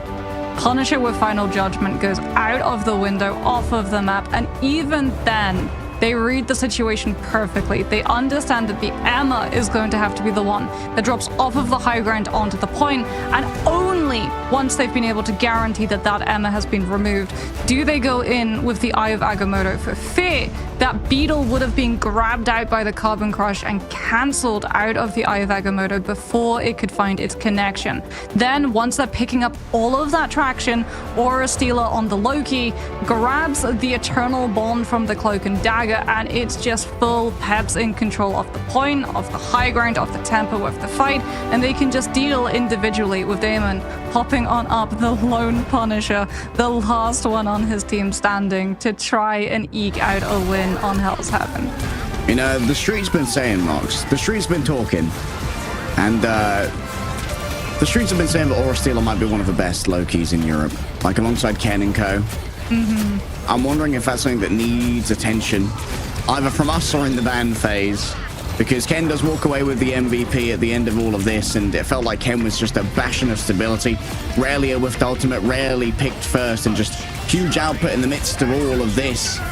And, well, Peps, right now they're just thinking, go on, take us to Midtown. Give it a try, give it a go. Just yeah, I mean, give me the reason. The best thing that you can do as a Loki, it's not micro, it's macro, right? You have to have the correct cooldowns available at the correct opportunities. And Aura Stealer, every single time Regeneration Domain was needed, had Regeneration Domain. Every single time. And they were placed perfectly as well to be able to make sure that if it was in response to something like an Emma Psionic Seduction, it was in the space that that player would be taunted into walking into. So huge props coming on through to Aura Stealer. But the big difference for me was the fact that Insomnia tried to engineer a triple res composition in a ban phase that benefited Peps if it went to the triple res mirror, because they had the Magneto. Yeah. Allowing the Magneto through was kind of unprecedented in Europe at the moment. Magneto's always been the first ban. I wonder how Insomnia were feeling that they really didn't want to go up against the Emma. Likely it's because Passio loves to play the camps in America, that maybe they're thinking, okay, it's a little bit easier for us to go up against Mag comparatively. Like, maybe I can reflect a Meteor Rem. It's wishful thinking. But going up against the Emma is a lot more difficult when you can get hit with that Carbon Crush just locked in place, especially when you think like, I might go up against the Emma and the Wolverine as well. Like, that's too much for one camp, potentially. I mean, Passio would have to try and change their style up a little bit more. But I'd love to see, like, there's a reason that Magneto is almost always first ban. Like, he's just so consistent and so solid. Yeah, he's probably one of the strongest vanguards, in fact, one of the strongest heroes in the entire Marvel Rivals roster currently. Bulwark being one of, if not the strongest cooldown, the only base cooldown that I would say contests Bulwark is Regeneration Domain coming through from a Loki, because that's all of the value of a Strategist Ultimate packaged and parceled in the form of a cooldown. And it's not even a huge cooldown, but speaking about cooldowns, Harry and I will be taking a little bit of one. We'll be back with map number 2 after this short break.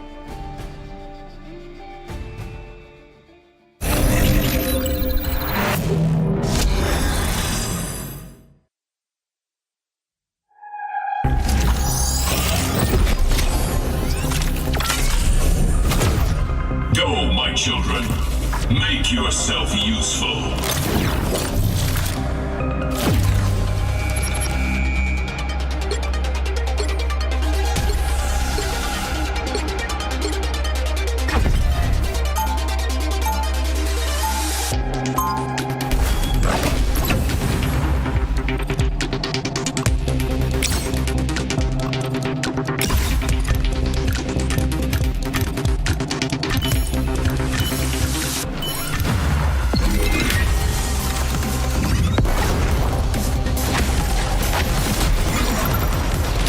By the Eye of Agamotto!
내가 널 지켜줄게 간절히 바라면 이루어지는 마법인 거야 운명의 소리 들려 여기서 저기서 날 찾으면 달빛이 날 비춰와 시작해야 let's go 어둡고 흘러는 우주 따뜻한 눈으로 감싸는 순간 신비롭게 녹아내릴 거야 좀 더 기다려 I'll be there 쓰러지지 마 끝까지 일어나야 해 어딜 가든지 극복해 힘은 너에게 있는 걸 소리 높여 노래를 불러 작은 걱정 따윈 던지고 최선을 다해 작품을 쳐봐 어둠이 떠날 때까지 아름다운 꿈을 밝혀봐 우리에게 달려서 그 세계 운명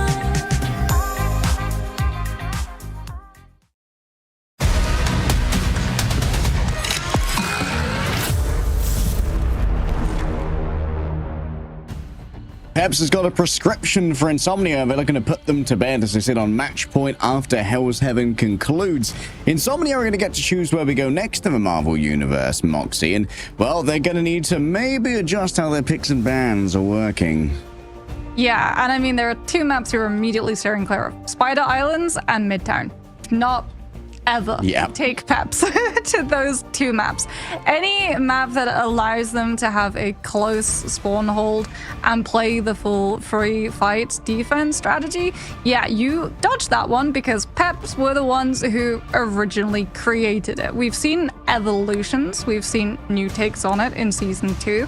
There's a wonderful composition that makes Penny Parker actually viable in professional play. It does get somewhat suppressed by the attacking side immediately swapping to either a quad or quintuple duelist lineup coming on through and then bolstered either off of the back of a damage boost from a Storm Goddess boost or potentially inspiration coming on through from a Mantis. And we can see that, yeah, Insomnia did their homework. There is no sign of the Spider Islands, no place of a Midtown. It's going to be Symbiotic Surface that they take us to instead, guaranteeing that there's going to be no spawn hold strategies coming on through. Yeah, Symbiotic Surface, I think, is a good map for Insomnia. Like, at this point, maybe you just play for your best map rather than playing... I would have liked to have personally seen in a longer series, Insomnia pick Idrisil Path, as both Spider Islands and Midtown are convoy maps, and you'd be able to take them out of a pool and make sure the last map was a convergence. But we don't know if Team Peps has as concrete a strat book, just because we haven't seen that much tape on them just yet. And this time, yeah, of course, it's going to be the first ban on Mag. That one's not getting through this time, bro. Yeah, that was the other adjustment that we wanted to see coming in through from Insomnia's end. So very happy that Insomnia and Peps both take out that Magneto. It is going to be Insomnia also on that attacking side, managing to protect the Emma first before we start seeing the strategists get removed. Peps remembered the target ban that came out onto Hardest in the past round and protect that Punisher very, very quickly before Insomnia can take it out of play. The last time we did see a target ban come through onto Captain America. Yeah. But do they want... No, they removed the Storm instead. Okay, so given what we saw towards the tail end of Eldritch Monument, we saw Insomnia actually bring out the Punisher Storm team up, maybe fearing what Punisher can do with the team up itself. Or not the team up, but the aura of extra damage. Punisher already got a significant damage buff heading into this season by becoming a team up anchor and getting 1 additional damage per bullet on his assault rifle. Oh, yeah, go ahead. We've seen these be some brutal bans from our team's previous. Some would say this is one of the ways that Rad managed to steal a series away from VP by having these very awkward strategist setups by getting rid of that Cloak and Dagger, who's often the stopgap for strategists when both Loki and Luna are off the table. Yeah, and not just that, that's going to make it way easier for Peps to just keep Hardest alive in the midst of Final Judgment. No Terror Cape that you have to worry about potentially blitzing through that health bar, as well as a strategist ultimate being laid over top to make sure that Hardest will be able to live the entire duration of his ultimate. So having one-sided Cloak and Dagger is definitely going to be making things very awkward in terms of the backline comparisons coming in through, as Eternal Bond builds incredibly quickly. Terror Cape has immense amounts of value in being able to just find a pick immediately, or what it can also do is zone a team out. Like the anticipation that you have to have in response to that Terror Cape coming through, a lot of teams will just give up the ground so that they don't get picked in the middle of that vulnerability period. We've seen some nasty combos of Punishers and Wolverines in this area, and of course Team Peps are going to be playing the same. Leaf loves the Wolverine. I was kind of expecting Wolverine to be the ban from Insomnia rather than the Storm in this case, but of course that's fun. Oh, nice. Forever's actually putting the portal behind him here, so there's no chance of a prank portal, just making sure that it's not in the most expected place. However, there's not going to be a Doctor Strange on the other side. Are they just going to use this portal to set up the turret and just claim all this space for free? But the Aegis comes up. It is going to be Peps actually flipping map, and Leaf finds the grab onto Forever immediately. Doesn't find the pickup at the back of it. Very good Groot wall comes on through, actually managing to save the Wolverine as Forever was going low, but so too was Leaf. Oh, Nocta taking a lot of damage here from the Punisher at range. DRP puts up the Aegis behind Forever to try and cut off all of that healing that was coming through from the strategist. There's so much to try and isolate for Doctor Strange when they go too far, but in the end, you've still got to worry about the pressure that's coming through from Damon on the Punisher. Forever goes a touch too deep in the midst of all of this, and the Ember is so worrying. You've got to try and just rush her, get rid of that Vanguard who's standing in near your little cubby hole, and well, Insomnia overwhelming on this first point. Great tech. And Forever going that aggressive was actually erased because Lurken has the BRB station, brings the Strange back immediately. Not wrong. That space that Peps gave up because they had to rally together to stop the Strange, that doesn't get erased. In fact, it gets fully capitalized on as Insomnia just move in and set themselves up, seeing that free real estate, and they've set themselves up on this high ground already. Damon on the Punisher turret is getting every single shield resource in the game currently. We've got Aegis, we've got Strange Shield, we've even got Guardian Shield, and that means that this turret is absolutely tearing through Peps' health bar. Beetle having to invest a lot of those walls, and Larry even investing the Eternal Bond just to keep everyone topped up. Yeah, Larry's going to finish that run right next to the Convoy 4 now. Sends out the Terror Cape, but I believe it actually gets blocked by their own Groot. Oh, out comes the Judge Jury and the Executioner. The final judgment could be so much damage. Look at this. They're going to be playing on the inside of Invisible Boundary. Still the damage too much to bear. Hardest gets it done, I imagine, with the help of the Terror Cape, just to have enough DPS to burn through what the Invisible Boundary was bringing to the table. Leaf still invest in the midst of all of this. Nocta can't stand up to everyone alone, and Team Peps, with their investment, get themselves some stability. Yeah, hardest on that Punisher, just absolutely blitzing down the additional health coming on through from Nocta's Omega Hurricane. Peps now being able to stabilize themselves on this hold is going to make it much harder for Insomnia to find an in to set up this Eye of Agamotto, especially because Aura Stealer can just wait with the Force Physics to knock the Strange back and deny the ultimate from even connecting. It's a terrible shutdown to have Behold. You didn't even get the 50% back, as if you were controlled out of it.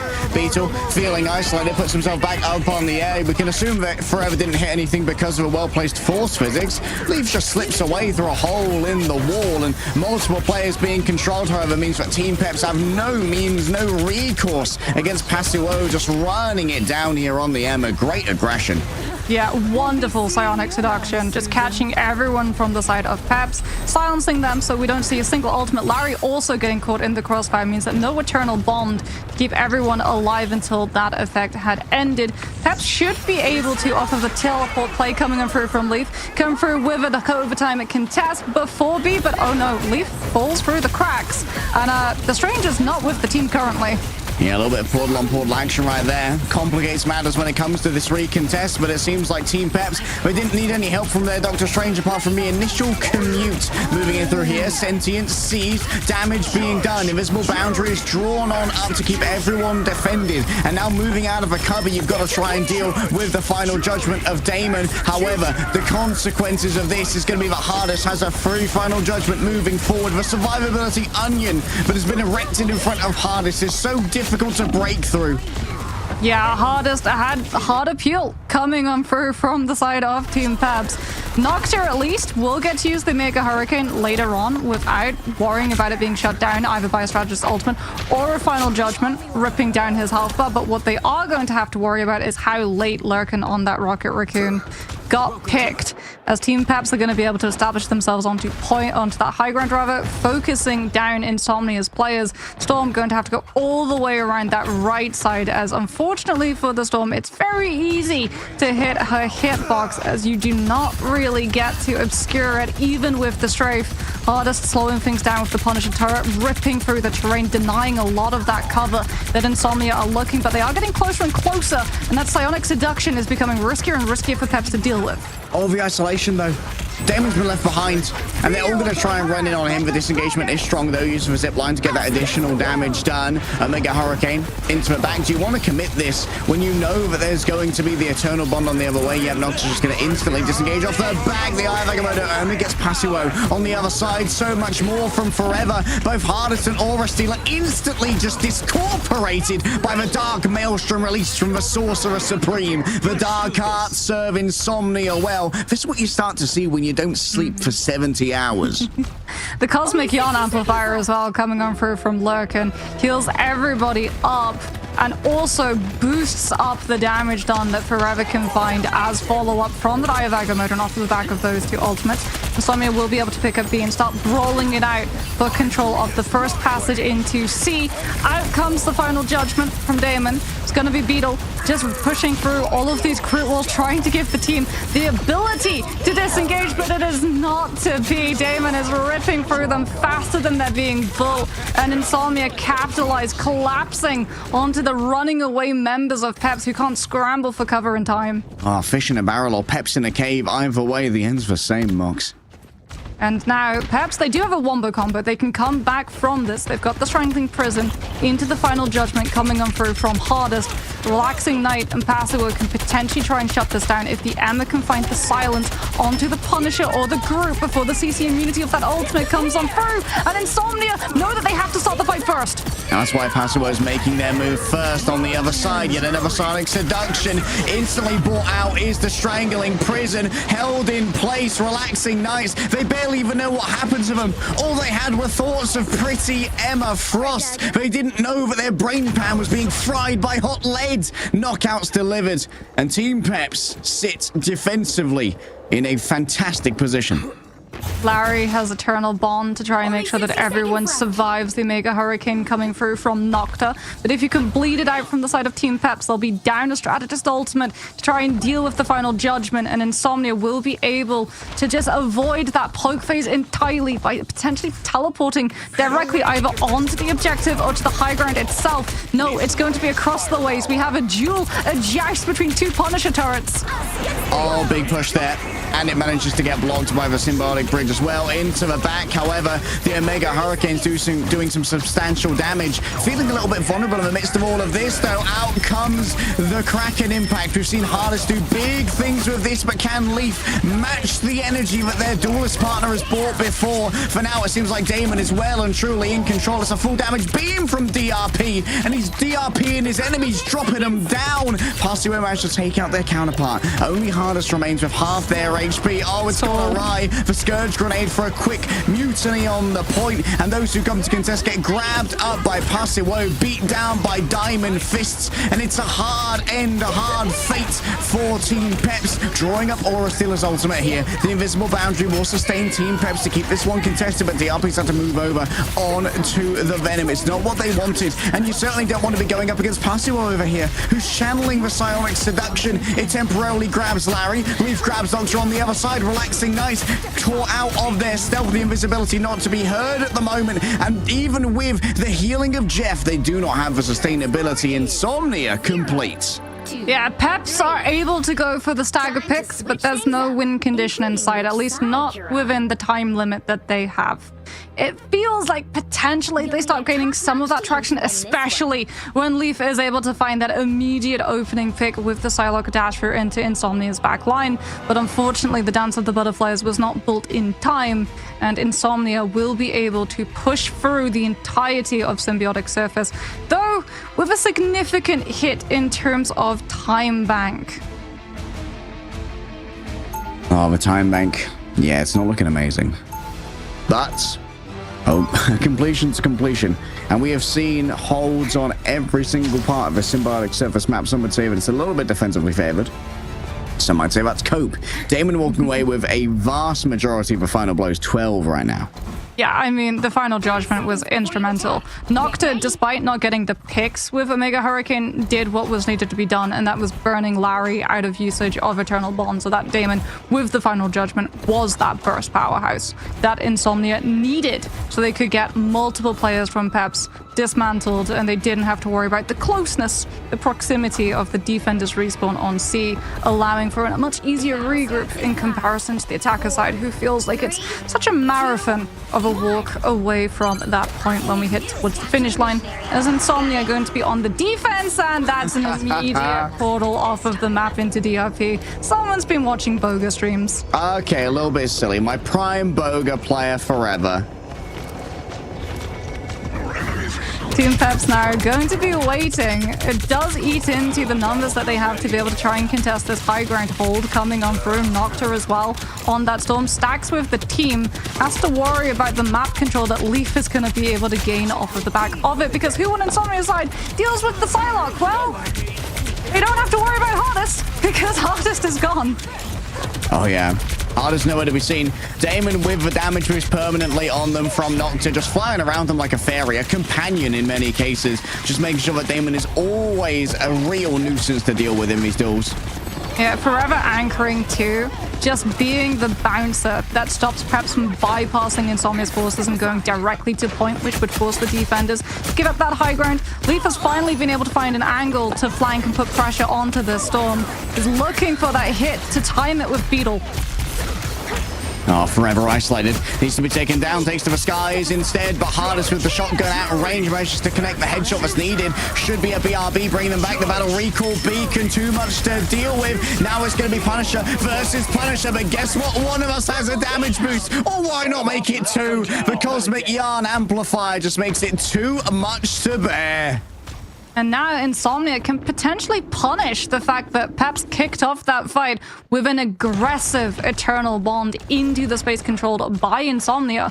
Free Omega Hurricane. No Psionic Seduction, no Eternal Bond, not even a Final Judgment or a Dance of the Butterflies to burn that Storm ultimate immediately. Omega Hurricane on the docket once again, and yeah, without a defensive ultimate to try and answer this one, it could be a touch more ruinous than we're used to seeing. Nocta whips up a wind, and the winds are blowing the way of Insomnia right now. Team Peps are just having to run against it, and it makes it all the more difficult. Oh, he's still got Beetle in the back line, but I think he's going to be fairly safe. You don't want to commit the resources. Yeah, what you have to worry about is committing resources to deal with Leaf's Dance of the Butterflies. No strategist ultimate on the side of Insomnia. And they will have that BOB potentially up, but then Lurkin might be down that cooldown if the Psylocke is able to flank around and find it. Leaf is going all the way around this right side. They know that there's a window of opportunity where Insomnia don't have the means of healing through this ultimate. They're going to have to stack through it instead, and that puts them directly at Peps' mercy. Forever grabbed, stunned out of their ultimate, so we still have 50%. Leaf gets to the Dance of the Butterflies. Let me show you the dance of my people les Français. And well, the dance is certainly is a romantic one, from the City of Love to the City of Lights to Lights Out for Insomnia. Team Peps grab the point, the first point. This is going to have snowball momentum potentially too. Final Judgment as well as Psionic Seduction in hand for the attacker side. It took them a little bit of time to unlock A, and it wasn't a full wipe either, so Insomnia bypassing that recontest, actually prioritizing the high ground hold now to have a better fight on B as an opener. Damon rolling forward. Still has the damage boost coming through from the Storm. Doesn't need the Cosmic Yarn Amplifier just yet, but Lurkin's still going to be working on it. Beetle can't stand up to the damage. Leaf's going to be the next one to fall on down. Even with the Eternal Bond, Team Peps just don't have the survivability. They don't have the meat. They don't have the biomass to stand up to what Insomnia are bringing. They don't have the Psylocke either. Leaf has swapped up a bit onto the Winter Soldier, trying to find these hook openings to give Peps a road of entry that they're just being denied time and time again by Insomnia with the better poke angles. One-sided damage boost, both with the Storm and the Rocket. Cosmic Yawn Amplifier is going to be that. Eternal Bond got invested in the fight prior, so Nocta with the drive-by is just going to try and force out the Invis boundary, but that in turn allows Hardest to come through with the final judgment. The Storm gets picked, gets brought back by the BRB, and Insomnia with the disengage. We're able to keep that place intact. The Eye of Agamotto comes on through. The Force Physics isn't able to knock the Strange back far enough. He collides with a corner. Instead, the AoE still connects, and Peps still full. I mean, a big read there from Forever. I think they got kicked in by DRP and were like, well, they can't really push me that far away because I'm up against the wall. Just drops the Eye of Agamotto. Huge Strange ultimate coming on through from Insomnia. Damon as well is going to have a final judgment. There's no strategist ultimate on the other side. Leaf is going to have the Kraken impact, but can Peps manage to find the damage to punch through Insomnia's Invis boundary to actually find the picks with it? Invisible boundary could be drawn up at any time. Oh my goodness, Leaf hits a massive one with the culling debuff off the back of that. However, there is still resurrections available. There's a reset. Leaf, he's making it happen. He's finding the culls. He's turning it into an absolute menace. What is this guy, Marvin Rivals? Absolutely madness. That's insane. He found the connection onto Relaxing Nights before the 7 seconds reset came on through, and because the Invis got picked, boundary fell prematurely, and he still had the resets available. It's going to be a teleport play coming on through from Insomnia. They're going to be able to drop down off of the high ground with the Psionic Seduction in hand, and there it is. But Team Peps with the shield are going to try and hold that position. DRP answering back with a seduction of their own. Beetle shield is broken. Nocta traded for Biddle in this case, but there should be a quick resurrection coming on through from a BRB. DRP needs to be dealt with back here. It's just going to be a full disengage for the moment coming through from Insomnia. They choose greener pastures elsewhere, but Forever was left alone to try and babysit the cars. Moving on in with a Cosmic Yarn Amplifier, but no one's setting a point, even with the investment. It's an uncharacteristic fumble from Insomnia. They're asleep at the wheel. Oh no, Damon at least is coming through with the picks. So Team Peps are going to be lacking a little bit of snowball potential, but they're still finding the better value in these fights. The payload is not going to get stalled out or slowed down. Insomnia are going to be down the Strange teleport recontest angle as well, as Peps are barreling towards being able to pick their way through. See, 1 minute on the clock left, and someone just need one fight win, but it's going to be so hard for them to be able to punch through so many of the strategist support ultimates that Peps have at their side. So much sustainability, and Damon's going to test it. Final judgment comes on out, and it's going to be the Kraken impact. Turn it around, you get underneath the health threshold, and things certainly get a lot more difficult. Oh, Forever didn't get anything off the Eye of Agamotto. Instantly grabbed on their way down to Terra Firma and slammed into the cold, hard symbiotic surface of Clintar. Leaf now just trying to follow up on all of these targets that are readily offered by DRP. Multiple players held in place. The underground here, the strategists just huddle together for warmth, cross healing as best they can. The Guardian shield manages to sustain them. All of the cooldowns were used. Such a bad result for Nocta. That's so unfortunate. Lurkin is going to have the Cosmic Yawn Amplifier. Insomnia trying to wrangle together any form of fight that they can. Eye of Agamotto into Dance of the Butterflies comes on through from Hardest, cementing Peps' hold. They burst through the Rocket Amplifier, and Aura Stealer with the later Invis boundary have all of the sustainability. This is going to be a full push for Peps, but is it going to be an overtime, as it's just the Wolverine to be dispatched? And no, Peps do manage to push through with a measly 3 seconds on the timer. Team Peps and having second maps that are absolute barn burners. Name a more iconic duo.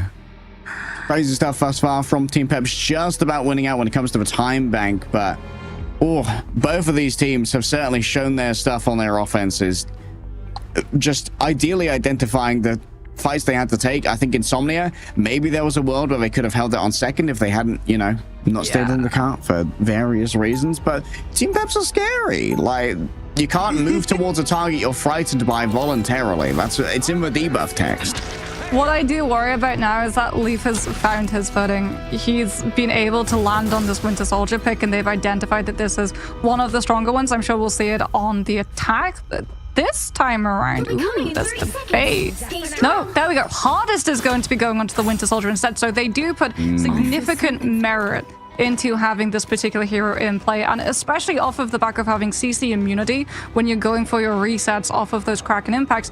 That's the reason that they were able to find the value even through the Eye of Agamotto that Forever 774 was trying to set up, and unfortunately it was not enough to shut the Winter Soldier down, and that is going to be the name of the game for Insomnia, as Nocta is actually off of the Storm onto this Hawkeye. The question is it going to be sticking around, or is it just to try and find an opening pick in case Peps try and just shut this portal down before it can start?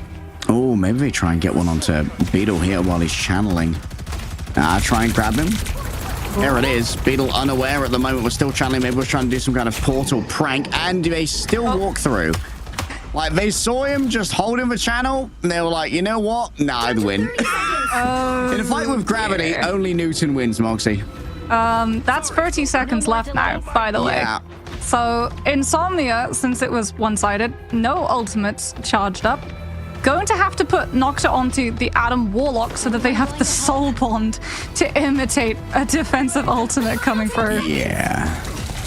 I mean, it's cosplay. It's okay cosplay, but it's perhaps not ideal. Damon already pops the E. Needs the brutal rage to try and keep them sustained as they roll into the midst of all of this. Kicked into the wall. Almost has already lost the passive, but just about gets out by the skin of their teeth. There's an all-out brawl right now as Nocta's been forced to resurrect themselves, and Beta went a little bit too far beyond the pale, unable to be resurrected as they do not have a battle recall beacon on their side. Forever continues to build up a charge on that beam towards the end of the fight in the nadir of the round. That's when the Emmas are at their most brutal and their most dangerous. DRP's gone super deep though. Needs the rest of the strategists to move on up in order to support this position. Forever punches them on the way up, but guess what? Already there's an ultimate available coming through from Leaf, unable to really convert upon it. Damon goes for the instant last stand to shut down Hardest, making sure that there's no chance for resets. A Feral Leap could be everything, unable to get a connection though, and the soul bond is once again alive and well for Insomnia. The damage is shared out, the pain is democratized, and the pain, those are going to transmit it onto Team Peps as it's just mind control after mind control coming out from Sonic Seduction.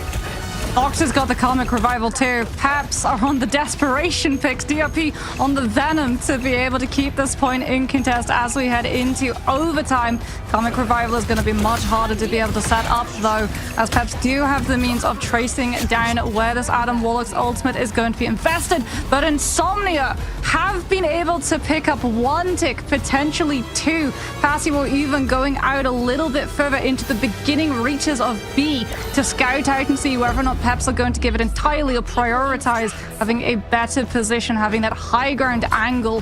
The Hardest already developed as the payload slowly but surely moves into vantage view. Any progress is good progress at this point. They've likely already overdone their estimations by capturing this first point is in its entirety in what was a 30-second push. DRP just doing their best to be evasive for now. Go into the back line of a cellular corrosion, ready for the Feast of the Abyss. Tries to eat up the Invisible Woman, but they're protected by the Soul Bond for now. A secondary dive potentially on the cards here for DRP towards the back. Everyone's in danger at the hands of the Wolverine. The rage is built on up, and World's Angriest Man just manages to carve through Diamond with claws alone, and Hardest all they can do is float down gracefully onto the point. Insomnia are on a 2-fight streak. They've got 2 strategist ultimates, 3 strategist ultimates, with the Invis Boundary, the Comic Revival, and the Cosmic Yawn Amplifier all going to be in the mix. Lurkin's also going to be able to have that PFE station on cooldown yet again, as Beetle now swaps over to the Strange, potentially looking to find an isolated player, but no, they're going to hold on to that portal play just a little bit longer. Everyone takes the elevator instead, and they scout out where the Atom could potentially have wanted to be removed from the fight, setting up the Comic Revival. He's going to be vulnerable. The Cocoon is there, but now that he's out of the fight, so too is the prospect of the Bond, and this is where Peps decide to invest. Oh, both the duelists have Nocta in their sights. The Comic Revival is going to be so hard to try and make happen right now. However, the car continues to move on forward. Down to the Butterfly just has so many targets around here that everyone's taking a share of the damage. Nocta up real close, loses their life, yes, but even with the frag coming through, the remainder of Insomnia are clutching up right here. Team Peps are collapsing under the weight of expectation. This gold nugget was nothing but fool's gold. so much resources was piled into taking down Nocta that everyone else on the side of Insomnia got a free pass in the fight, especially because Leaf intangible in the dance of the butterflies, spreading damage to all of those players, but also not anchoring onto that point, so someone else from Peps had to step up to the plate. Insomnia have gone to prospectively being full health to almost pushing all the way through C. Peps have ultimates to play around with Eternal Bond, going to be one of the big ones trying to match which with the sustainability available for Insomnia. It's going to be a force physics opening things up. DOP, a sliver of HP, goes for the psionic seduction to try and shut down Damon before the last stand can come through. Oh, it's a big Eye of Agamotto coming through the last stand. It grabs 3. However, they're right back inside the Eternal Bond in just a singular moment. From downtown, Hardest is throwing a Strond. Crows is going to use them to focus down the Cosmic Yarn Amplifier, so no more overhealth, no more additional damage. But Damon's already got paid dirt for what he's already been able to grab. Even so, stunned in place for Terror Cape gives multiple members an affliction of vulnerability to damage. But Insomnia continue to clutch up. And Nocta, unable to resurrect themselves, is going to have to come back fast. Big pick from Hardest, potentially the thing that allows Peps a comeback in this fight. Around the back he goes. Soul Drainer comes into view, but what a play from Passio! He read the Hellas flank, and he manages to peel for his players. Coming back through. Damon desperately wants to try and find a mind-controlled target. Both Aura and Leaf are channeling their ultimates. For the strategists, they just stick together. They huddle up for warmth and for protection, and Leaf is grabbed back in by the Sonic Surge. They weren't on the point! Insomnia get the full completion! Unreal off the back of such an unreal fumble at the beginning. 30 seconds, Mox, into a full push. Yeah, that's insane. We've very rarely seen even full pushes through Symbiotic Surface with the entire time bank at your disposal. Yeah.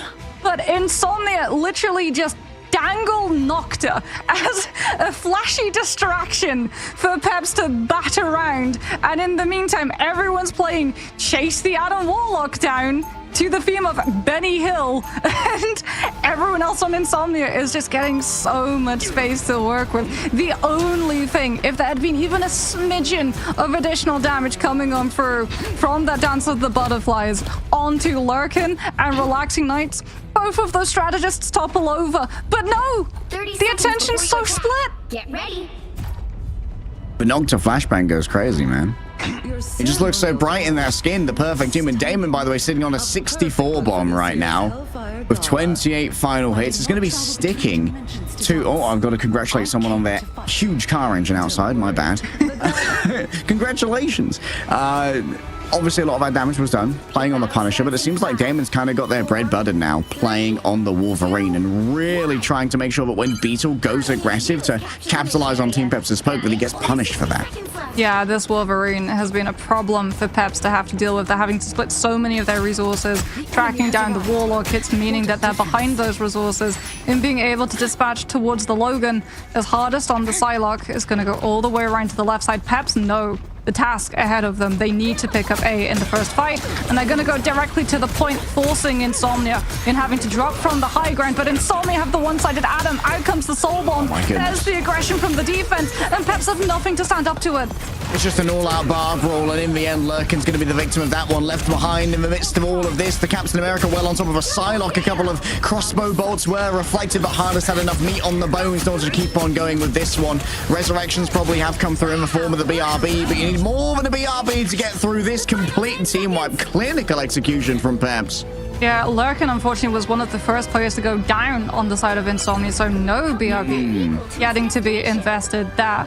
The good news for Lurkin is that if the rocket goes down to the respawn, it automatically refreshes your BRB cooldown, so it is a genuine tactic for your rocket to get taken out by the other team to have that reset rather than have to wait for the timer. As Peps still going to be counting the time. Overtime has begun. They have to continue to have a presence on this payload, and Insomnia with the Wolverine, with the Emma, with the Captain America have so many heroes at their disposal to just reroute that attention and take advantage of a static position. Damon, Adamantium Claws and a Dream could push people out of the Eternal Bond, but instead Leaf just floats lackadaisically above, waits for the buffs to expire and then lands down painfully upon the heads of their enemies. It's reset after reset, and Leaf, well, Marvin Rivals has returned in the exact same place. Yeah, Leaf looking a little bit like a four-leaf clover right now with the in that he's given Peps. That Kraken impact was absolutely huge. It did come off of the back of sustainability afforded by the Eternal Bond coming on through from Larry, and Insomnia slowly but surely burning through Peps' ultimates at their disposal. They just need to win one singular fight. They're banking all 6 of their ultimates to do it. Peps have to win a fight now. They have to find a pick before those ultimates can come through. Overwhelming force for Dancer Butterfly opens it up. Soul Bond and Invisible Boundary at the same time. Maybe an overcommitment from Insomnia, but they do have all that they need and a touch more on top of that. Mind control out of the last stand, but the damage was already done to Hardest, and you better believe that next up on the docket's going to be Leaf. No surprises, no resurrections, no turnarounds this time. Team Peps have Symbiotic Surface stolen from under them. 1-1. We go to map number 3. After an absolute insane turnaround coming through from Insomnia, a performance we've hardly ever seen the likes of. 30 seconds! They had a minute coming in to attack that second round. They fell for the portal play shenanigans. They had to wait for the respawn, and they had 30 seconds to make something work. They went with the Adam Warlock pick. They had the Soul Bond immediately at the beginning. They also had the damage that Nocta would be able to dispatch on that strategist as well, and you can see the statistics, how much that Adam was able to help. 38,525 damage done from the side of Nocta, but look at Damon. 69 picks coming through from the Wolverine. 62,578 damage done total. That Wolverine was a turning point, and Peps were just not able to get past the page. 69-13, call that one a nice performance. Larry and Aura still are on the other side, dropping 79, by the way. 79k healing on the Cloak and Dagger, but honestly, Insomnia, just so many clutch moments. I thought they might well be kicking themselves if they lose this series to like a C9 on second. That would have been absolutely ruinous, disastrous even. But this is a team that's got some seasoned competitors on it. They are not going to break under the pressure of maybe a misplay here or there. They know that they have the talent to bring it back, and well, hitting 6 points on Symbiotic Surface shows just that.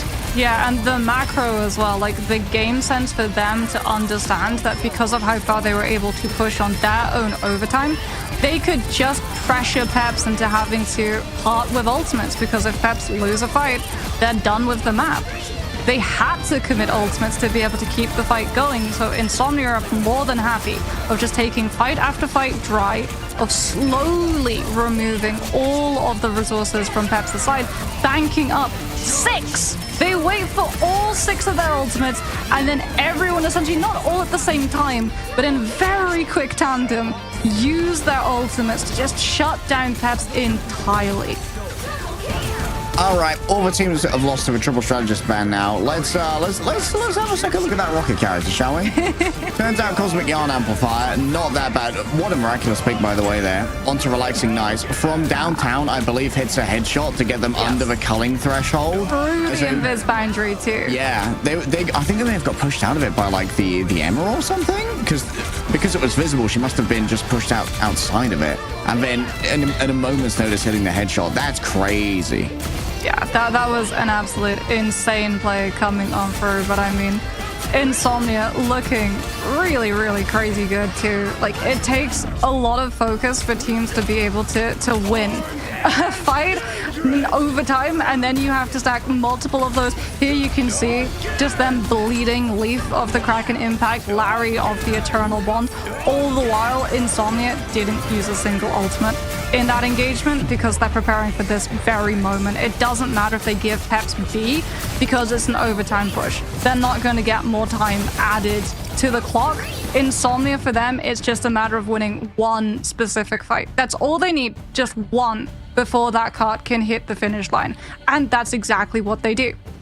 It's good understanding of the win cons, good macro game understanding. That's what we're looking for from these teams from the open qualifiers, to have those kind of higher level concepts to really convert into wins. And right now, Insomnia are bringing it to Team Peps, who have so much in terms of like pedigree from competition, I've cast a bunch of the guys on Team Peps before in other titles getting to like the top of their game. So I expect excellence from Team Peps. You know, they're an augur. I expect excellence. Insomnia, new on the radar, bringing it to Team Peps like this has been an absolute joy to behold. Only one team can win though, Moxie, and we're going to find out who after this break.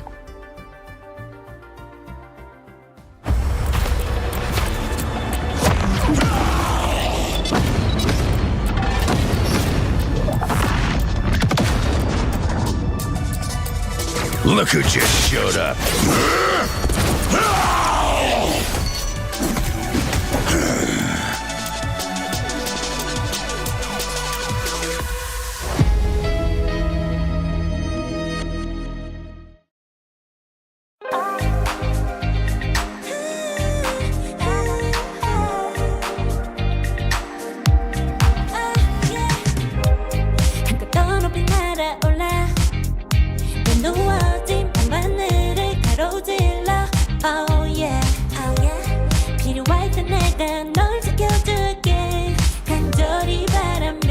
이루어지는 마법인 거야. 운명의 소리 들려 여기서 저기서 날 찾으면 달빛이 날 비춰와. 시작해야 let's go. 어둡고 흘러는 우주 따뜻한 눈으로 감싸는 순간 신비롭게 녹아내릴 거야. 좀 더 기다려 I'll be there. 쓰러지지 말 끝까지 일어나야 해. 어딜 가든지 극복해. 힘은 너에게 있는 걸. 소리 높여 노래를 불러. 작은 걱정 따윈 던지고 최선을 다해 작품을 쳐봐.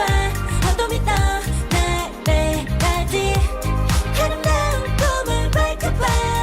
우리에게 달려서 그 세계 운명.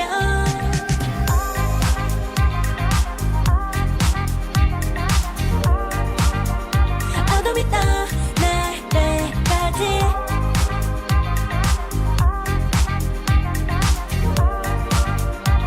세계 운명. 오랜 시간 간직해온 열망 까만 밤의 빛처럼 빛나. 네 눈앞에 바로 어떤 나나 탑을 딱 봐도 superstar 딱 보면 모르나. 널 지킬 나란 걸 더 지켜볼수록 점점 빠져들어 카리스마 넘쳐 흘러 oh yeah. 운명의 소리 들려 여기서 저기서 날 찾으면 달빛이 날 비춰와. 시작이야 let's go. 어둡고 흘러는 우주 따뜻한 눈으로 감싸는 순간 신비롭게 녹아내릴 거야. 좀 더 기다려 I'll be there. 쓰러지지 말 끝까지 일어나야 해. 어딜 가든지 극복해. 힘은 너에게 있는 걸. 소리 높여 노래를 불러. 작은 걱정 따윈 던지고.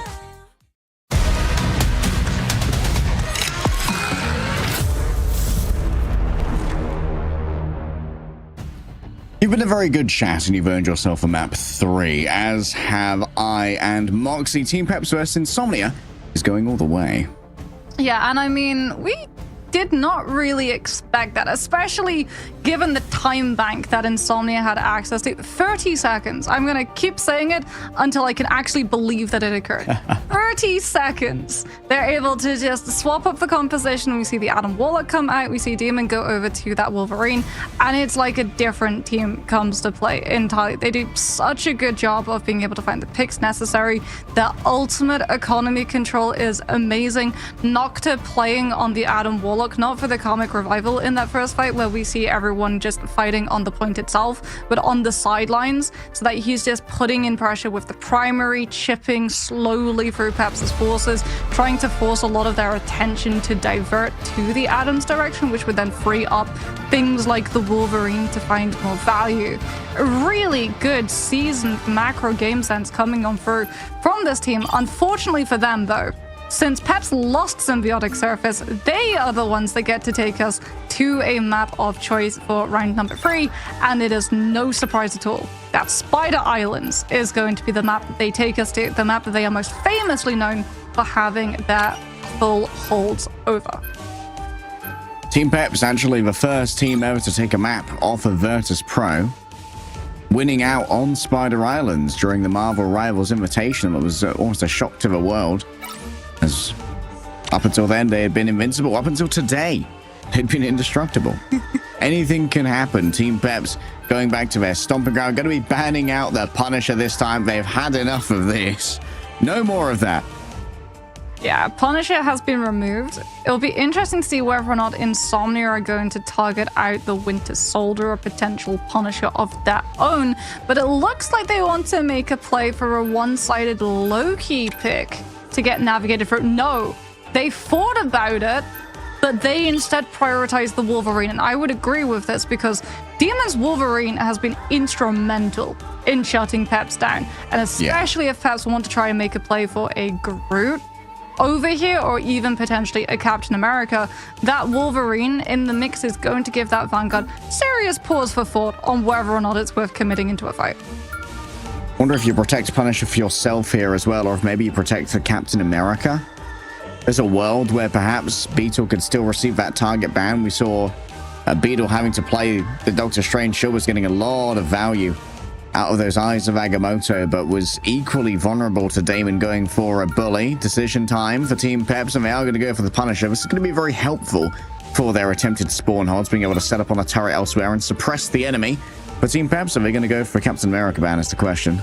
I mean, if you're Insomnia, though, do you read into Peps wanting to go for a spawn hold and remove one of the Vanguards? Yeah, you could also, if you drop Cloak and Dagger, Yeah.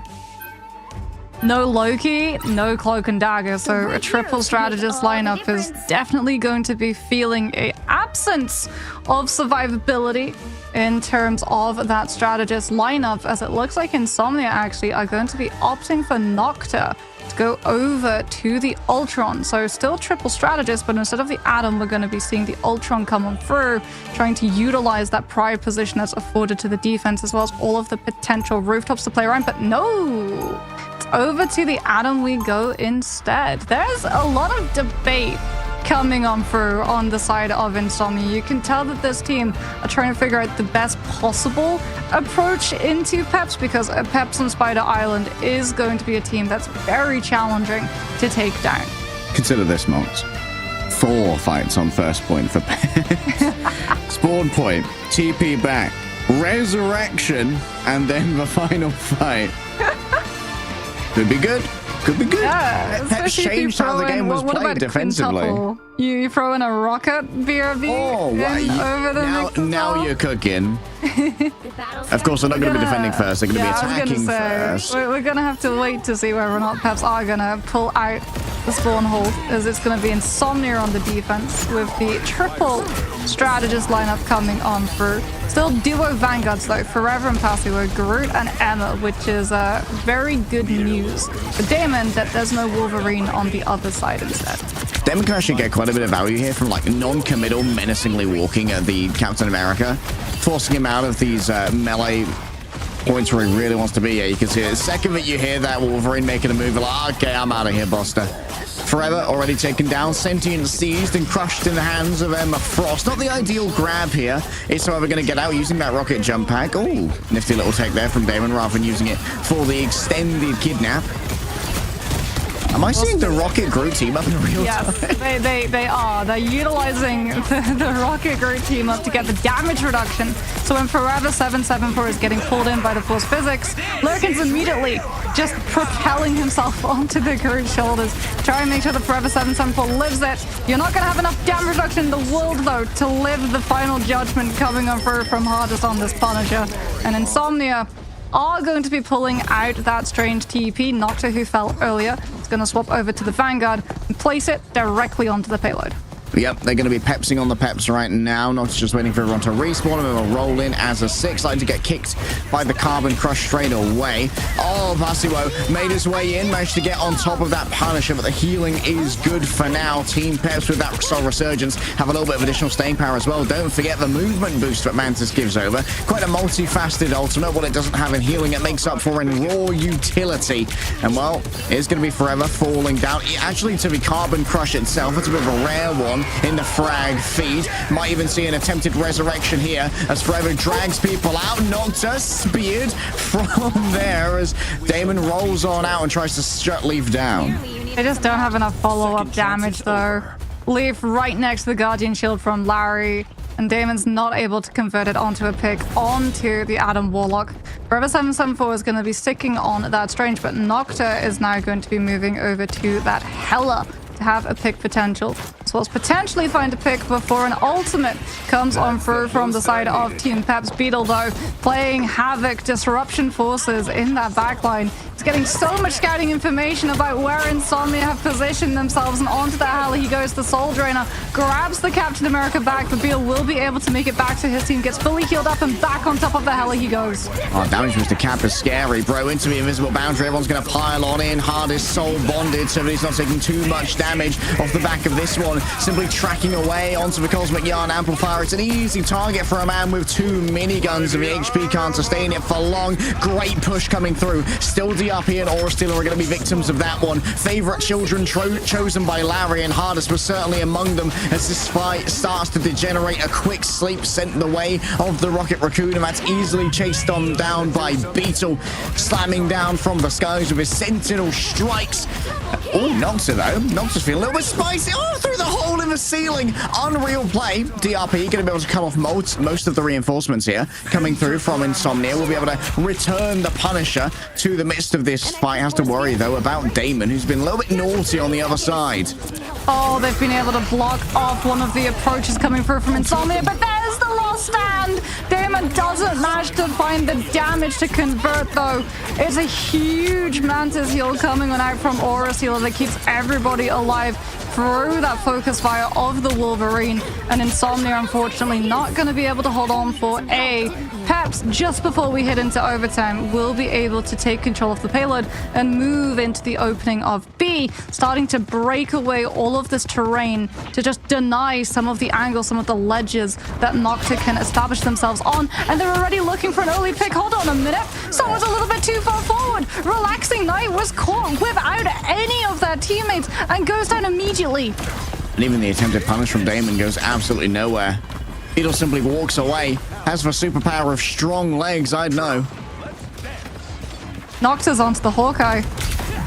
This is a hero that we haven't got to see all that often. He does have that one-shot potential. There's no Psylocke in play to be able to shut him down either, and having that one-shot might potentially stop Team Peps from getting as aggressive as they are, looking for these angles, looking for these forward positions, but they're going to be plenty aggressive, emboldened by the final judgment and the soul bond that's laid over. Hardest damage boost alike as well from the Mantis inspiration, and it's just a zipline directly into Insomnia's entire team. Pasiwo demands attention heading into the back. Wants that Adam Warlock. Leaf is ready to resurrect at a moment's notice if need be. Might be able to resurrect themselves first of all, though, as both of their vanguards could fall here. Could end up being a very high value karmic revival. Beetle just resets off the edge as Team Peps call it. Yeah, Nocta manages to pick DRP as well before the ammo can hit that Psionic Seduction. Peps are going to have win conditions here. They've got that Psionic Seduction. They've got Strategist Ultimates. What they don't have is an intact Adam Warlock's cranium. Leaf gets picked. Nocta with the pick value. That insta burst of removing one of these players without an ultimate on the table is giving Peps cause for concern of how they rotate into these fights. The AVS has to get invested. The Psionic Seduction to close up the distance and try and find the silence. The Torn onto the Hawkeye depletes the entire duration of the ultimate almost. temporarily mind controlled. Counter invisible boundary. Leaf gets one tap through the midst of all of this, but too far into the invisible boundary. Elsewhere, Damon trying to get something working, but can't take out Larry, and so does not counter the strategist ultimate, was keeping the remainder of the team sustained. Forever's got to be careful on this angle. The same has to be said of Aura Steel. Off the map with you, my girl. As they're just sent into the briny depths below. They're becoming koi food right now, but the same is going to be said of Forever as they're gunned down by Hardest. Forever was able to stall like that objective though. Insomnia have another fight. Team Peps having to play up aggressively to diminish the space available to Nocta. You've got to keep your eye on Damon though. Where's this Wolverine? He gets spotted out. The Punisher doing a very good job of reading out the position. And Damon now has to look for a different opening. Any opening will do. Moving in towards that diamond form ever. The second that she's not CC immune, she's going to be a primary target. Hardest wants to be the one to just finish this off before it even starts with the final judgment. The damage is so much. Needs to focus in on the Cosmic Yarn amplifier. And well, it's amplified well and truly towards the end. DRP falls on down. Resurrection's coming through from Leaf. The Hunter's Sight is going to make hunting damage trying to just real easy, but they're going to have second lives gifted over by the Adam Warlock. And they cannot focus down their fire onto a singular healer in the midst of all of this. And now Beetle has access to the backline. Basically unlimited health inside of all of this. DRP going to mind control everyone away from the car, making it easy peasy for Team Peps to cap. Leaf is going to come back in just in case with that strange teleport. Soul Resurgence comes on through from Aura Sealer, cementing Peps' sustainability. Insomnia, though, still have a potential. The last time from Demon laid over the Psionic Seduction coming on through from Forever 774. Insomnia are trying to out-stubborn Team Peps on the edges of B, and it's not working.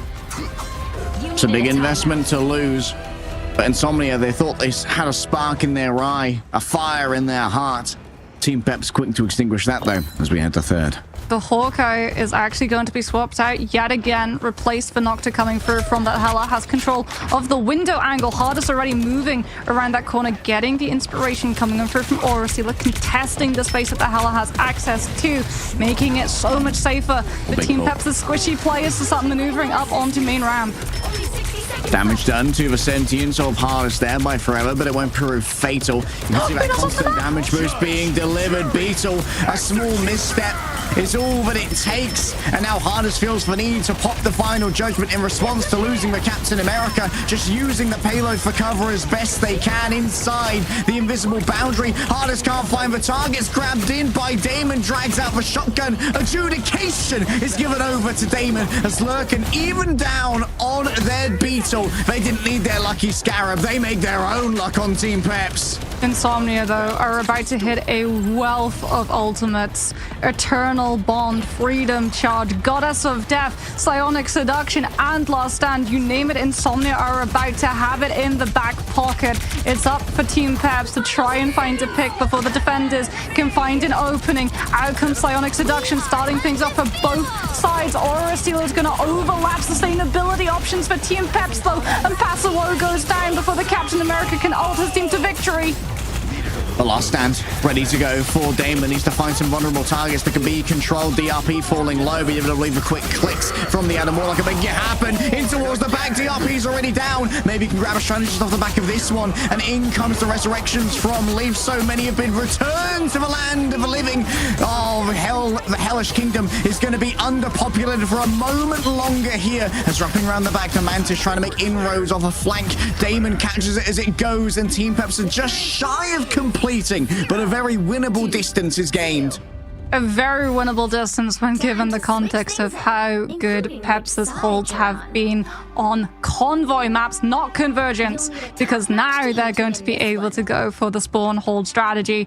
Now we're going to get to see the free fight defense come through from the side of Peps. The question is, can Insomnia break it?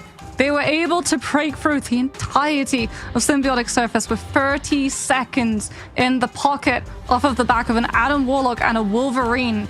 Looks like they're going to be trying to do the exact same thing. Forever 774 actually going to be starting things off on the Squirrel Girl in anticipation of the amount of Vanguards that they're about to face down. Oh, the Squirrel Girl. It's the go-to in many cases. We saw it yesterday in Peps' match from your Enkanda. as an attempt to try and break through the absolute mass that was in front of them. And it seems like Leaf might well be sticking with this Adam Warlock. So we might actually see the 4-fight first point defense if you can get a full resurrection off. The 5, as that's Aura Sealer on the Rocket Raccoon. Oh, so it is. Well, no need to reset too early then. There is going to be a lot of resets coming on for this. Also going to be, well, danger. The floor is very much not quite lava, but littered with spider mines right now. And David just decides to go directly over the top of them. We're flying Air Wolverine style. Get that vehicle to its destination.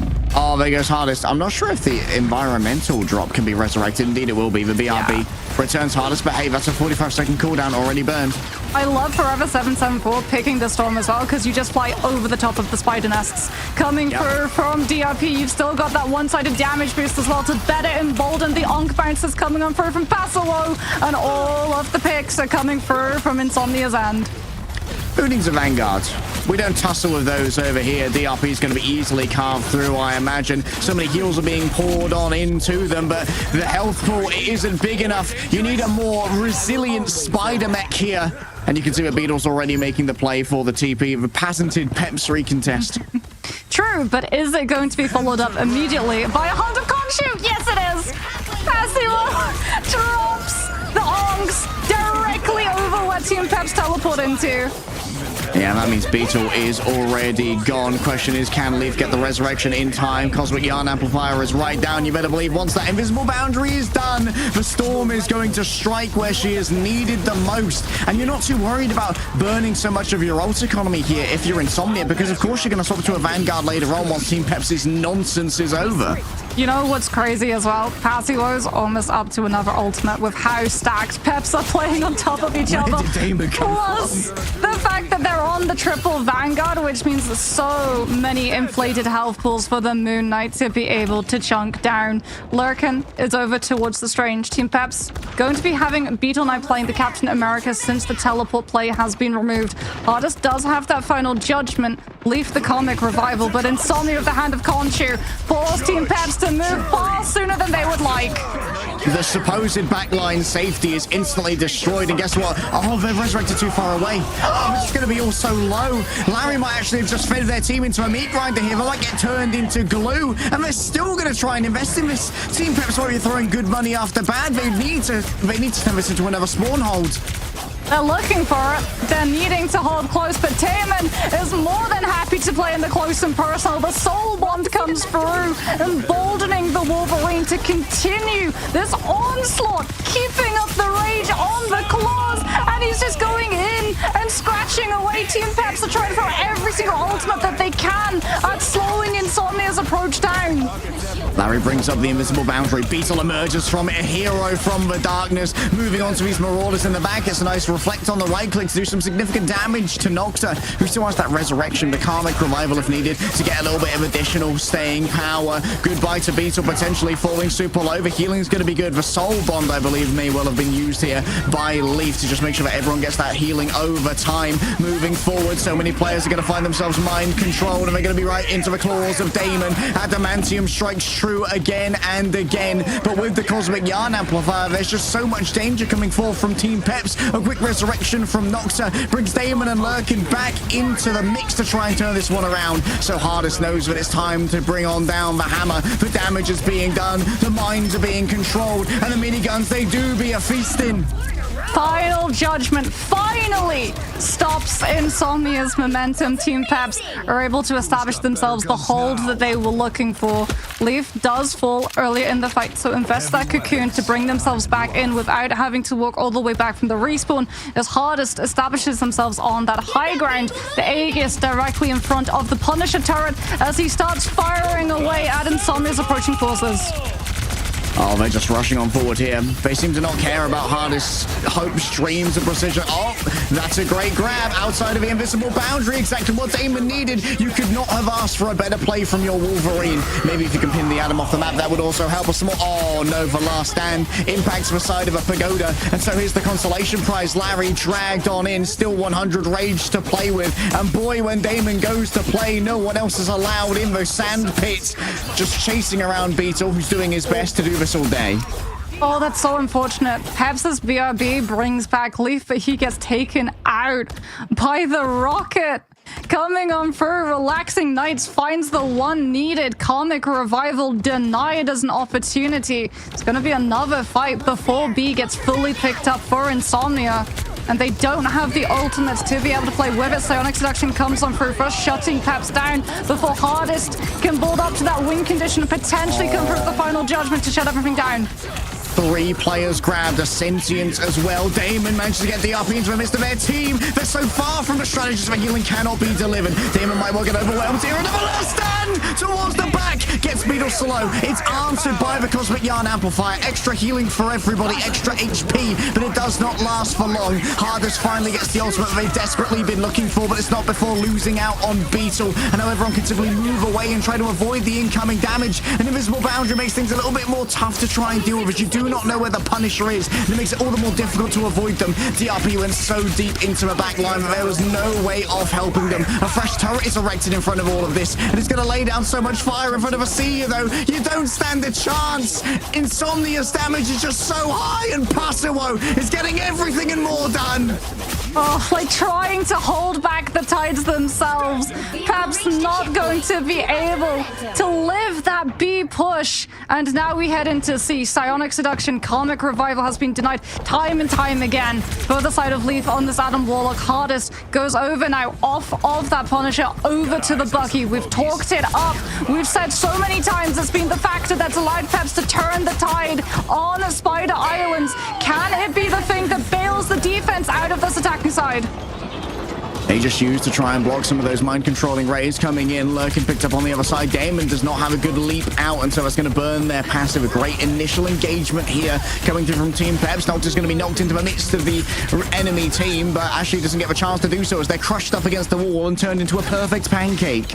Peps are done letting the Wolverine play. Hardest on this Winter Soldier has already almost got a Kraken impact. They're going to have to worry about the last stand. Pasuo moving onto that right side, getting a lot of information, telling his Wolverine where all of these players are going to be positioned. Out comes the Psionic Seduction, forcing Peps back further and further, and that sets up the pick onto the Bucky. Winter Soldier removed, one form of CC taken out of the mix. Peps can't stand for it. They need Hardest in this fight. Comic Revival gets invested. Yeah, but the Comic Revival didn't actually bring that player back due to him being a victim of the BRB instead. So now Leaf's going to fall. Hardest going to try and chain these together up against the Soulbond. It's risky to try and revive into this one, but the trust is there from Insomnia. Finally, the culling has begun. Hardest has everything he wants and a little bit more on top of it all. Reset after reset. Pasuo ain't going nowhere. The Trooper's fist hits pay dirt, and the culling continues. One more fight. Lurkin has the Eternal Bond, but Insomnia don't have the space to use it. Hardest still has recent opportunities for the Kraken impact, and Insomnia go from 20 seconds to work with to 10. They've got 2 strategist ultimates, all of the sustainability, but Peps have distance to be able to navigate away from them. Do or die. If it's going to happen, it has to be now. DRP right next to the pit, but getting close to that Emma Frost is bloody scary when you know that she can turn it around and kick you to bits. DRP taken down. Larry exactly the same. Insomnia needs to stay on the cart at all points. You know that they're going to be continuing to stall this one out with Beetle. He can do this all day. We know. Team Peps have one last chance. It's a race. Shut Hardest down before Kraken Impact comes into the mix. There's no strategist ultimates available on the side of Insomnia. Forever 774 needs to build the Psionic Seduction. DRP needs to get shut down before they can mind control the entire team and allow Team Peps to find the win.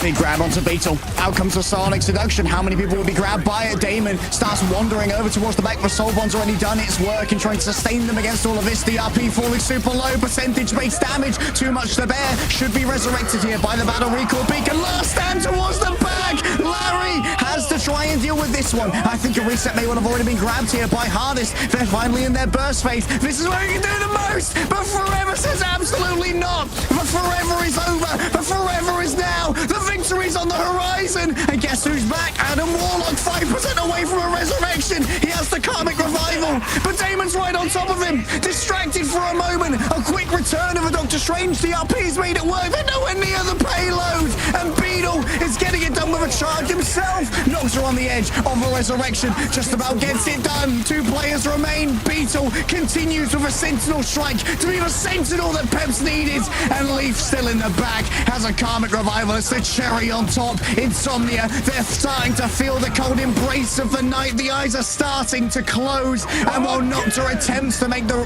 portal back happen, Hardest gets reset after reset after reset. We're in the midst of a culling. Damon gets the last stand. Oh, that's going to be one, but it's not going to be converted upon. And Larry gets that one done. DRP gets 3 stuns. 2 on a Vanguard. 1's onto Relaxing Night. Gets grabbed out of this one by Forever. And it's another Psionic Seduction. It's an all-out brawl. Larry brings up their own invisible boundary. Aura Stealer almost has to see ya. And surely Insomnia are running out of charge here. It's an all-out slugfest, but Beetle in the back. He's just digging his way in with his Scarab Horn. Vasia well out of distance to be taken on out. Insomnia, they're going to try and make it work with the Freedom Charge. They've got the extra HP. They've even got a thing here. Eternal Bond. All of the options in the midst of all of this. The Eternal Bond's coming up from Lurkin. Nox is coming on the magic. Oh, Leaf's down as well. Team Peps, what happened? They couldn't secure the kills when they most needed them. The frags weren't there. Insomnia, they might well do it with 2 meters remaining. They're so close to Team Peps' spawn, but Insomnia are built different. What an overtime. What an amazing, explosive overtime. We have been treated to some historical matchups. Harry needs to take a huge breath of air. I need a lap.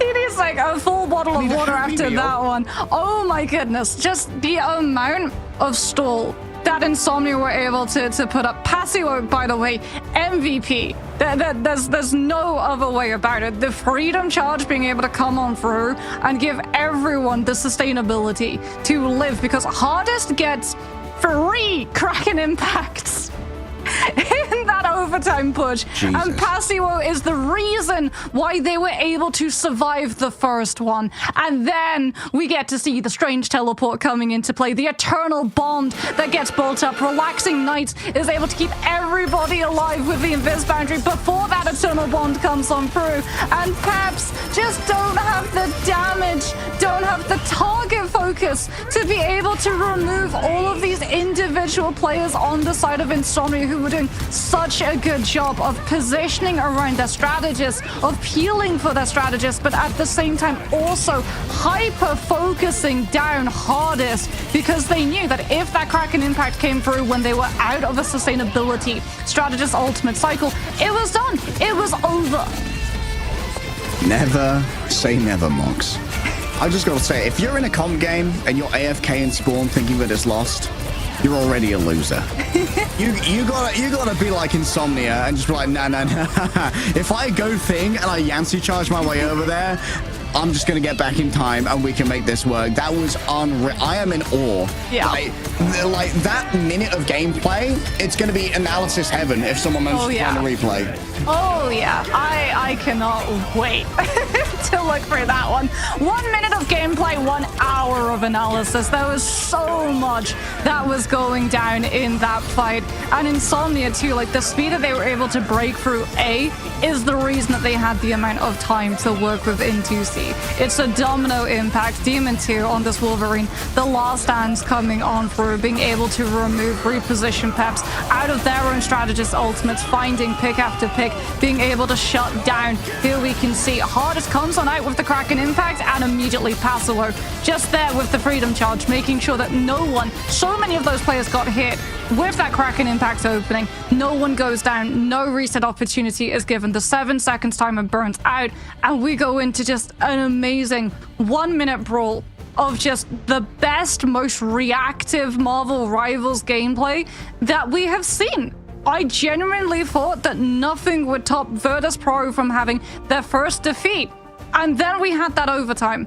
And that overtime is going down in the moments of Marvel Rivals. We're going to be in next year, and we're going to be thinking back to the one time that Insomnia had a 1 minute overtime on Spider Islands on Peps' own map pick, on their comfort map pick. And they were able to come out on top. I cannot wait to interview one of these players from Insomnia, because the comms, the adrenaline that team is going to be coming off of is going to be insane. I wasn't even in the lobby. I'm feeling the adrenaline. That was a crazy game. Oh, you know what? I used to be jealous of EMEA, Moxie. I used to be jealous of EMEA. I was jealous of NA, rather. In EMEA, we kind of just had like Virtus Pro, then we had like Berber, Patapim, and Rad. And now we've got the NA style, baby. Anyone can beat anyone. It's a toss-up no matter where you put it. I'm real proud of Insomnia. Like, they are doing so well for such a fresh team. So let's get direct from the source. Damon on the line. How is it going? But are you shaking? I'm shaking. I'm still jumping in my chair. It's insane overtime. Love my team. Yeah, that's putting it lightly. That overtime was absolute bonkers. I can only imagine how stressful it was as a player, because everything had to go correct. Talk us through a little bit of how it went down, because we knew that Hardest was coming up to a Kraken Impact, and I'm sure that was something that the team were very wary of. And the second that the Freedom Charge came out of Pasowo, we were like, okay, is this going to go to Peps, or is this going to go to Insomnia? How did it start sliding into your favor? It felt like 5 stages of grief at some point. Like we were about to win at some point, and then they came back for the recontest, and with all these support ults, I hit a big wolf ult, but I just threw them all into a Captain America ult, and I just didn't know. I felt like we were about to lose. We had the TP back, and then I died straight away again. I had no idea. Like, it felt like it was all over at that point. And then I came back on the thing, and I realized, like, my teams are still alive for like 3 minutes. I don't know what's going on. It just felt so winnable after that. What made you choose the thing to go? Was it like, did you have the Yancy moves? Were you Tokyo drifting through the Spider Islands? Well, the charge, like, you can get a lot of distance off the charge, and I couldn't really do a wolf B-hop to get back from this point, so... And the thing is just such a good overtime hero. All the damage reduction and the cleave damage, especially, like, they're just playing on Atom comp. He's so good into Atom comp. You just get ult so quickly as well. I was playing for that. So who is the IGL on your team as well? Because, like, the overtime coming in through, but then the target focus that the team was still able to have, where you were able to keep the really crucial health bars still full, keep guarding your strategist while also removing key players from the side of Peps. Was there someone specifically orchestrating that in the team comms, or was it literally just everyone trying to make sure that the team were able to find that win? Yeah, it's usually, like, KP is a very strong IGL on our team. But in an overtime fight like that, I think everyone was contributing, especially, like, I wouldn't say I'm the loudest in the team, but when I play Wolverine, I'm definitely talking a lot more, and I was screaming the loudest I have playing this game. In the overtime, when I just grabbed DRP on Emma there, like, I was just screaming it for my whole team to turn around, because I knew it was winnable, and I didn't want us to give up at that point. I mean, I think I was screaming the loudest I have as well. Okay, to roll back from Spider Islands, which was an event in itself, you guys, you've done a bit of Storm merchantry today. What's the deal with Storm? Like, we've seen some teams go for the Jeff Nado. You guys are just going for kind of the unassisted Storm. What's her use case to Insomnia? We played for the Storm Punisher comp. We know, like, we saw some of them playing it yesterday. They were playing Storm Punisher. We tried to ban it out so we can play it ourselves. It's very strong. Like Punisher just got so much DPS, and you just adding on top of that, it's insane. And the Storm ult is very good at like baiting out support ults and stuff. So we use that as like our strat.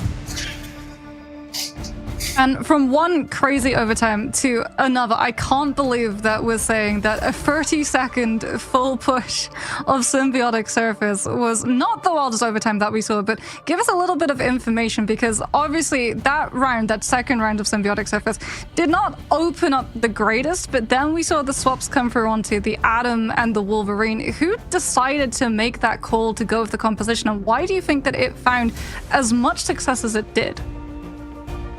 Yeah, I think it was KP said just to swap it in the last 30 seconds. It was a comp we were planning to play. We practiced on that map. We saw like Alcazia play this triple res Wolverine comp. It's something I thought of like a long time ago in EXO, but we never like played it well enough to actually execute it.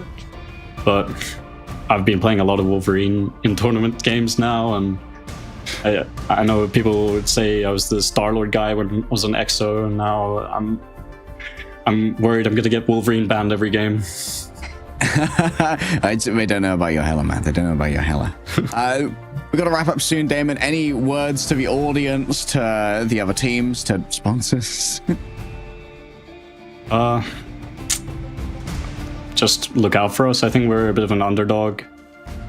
Not as many people know us. Like, maybe some people remember us from EXO, the core, but picked up a couple of new players, like Relaxing and Lurkin are amazing. Like, Relaxing is Luna is... I can never beat him in a Luna 1v1. This guy is insane. Great to hear you have so much faith in your new teammates, Damon, and you guys are going even deeper into the winners bracket now. I think you're basically guaranteed to get to playoffs off the back of this, but don't trust me on that. I think it's in a dream. Top 4 and we're into playoffs, so that's why we're so hyped about that. Like, we're into stage 2, I think. Nice. And I think we have to play Rad next, which they beat VP, and I think we played Rad on their previous roster, and even like when we were in EXO, I think we played them in Fight Night, and it was a very close game. We haven't scrimmed them as much recently, but I think they've improved quite a lot. So obviously they beat VP, but I think that's a game we could contend for if we play well on the day. Amazing. Thank you so much for joining us, Damon. We're going to let you go, I don't know, lie down on the floor or something. Yeah, I need to go lie down. I've been sick all week. GG's, everyone. That was Damon from Insomnia, just coming off a 2-1 victory versus Peps. Moxie, what a match it was. Oh my goodness, we've been treated today, Harry. We've been absolutely spoiled for choice. Every single time we've had a match, I'm like, okay, nothing is going to top this for the rest of the day. And then the next match starts off, and I'm like, never mind. Like you said, EMEA just continues to be an absolute roller coaster. This is the closest that this region has looked since the beginning, because it really has felt like it's been Virtus Pro just here, and then everybody else all the way down here. But now it very much feels like so many of these teams are on that level, or even, if you're like Rad, surpassing that level. And there it is, Group B having some insane matches. Insomnia with the 2-1 victory against Peps. 2 absolute balmy overtime burners coming on through. Will be able to concrete cement that position against Rad in the upper bracket finals. That does mean Peps is unfortunately going to be populating further on into our lower bracket over there. They're going to be going up against the winner of Fire Strays versus Alcadzia. That is by no means a easy matchup on either side. And VP is going to be waiting for Dusty versus Yoinkanda. I'm sorry to whoever goes up against a very angry VP. Yeah, that polar bear logo is once again facing the correct way of whichever team has the misfortune of facing up against VP. As we can have a look and see Group A, Burr versus Zero Tenacity. After Zero Tenacity were able to win 2-0 against All Business, and Burr were able to see Schmungus out to cement their position in the upper bracket finals, with All Business waiting to see whether or not they're going up against OG Seed or 0%, and Schmungus waiting to see if they'll be facing Blood Karyudo or Low 9. Well, there will be blood tomorrow, Mox. On Sunday, we start our lower bracket run, which means that some teams' Ignite stages are already going to come to an end. We don't want to send anyone home, but in the end, we want to see the best of the best. And that's what we're here to figure out at Marvel Rivals Ignite EMEA. And there is just so much variability in the EMEA now. We're a watchable region, baby. we're not a one-team region. We're like a 8 to 12 team region, maybe a 16 team region. Let's have a look at today's results and recap them all, because there's a biggie on there. 2-0 Rad over Virtus Pro. Yeah. What the Sigma? If someone had come up to you in the street like a week from now and said that Virtus Pro would be facing their first ever official defeat and non-official defeat, I would have said like, there's no way. But Rad were able to dispatch Virtus Pro, and then we had Zero Tenacity beating out All Business, which was another huge upset given the fact that All Business finished third in the Marvel Rivals Championship, the last official tournament that we've been able to see a lot of these teams in. And that means that tomorrow's schedule is one that not a lot of people could have predicted in the slightest. Oh yeah, tomorrow's schedule is going to be brutal, and well, it's going to have to be hard fought. 4 of these teams are going to be going home tomorrow, and 4 are going to face even greater challenges deep into our lower bracket against teams like Virtus Pro. And then Schmungus waiting on the other side. Like, you've got to spend maybe a week prepping to fight the Schmungus Scarlet Witch composition. What are you going to do about that? It's going to be an absolute barn burner. Yeah, I mean, as we've already established, trying to prep into some of these teams who are non-meta eats up a lot of your time. It's up a lot of your resources, and that is finite in tournament officials, especially with how quickly this meta is moving. We are going to be seeing a lot of big changes come through. The advanced pick and bans are definitely going to start moving target of focus. I think a lot of these teams are going to be looking at the strategist lineups and asking themselves, is it worth taking Luna and Loki out of the mix when so many of these other heroes that we're letting through by banning them out are just as, if not potentially, more powerful? I mean, the triple strategist ban seems to be the go-to at the moment to try and complicate how a team plays the game, but Insomnia seemed to have iterated on it quite well by leaning into the Rocket Raccoon. We saw a lot of value out of a Battle Recall Beacon, and there was great synergy as well with the Punisher's Final Judgment using the Cosmic Yarn Amplifier. Plenty to have learned today, lots of tape to have watched, and even more time to prep for tomorrow. But you're going to have less time to prep for tomorrow because your schedule is going to be full of Marvel Rivals Ignite Esports action. North America going to be coming later today, and you can also check out Asia early in the morning if you happen to have a weird sleep schedule like some of us. Thank you so much for joining Moxie and I here for Marvel Rivals Ignite EMEA day number 3. Day number 4 is going to be coming at you soon, so don't go anywhere, and we will see you tomorrow.